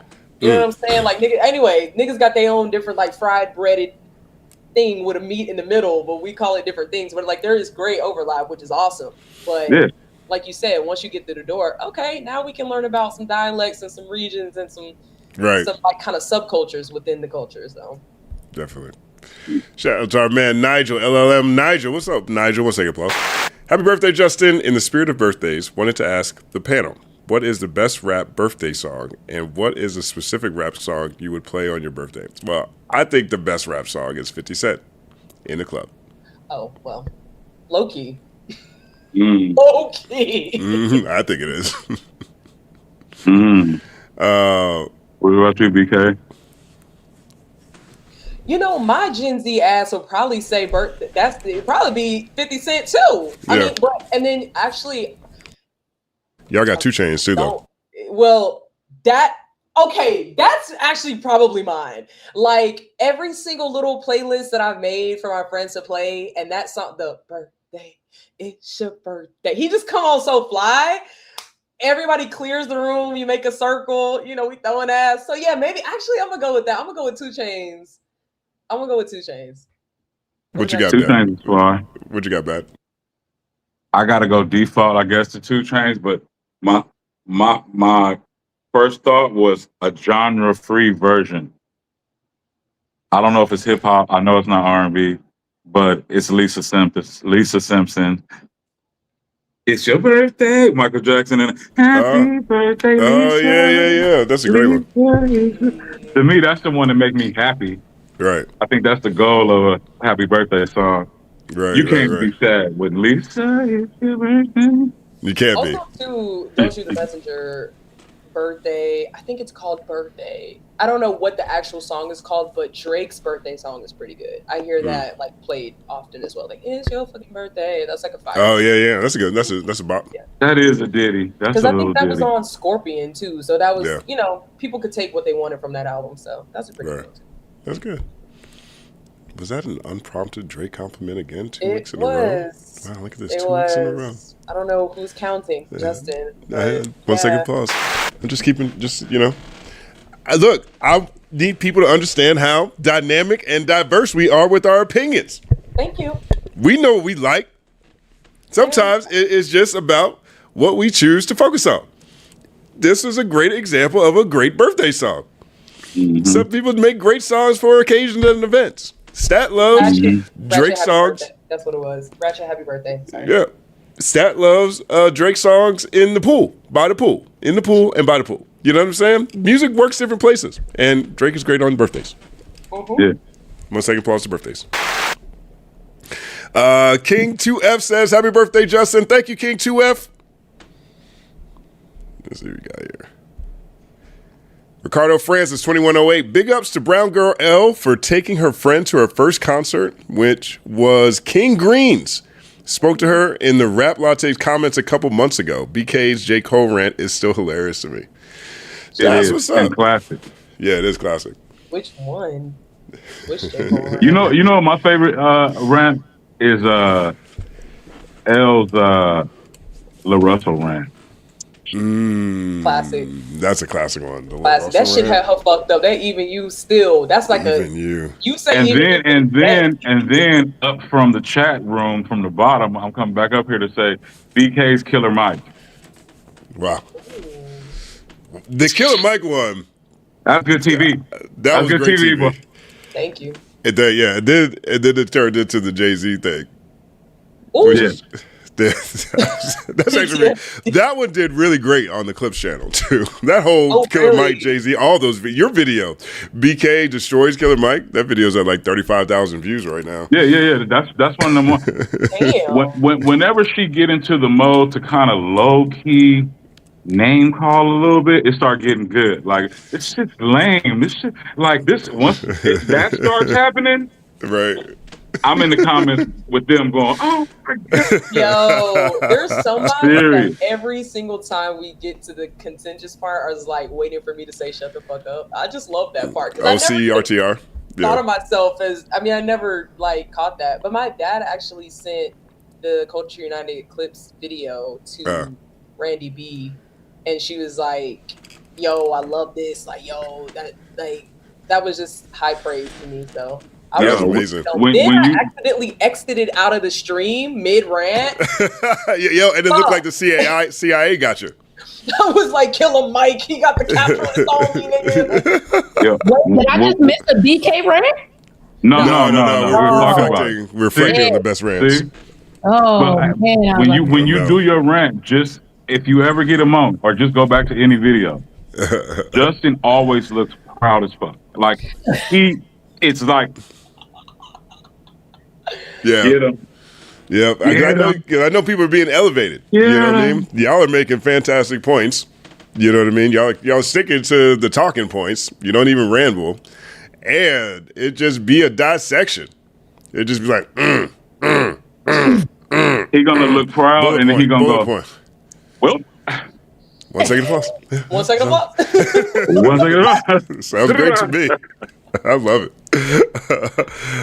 We got the next. Shout out to Bra Moore. Bra Moore says, Stat said, lock those doors. Absolutely. Yeah, he definitely did say that. That was funny. Shout out to M. Sibnam says, happy birthday, Justin. Thank you so much. I really appreciate this, man. You guys are so generous.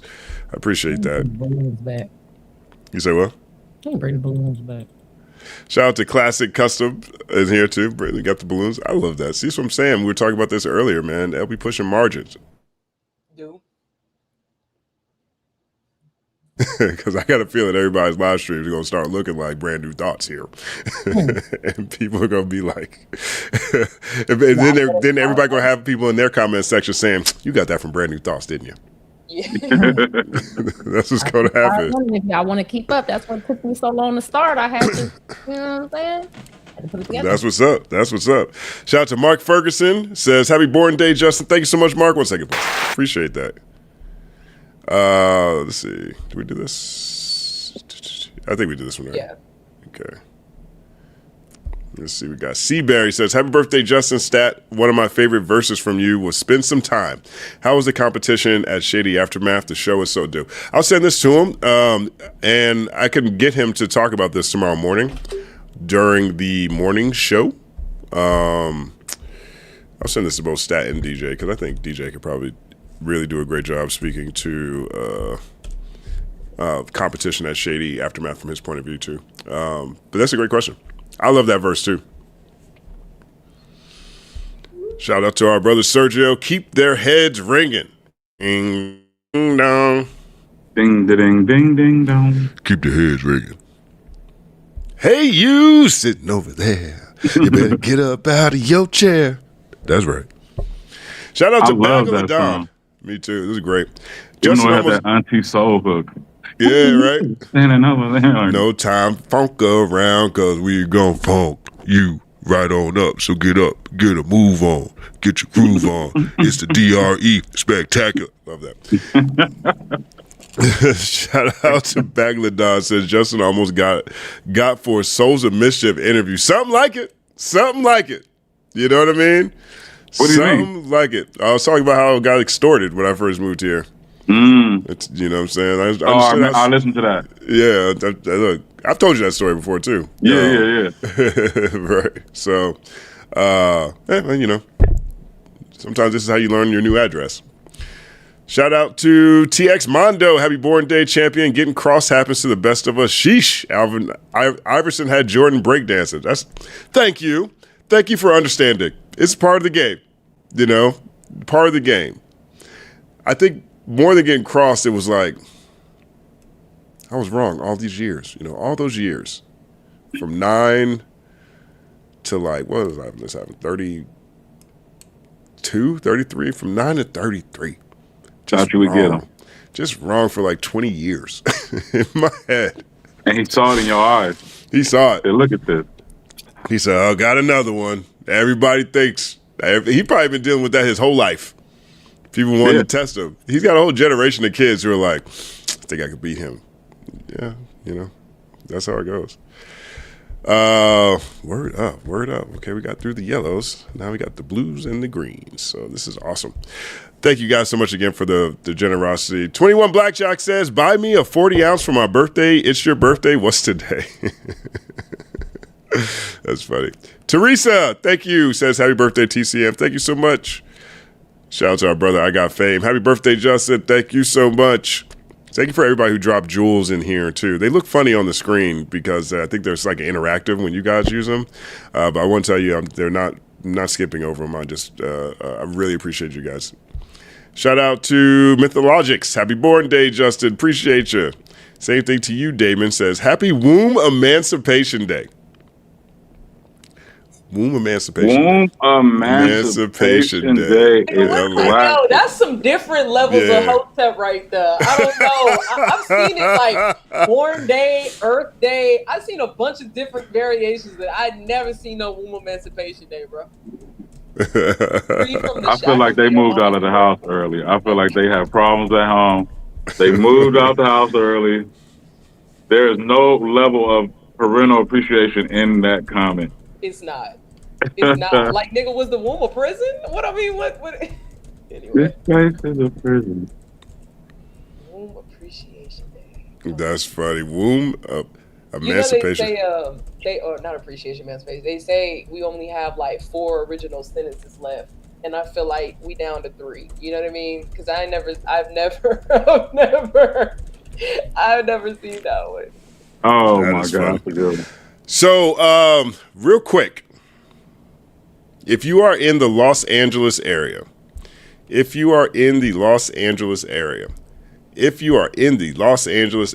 should tap in right now. Pay attention right now. If you are in the Los Angeles area, you should pay attention right now. Because if you are in the Los Angeles area, if you are in that area of Los Angeles, then you have the opportunity to win tickets to go see Digital Underground at the Regent on, I don't see the date, but I know it's coming up soon. September 20. What is that? It's in blue, right? September 3rd. There it is. Thursday, September 3rd.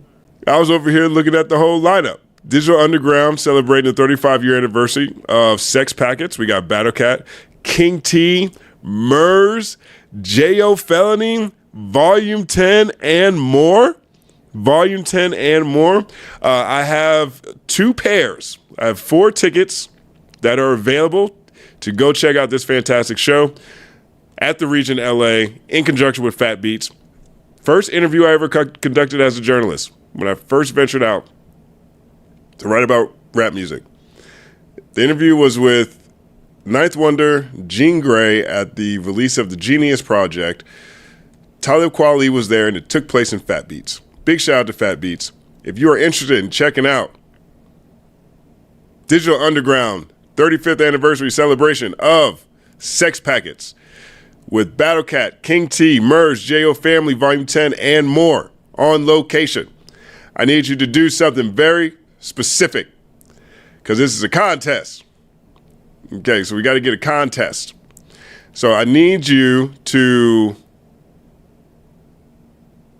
This is the part I hadn't thought all the way through yet. So I'm going to need you to go to Twitter, post a link to this live stream, and say, yo, happy birthday, company man. No, don't even say that because that's too specific because then I was getting confused with other ones that are up there. Type in Digital Underground, put a link to this, and you can win 2 tickets to this show on September 3rd. Okay. I'll look over there at the mentions and that's to go find it. No trivia? Oh, yeah, that's a good idea. They got to answer a question, bro. This is a classic. Right. We're gonna put a question on it. I like trivia. So Badger's gonna pick the question. Whoa, wait! I'm gonna pick the question. Yeah, you're gonna pick the question. Okay. What?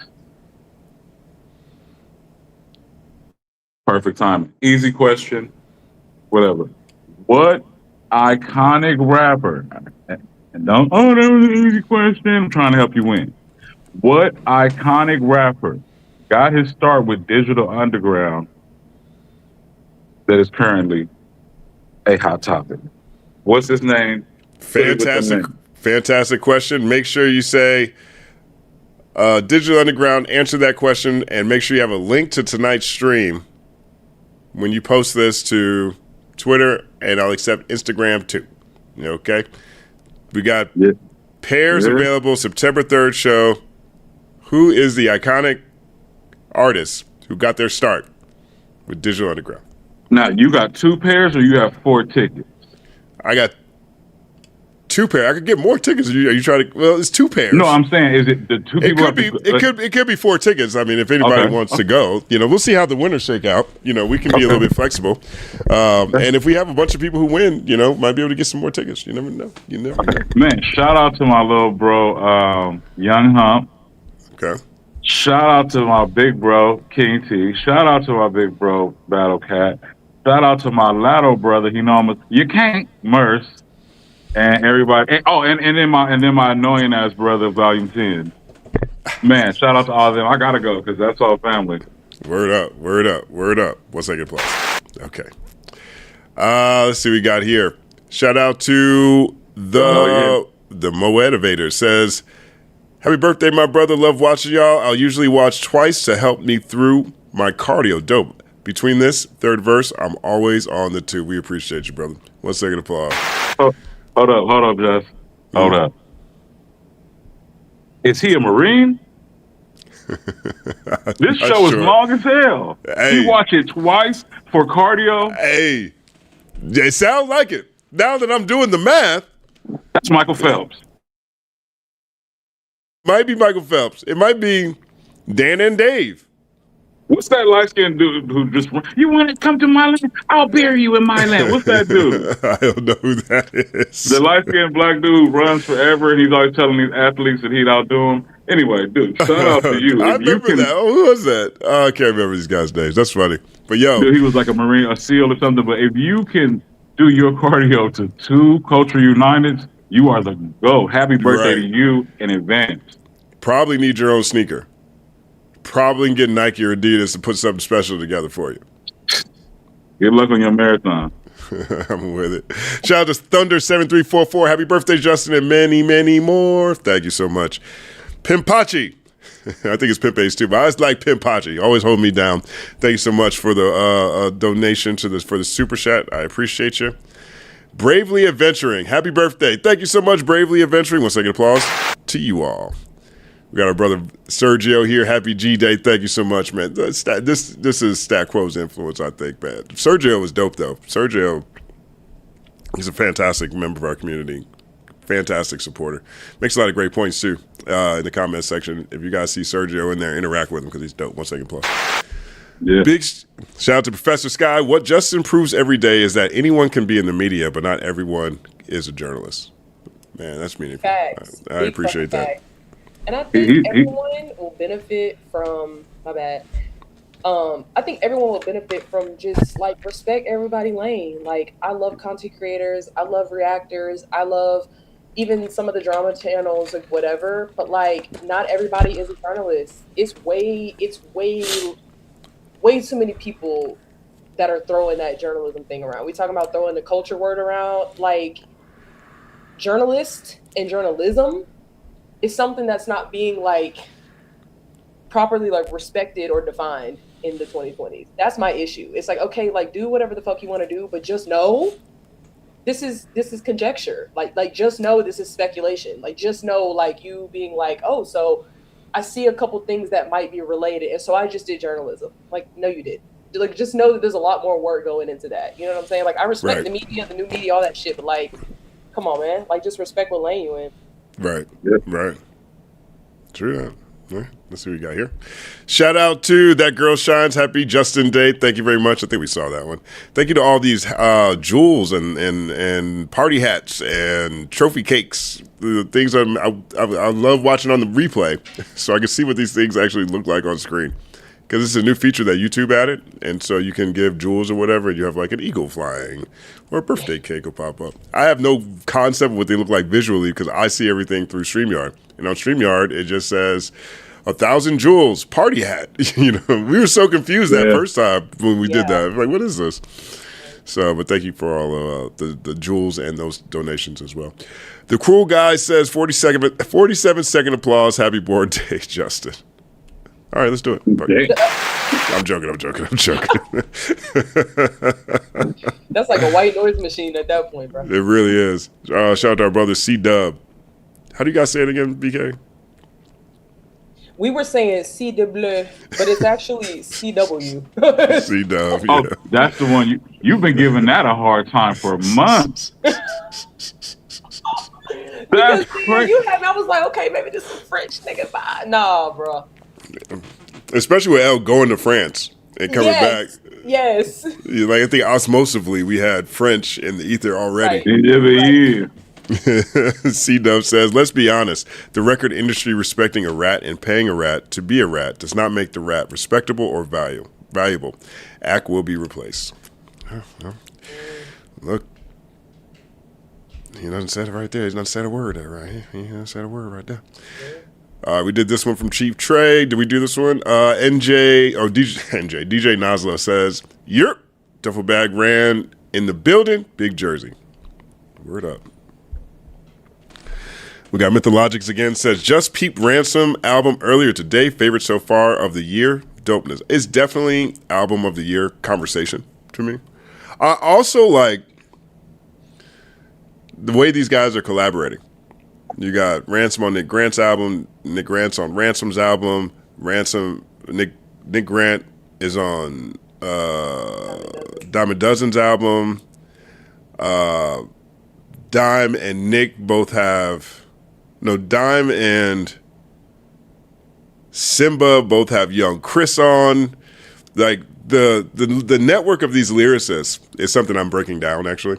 But the tracks that they've dropped, a lot of which we played here on Culture United, are some of my favorites of the year. And so the projects are holding up as they drop too. And I do think there is something to how robust the lyrical side of what's happening in rap right now has been this year too. And that's away from people we also just enjoy the greatness that they bring to the table on a regular basis. 38 Special, for example, West Side Gun, all these guys. But I think things are broadening in a way that I actually really appreciate. And I like the way that they're working together too. Me too. Expansion pack. I love that we're debuting a lot of that stuff here. It's awesome. I love it. The Cruel Guy says, Rand just put a flame under my seat to write again. See, that's what I'm saying. Like if you make people want to get up and go out and create. Come on now. That's special. Bonafide MC says, send that to my wife. Woo! Shout out to DayWI4J says, happy birthday, Justin. At what point do we stop talking about rappers, media personalities constantly we deem aren't hip hop? It gets repetitive. I don't know if,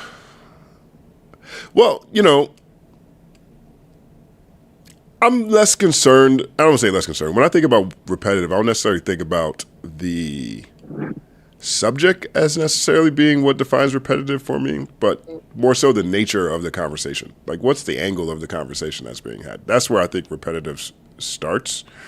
But then also, too, we're talking about media, right? And different people in the media have their own beats.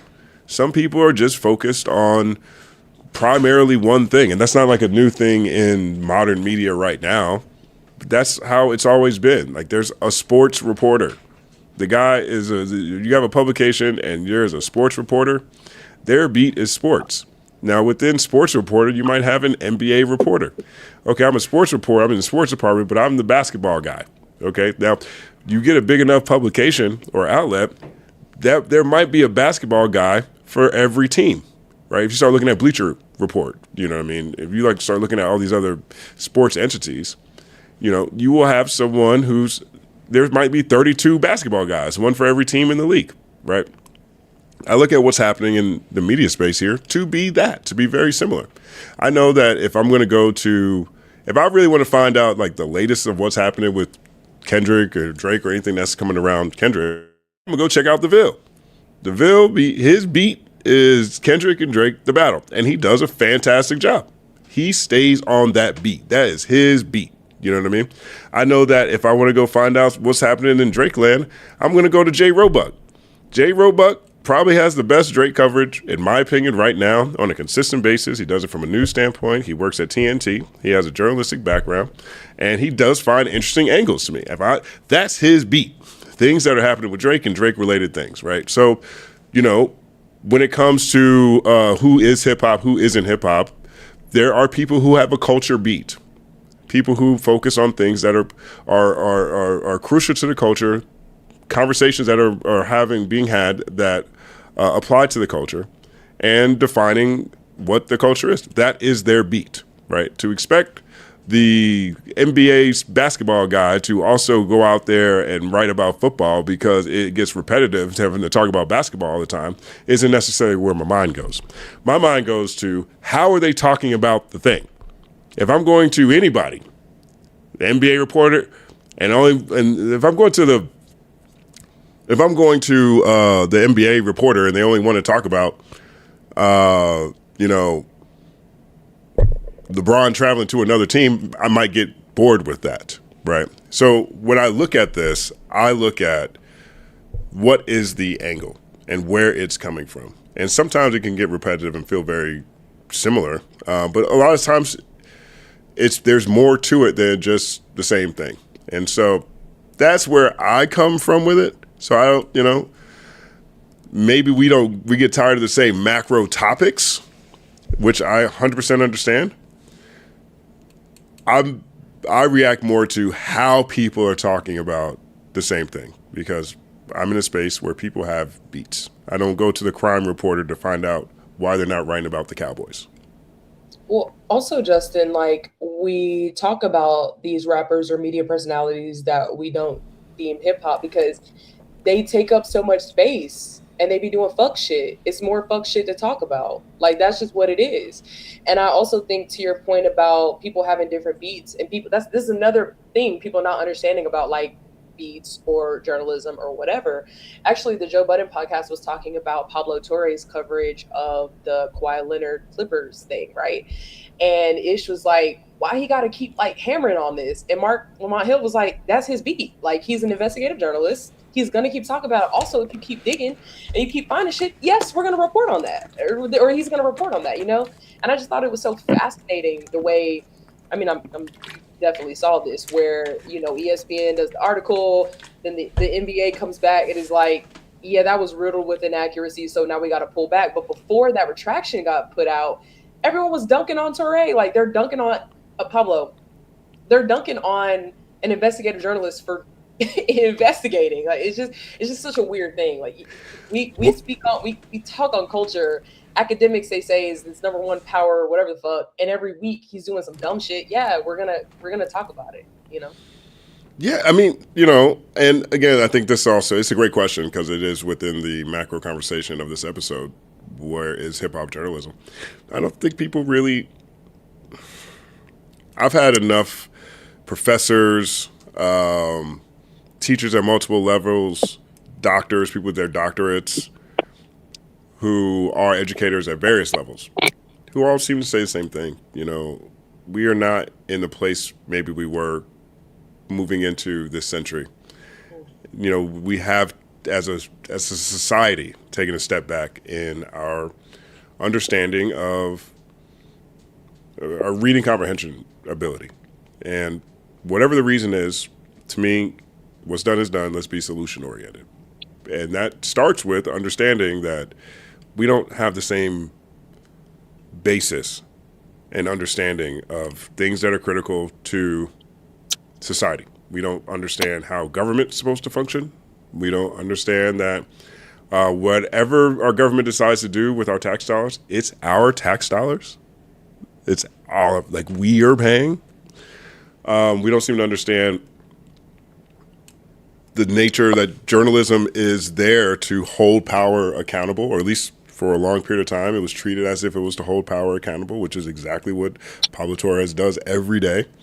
And, you know, and a lot of times I don't think we can see past just the super fan lens of things. Because a lot of times I do see people push back, hey, his beat is to find, you know, to investigate teams for corruption. But people who are fans of those teams now look at him as the enemy. Yes. They don't look at the fact that, hey, this team here is circumventing the salary cap. Or doing shady, illegal things. Right. And we should have a problem. Like, we should have a problem with that as a society. Right. Like, we as a society are basically championing corruption because we feel like it's fine unless if our team's doing it. And if our team's doing it better than them, and if our team's doing it better than them, that means we're winning. And anybody pointing out this fact that we're winning with corruption is a hater. You know, and so I think that, you know, that's part of what you see here. It might feel repetitive if you just look at the macro, but the nature of the conversation is a little bit different. And I think that Mark Lamont Hill handled that conversation really well because Akademiks was saying, how come he's not talking about this Rock Nation stuff? And he said, yeah, it's not my beat. If I'm going to go care about a bigger topic, it's something else that I care more about. And that is also a part of it. I've had a lot of people at various points in my time, particularly over the past couple of years, you know, point out examples of stories that I've covered or didn't cover for one reason or another, and use that to frame bias. Well, one, not everything is my beat, right? I'm not a crime reporter.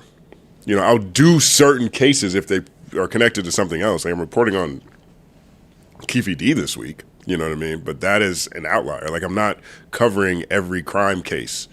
Outside of David's first arrest, he's been in trial for the past 2 weeks. I haven't done a David story.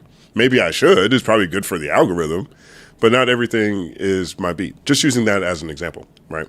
And that's what Mark Lamont Hill did today. He was like, hey, this is not my beat. Yeah, so other people will put their expectations on you in this space based off of, you know, the lens that they have. I had a great mentor last year remind me that I should not feel pressure to cover things that I don't want to. I should never feel pressure to cover things that I don't want to. Because sometimes in the pursuit of greatness or fairness, you end up covering things that you actually are outside of your beat. And so you don't even do a good job of covering this thing. You're not an expert in that. I mean, he handled that. I agree with you. He handled it really well, and then brought up kind of like, okay, you're in Vegas for the Keefe trial, but it's connected to a larger hip hop narrative, so that does make sense. It does kind of fall within, and like he mentioned his coverage of the Nolan Wells story. He also mentioned that because accusation was like, you're scared because you must be getting paid by Rock Nation, whatever. Just this heavy conspiratorial piece. And he was like, I just whacked Jay-Z over the head for the Target shit. And it's like, I talked about Jay-Z because it was connected to the Target boycott because I'm a political writer and journalist. So like, yes, that was connected to like a larger hip hop story, but like at the core of it was a boycott, and that is my shit, you know? So I don't know, niggas pick and choose. Right. It's a lot of it is convenience. You know, a lot of times it's like the thing that I see with this Rock Nation story more than anything else is varying degrees of effectiveness pointing out to me that Rock Nation is seeding the stories or driving narratives, right? Now, to me, at a macro, on its own, to me, that's expected. Like, that's not a story to me on its own, right? I think the story would be, if these things are true, the story would be just the details of what they're doing. But I can look to the other side of that conversation and see the exact same thing. You know, I've seen Drake has had representatives who are literally in court for seeding stories, doing the same thing. You know what I'm saying? So you're telling me that it's a story over here because they're doing it, but I look at this landscape and I see, honestly, that's just the nature of doing business in this land. If you're an organization, you're going to have your bot team, your bot farm. You're going to have people who stack the room. And what I mean by that is, like we used to stack the room all the time for Willie Jones in the beginning. When we took Willie Jones out, we're trying to get him looks. We're trying to get him on the country Spotify playlist. We got a great opportunity with YouTube. We were able to do a live event with Willie Jones at YouTube. But Willie Jones did not have like an super active audience in LA at that point in time. So we stacked the room. We would just go call everybody we know personally. Not even just like open it up to fans, really. Just people we knew personally, just to fill up that space. We gave people questions first. We gave the people we wanted to talk in the audience questions. You know what I'm saying? Like, and the whole point was that when the video came out on YouTube, the nature of the conversation, it sounded and looked amazing. Now, was that organic? No, it wasn't. But that is what you need to do to get to the next checkpoint, because and so I think that there's a lot of specifics that have been pointed out around that Jay-Z Rock Nation stuff that I think, like, dang, that's crazy if that's true. You know what I'm saying? And then I think there's a lot of specifics that have been pointed out with things I've seen on the Drake side of things, or the OVO side of things. And then there's also a lot of specifics of things that I've seen pointed out, just generally speaking, with organizations of this size at that level. And so I'm not sure how much of I think it's a story because of the details themselves, and obviously Rock Nation being as people's obsession or with Rock Nation, but also Rock Nation, different things that Rock Nation has done, or the ways that this company's impacted people. I definitely understand that, and I'm not trying to minimize that. I just see the nature of doing business in this space as an organization of that size. And I see a lot of that happening. And so, you know. But hey, shout out Willie Jones, Shreveport's finest. Boo Represent. Hey. We didn't have to stack the room for long. We just had to do it for that show. After that, he was out of here. Facts. Yeah. Willie Jones. One second plus. Shout out to, did we do this one? Shout out to Miss Lashia Com 2994. I will always love the culture. I could never hate the word. And shout out to the OGs who started this hip hop shit. Word up. Shout out to Cali Chief. The lunch table is in the building, cut. Yeah. They got the emphasis on that. Shout out to Bonafide MC. There is an essence to our culture, but once it's uploaded, it becomes commodity. I think we did that one already. Yeah. That is like big facts on that one. Shout out to Dot's favorite center. Happy birthday, Justin. Thank you very much. I appreciate you. Happy birthday to me. 1 second plus. Let's see what we got here.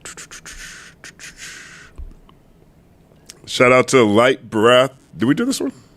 Night Breath North Woman. 9-second applause. Anniversary Justin Hunt. Hopefully you're not too tired after this. See you Wednesday and you can find yourself in the club. That's what's up. You going to the club? It's Vegas. Oh my God. I mean, yeah, there's always something open. I'll probably take myself to like the food court. There's a lot of good food here. Love it. Yeah. That's nice. Vegas.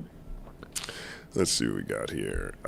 Shout out to my brother Dawood over there in Iraq. Happy birthday, Justin. All the best to you, brother, and to the wonderful members of this panel. I appreciate you, man. Once I get applause. Let's see what we got. Jay Symphony. That's a mindset. That's not culture. I think that was the We Are Gods. Shout out to Philip McGee. Happy birthday, Justin. CS Wednesday. Vlad does most interviews remotely. Let's talk about a disconnection, introspect, faux intellect, no debt. Bars. Say it, bro. I was about to say that. You go Brown Girl L. Okay, Marvin Sapp stat. Yeah, that motherfucker said, close the door. Close the doors. JB Smooth. I appreciate you, JB Smooth. We got Winna Grieve. Stop begging stat. I appreciate you. Thank you for super chatting that sentiment to stat. I appreciate that. You know, you could have just hit him on Twitter. You know, you could have jumped in the comment section of a third verse, but super chatting that sentiment. Thank you so much. That's why it's all happening. Shout out to DDXVI says donating and chanting Stat's name 3 times so he doesn't show up in my room tonight. Anthony Barrio says appreciate y'all, everything y'all do. Happy birthday, Justin. Here is Going Postal. We finally got that one. That's another one that took us weeks. We struggled with that one. It took us weeks. It took us weeks. We finally got that one. LOL Stat, happy birthday, Justin Hunt. Thank you very much. What we got here? CC Simone, happy birthday, Justin. Thank you very much, CC. Zephy Simpali says the collection plate is passed. Well, I appreciate we collected. Thank you. We got Mava Uranus. Damn, my Albertson chicken budget. Shout out to Albertsons. It's a great grocery store. LA. Shout out to LA. Right. Tay Smith. Shout out to Tay Smith. Thank you very much. There she is right there. Demitas says, happy birthday, Justin. Thank you so much. Wait, did Albertson start in LA or something? No, but we known for liking some Albertsons chicken, though. For real? Oh, my Albertson's God. good. Albertson's chicken is really good. Yeah, Albertson's. My grandfather was a manager there here, for 20 years, 30 years, something like that. Oh, wow, okay. I didn't realize that. I didn't know if it was like a regional, like kind of like a Waffle House thing, but that's crazy. Yeah, that's dope. Shout out to 504 Scooby. Happy birthday from the paper book food stamp section. Thank you, my brother. Appreciate you. Max Smith, happy birthday, Justin. Love all y'all. Appreciate you. Said, Stat, don't lock the church doors. Happy birthday, Justin. Appreciate it. Doe Flamingo Snail Foam. Happy birthday, Justin. Thank you for everything you do and being inspirational. Much love to you, BKL Stat Culture United. Word up. Thank you so much for that. Mike is grateful. Happy birthday, Justin. It's birthday too. I guess maybe your birthday too. Just let me get 50 followers so I can go live listening to music. Everybody follow Mike. Mike is grateful for a number of reasons, but mostly because he's grateful. And I do think that there is a shortage of gratefulness, at least that I run across in online spaces. And I think that bare minimum, regardless of how terrible things can be for all of us, we all have something we can be grateful for. So shout out to Mike for that sentiment, because I think that's powerful. And you know what will make him more grateful? 50 more followers. Right. So let's see that gratefulness double by everybody going to go follow Mike. And it spills over.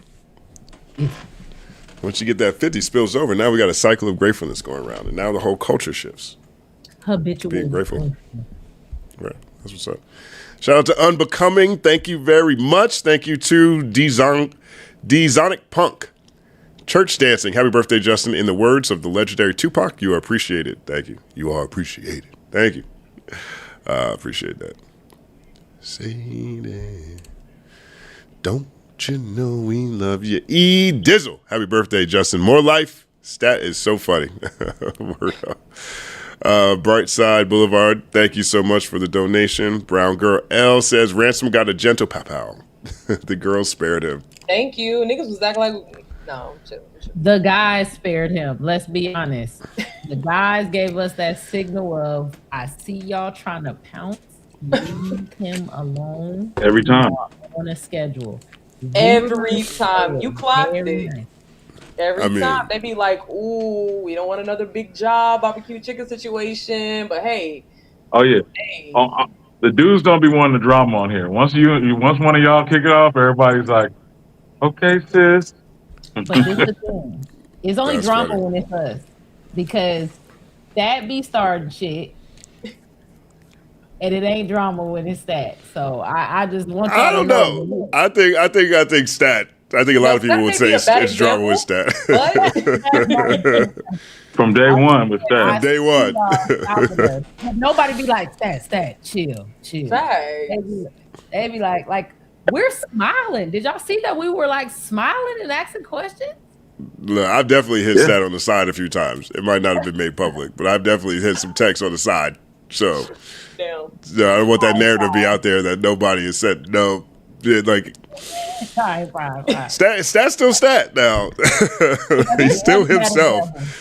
You know what I mean? So feel that moment of like y'all put y'all claws away? Did you feel the non-verbal? Yeah.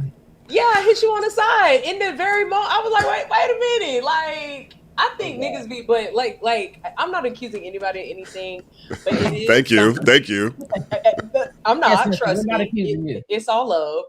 But you know, the temperature rises a little bit when a strong, beautiful, sexy Black woman has something to say that's a little bit spicy or a little intelligent or a little bit, you know, and I think people, it is just the way we're socialized in a patriarchal society where you do expect the woman to be a little bit more like, so I'd like to ask you, and it's like, no, bitch, I'm not finna like, no, like I have a question to ask, I got a point, and be like, no, that was actually bullshit, let me push on, and like it's only viewed as like antagonistic when it comes from, you know, I was just saying, like I will say I don't think some people don't do that maliciously, but maybe self-examine if you're a man and you know what I'm saying, because I don't know, somebody had mentioned like, damn, like, okay, I'm not gonna say all that, but just because we also want to look at the other side, and maybe it's just being nice to guests when they come in and say things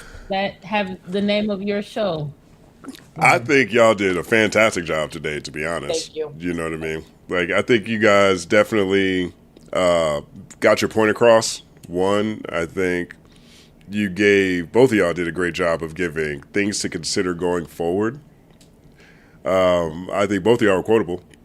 And I think you earned his respect. You know, he didn't feel disrespected by any means. Right. And, you know, both of y'all had really good, just off-kilter music questions. Like, Elle's over there like, somehow we're talking about this, and I just really want to know why he dropped on a Wednesday. Yeah. You know what I'm saying? That disarmed him. Like, right. Like, oh, yeah. You know what I'm saying? BK's over here talking about like, yeah, so the beat on this is great. Where does this production come from? I do want to ask about that, right? So, you know, all things considered, I thought it was great. And as Badru said earlier, I love it. I love it when you guys, like, you know, hold people accountable or ask. Are you calling they hold people accountable? Because they bully sometimes.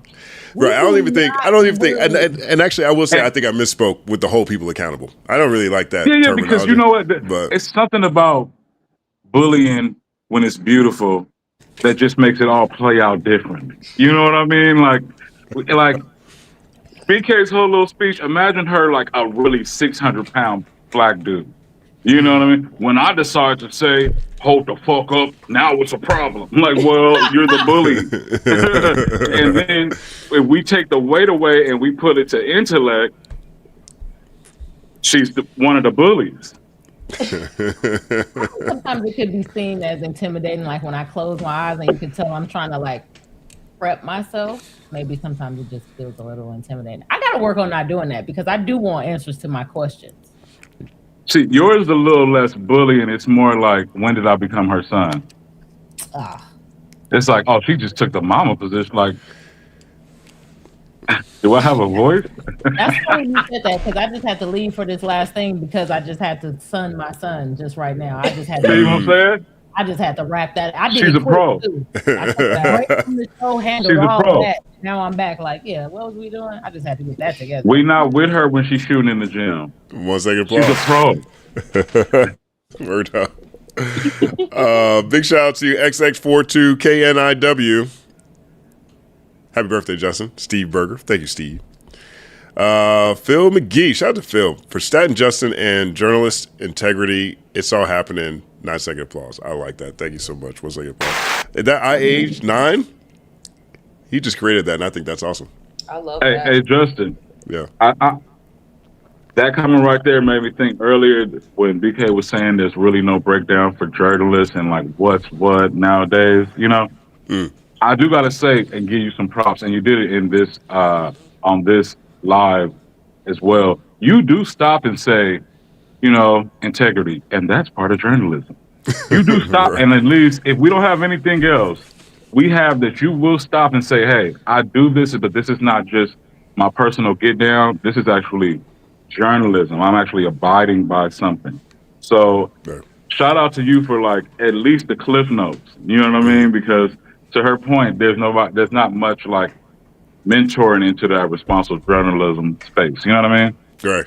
I mean, a lot of I this appreciate shit that. 1 second breaks applause. down- 1 second applause. But a lot of this shit breaks down. I even think from like the we talk about this a lot with the young guys and girls and days and thems, whatever, in the hip hop space of like the death of the OG. Like, okay, at some point it's like, okay, yeah, this is bad, this is flopping, but then it's just like, okay, who is rearing, like who is OGing? Like, I would almost love a little like a breakdown video from Justin, if I could just put in a request of just breaking down kind of the different lanes and like what certain things mean, and like just I mean you know, media literacy is at an all-time low, and some people just don't know what they're looking at. They may think what's the dirt is actually a journal. They may think that, you know, and I think people need to know, you know. So yeah, rites of passage was a bigger thing before than it is now. You know, right? Word up. Shout out to Jude C10MS. Happy birthday, Justin, and wishing you abundance of blessings. Ustat, LBK, and glasses are the best. Thank you so much. 1 second applause. Our brother Ariel Smoke over here. Happy birthday, TCM. I appreciate you, Ariel Smoke. We got Romango chastising black folks for fried chicken when South Korea gets glorified for theirs based on traditions we taught them. Nasty work. Yeah. I like fried chicken. I will never apologize for that. Thank you. thank you. Philip McGee in the cut says, see you Tuesday. See you Tuesday. Yeah, and like in the cut. See you Tuesday. Thankful for, hey, okay. We got things to play with. We got some marketing branding opportunities around here. Also, Justin, I wanted to ask you about, are we still doing soccer jersey? Yes. Because someone had organically suggested that to me, and I was like, yeah, we need soccer jerseys. Okay. But let's definitely talk, because I do want to talk about the merch situation. We can talk about this over a group chat, or we can hop on a call. Let me get you guys' thoughts on some stuff. But yeah, soccer jerseys is still happening. Shirt with the left chest with the IAH9. Okay, cool. That's something we can talk about too. Brainstorm. Gotta figure out this merch thing. Yeah. Shout out to Broad Moore, says crazy smiles and South Stars manager did that to you, Day. I love that South Star Smiles and South Star song. 1 second applause. Oh, man, the pocket-like era was crazy. Big shout out to Don't Worry About It, Sweetheart. Happy birthday. It's all happening. Thank you so much for that. Don't worry about it, sweetheart. JB Smooth says, forgot to add my message the first time because Stat was fussing at us. Tell Stat he owes me $2. Happy birthday. Appreciate you, JP. High level tales, capitalism versus commerce. Are they the same? Can they be separated? Personally, I like commerce a lot. Well, they're not the same, and they have, for most of human history, they were separated. You know, a lot of people think capitalism is where money started. No. And money. Right. People think that's where money began. But most of human history, they have been separate. You know, so yeah, being able to buy things, I think is something we should keep around. Shout out to High Level Tales again, says, also happy birthday, Justin. Thank you very much. I appreciate it. Philip McGee says, happy birthday, Justin. It's because you always look like $1 million, homie. Thought you had $5,000 laying around. Top tier journalist. All right, Philip McGee. That was a real situation, though. You know what I'm saying? Like, I learned quickly when I first moved to LA how much I didn't know shit. Like that situation, that extortion thing, the only time it's ever happened to me, but that was actually my third encounter with extortion in general. Like not me being escorted, but like how it works out here. Because there's an artist who came by for a Hollywood freestyle. We had a great conversation. At the end of it, then he bounced. Then I saw him at Supper Club the next week. Supper Club every Tuesday, I think it was. At that point in time, was like the place to be, where all the artists and everything. I walked up to Supper Club right by the door. He was standing there. We chopped it up for a second. Then he was like, "Oh, hold on, Lil Wayne's here. He gotta check in real quick. Hold on." And he just tipped off real quick. Got his money from Wayne. And he was back, and I'm like, these are brand new things for me. All of these are brand new thoughts. You know what I'm saying? Yeah. Shout out to El Janelle, brand new thoughts. Shout out to give me the name of my show. Oh my gosh, that was definitely different.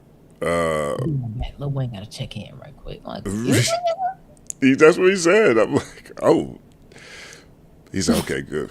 And it wasn't even. And it wasn't just him. Like it wasn't just him. Like it was.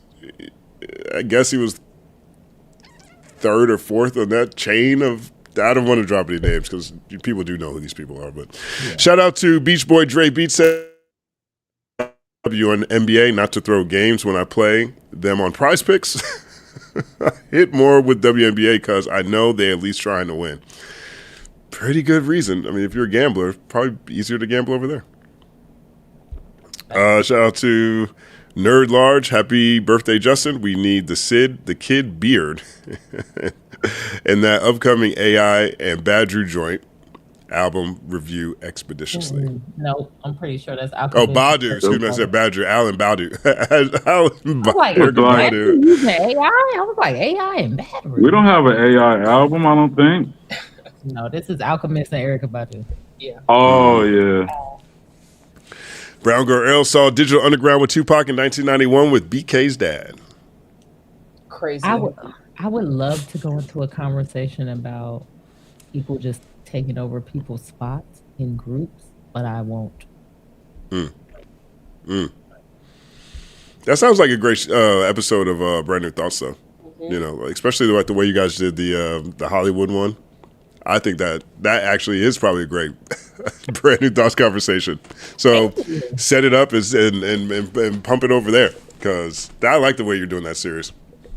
Thank you. That was so fun. You know, that was just like on the fly. Like we just was arguing about it. And I love how I say we because I'm really just talking to the chat's talking back. I'm like, we're doing the show.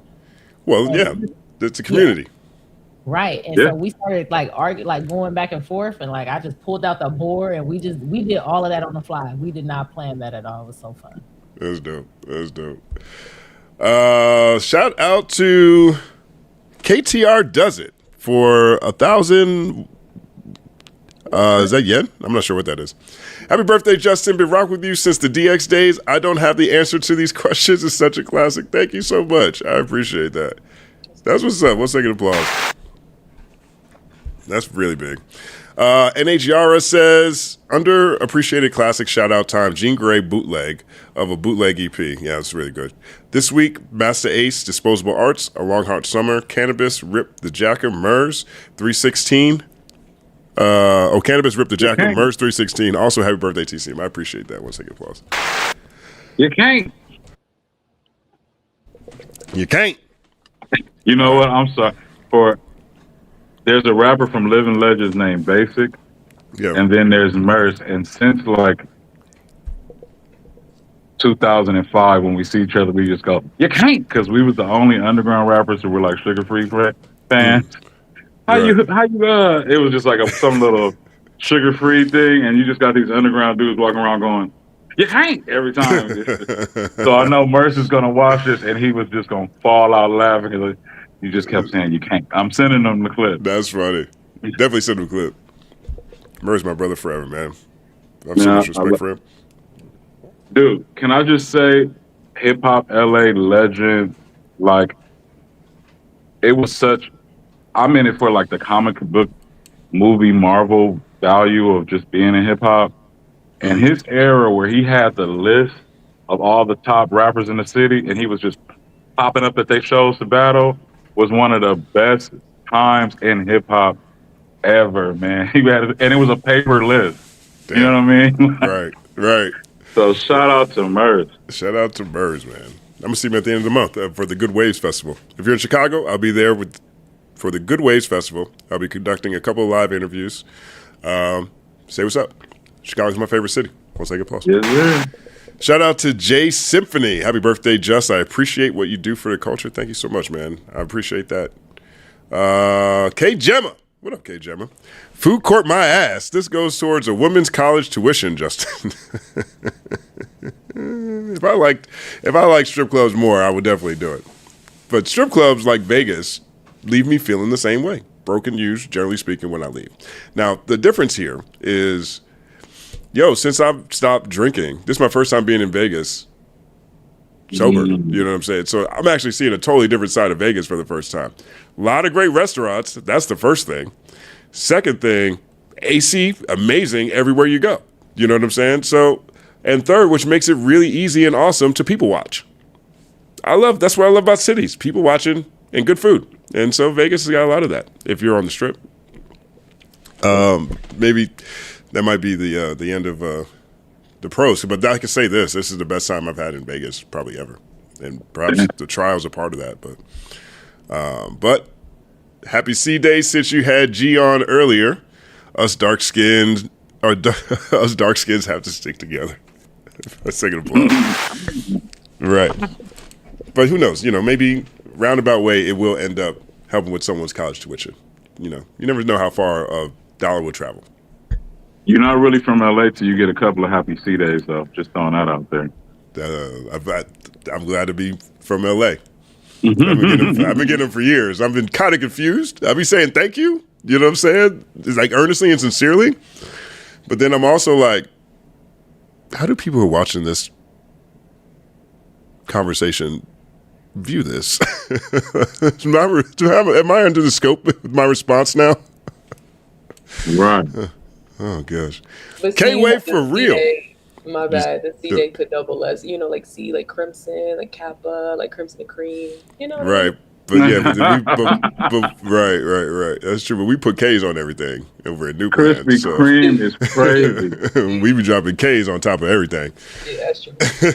So, shout out to K-Way for real, our brother. 1 second applause. Just getting in from Bible study and premarital counseling, but had to tap in. Happy birthday, Justin, a.k.a. Lil Bill, a.k.a. Tall Don Cheadle, a.k.a. Slim James Earl Jones, a.k.a. the GOAT of all goats. Appreciate you, good brother. You, the light in the dark, in this dark world, keep going. Man, thank you so much, man. 9 second applause to you and your lovely fiance and all of the awesomeness that awaits as soon as you guys jump that boom.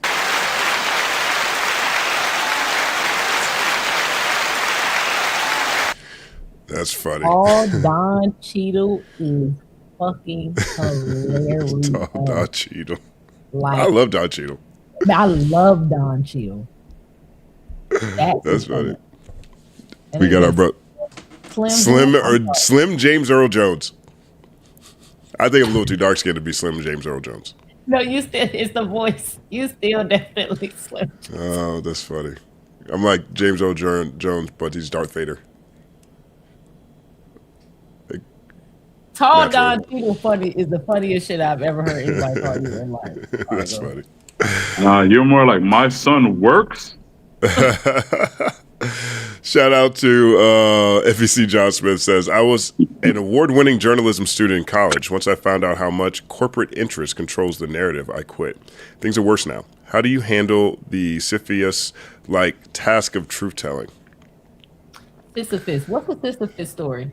Oh my gosh! It's like is that pushing the rock? I think that's what it is. Sisyphus.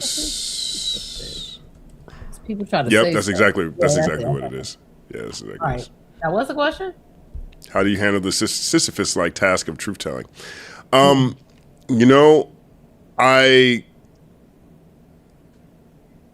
It's like that anecdote that Will Smith gave about how him and his brother, their dad,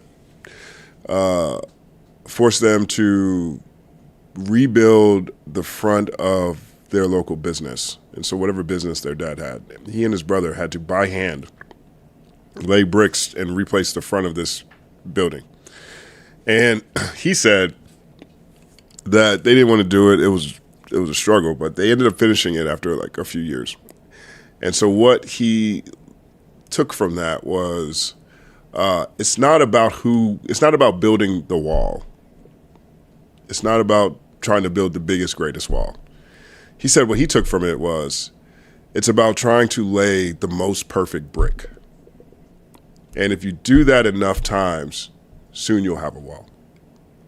And so that stuck with me when it comes to my place in all of this, the impact I can or can't have. Like, I just remove that from my mind and just focus on the next thing, the next brick. And so that keeps my emotions in check. That keeps me from caring as much if a video or article is successful from a view standpoint or finances standpoint. Because everything is just another brick. And if you lay enough bricks perfectly, then you have a pretty amazing wall. You know, so that's probably what I would say.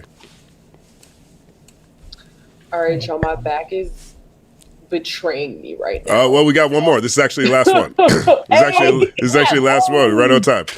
So, even though that was a good soliloquy kind of like outro, though. Yeah, I mean, look, we got Philip. Philip is like the bonus track there. No disrespect. No disrespect. I love the bonus track. And I love bonus tracks that are actually hidden tracks. You know, not like songs 16, 17, 18 don't count. You know what I'm saying? Because they just put bonus after it, before it. The ones where you had like a final song and then just played for a long time, and then another song, and then quiet, and then it played, like Jay-Z, Mama Loves Me, Breathe Easy. Those are bonus tracks. Okay, on the blue, that's bonus track.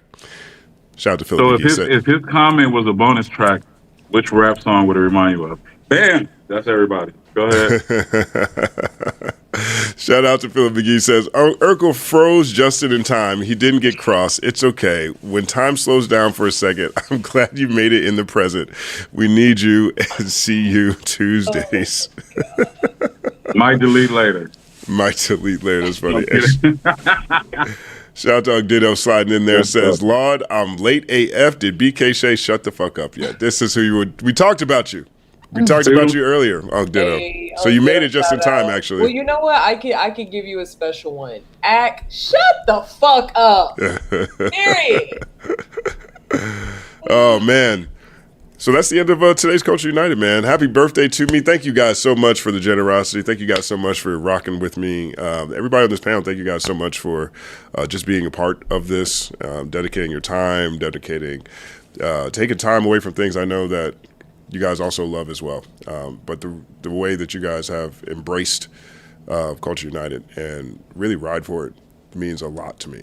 And so to me, that's actually the best birthday gift, because for a long time, it's been a long time since I rocked with a team of people that I not only appreciate but also admire, and also I think make me better. And BK, you guys do it every week on the macro level and the micro level. So thank you guys so much. Thank you to everybody who's tuned in. Do you guys have anybody on this panel want to have anything they want to tell people or sign off in any way? Give our individual happy birthdays. Put us in solos. Okay, hold on a second. I'll go first. Okay. I already got my effects up. I just want to say to Justin. Where did Justin go? Why am I frozen? Am I frozen? Am I actually frozen? To Justin. Yes. In content creation. Happiest of birthdays to you. Thank you for believing in me and seeing the value of my commentary. You have motivated me to activate so many skills, and no one else could have done it but you, because I don't trust these other niggas. So thank you very much. And I hope you have a fantastic birthday. And here's to many, many more. Oh, thank you so much. That's awesome. I love that. Let's take applause. Oh my God, I have to echo those. No, I definitely got to echo those sentiments, though. As I said, like, we'll have to have a whole side conversation about, like, all the esoteric, sappy shit. But you've been such a light in my life, and I just really appreciate what you're doing in the space, and to pluck such like green talent, or to just see the vision and like believe in that and just like stand firm on that. That's just super inspiring. So I appreciate you and happy birthday. I appreciate it. Thank you so much, PK. Let's take an applause. Word up. All right. That was the happy birthday edition. First Culture United in Vegas. We'll take applause to that. And fortunately, Vegas don't close, so there's like all the food options. Usually I'm over here in LA stuck with like, you know, $8 a wing special. Because I'm struggling. Real food. So, but we will be back here next week. Hashtag see you Wednesday for the last time. And we have prop booked. Oh, NPC John Smith. Propaganda's booked next week, so he's going to be here. Dr. Jared Ball is going to be here next week. And we've got one more person that I need to confirm, but I'm very excited about this panel. We put this together a couple of weeks ago, so it's going to be a really great episode. It's going to be a very important episode at the same time too. So thank you guys for that. And then after that, we'll be hashtag cut see you Tuesdays with brand new. We'll see where it goes. We'll see where it goes. But thank you guys so much. Q-Tag is crazy. Peace, y'all. Bye. It's all happening. Culture united, culture united, culture united, culture united, connecting all over the world.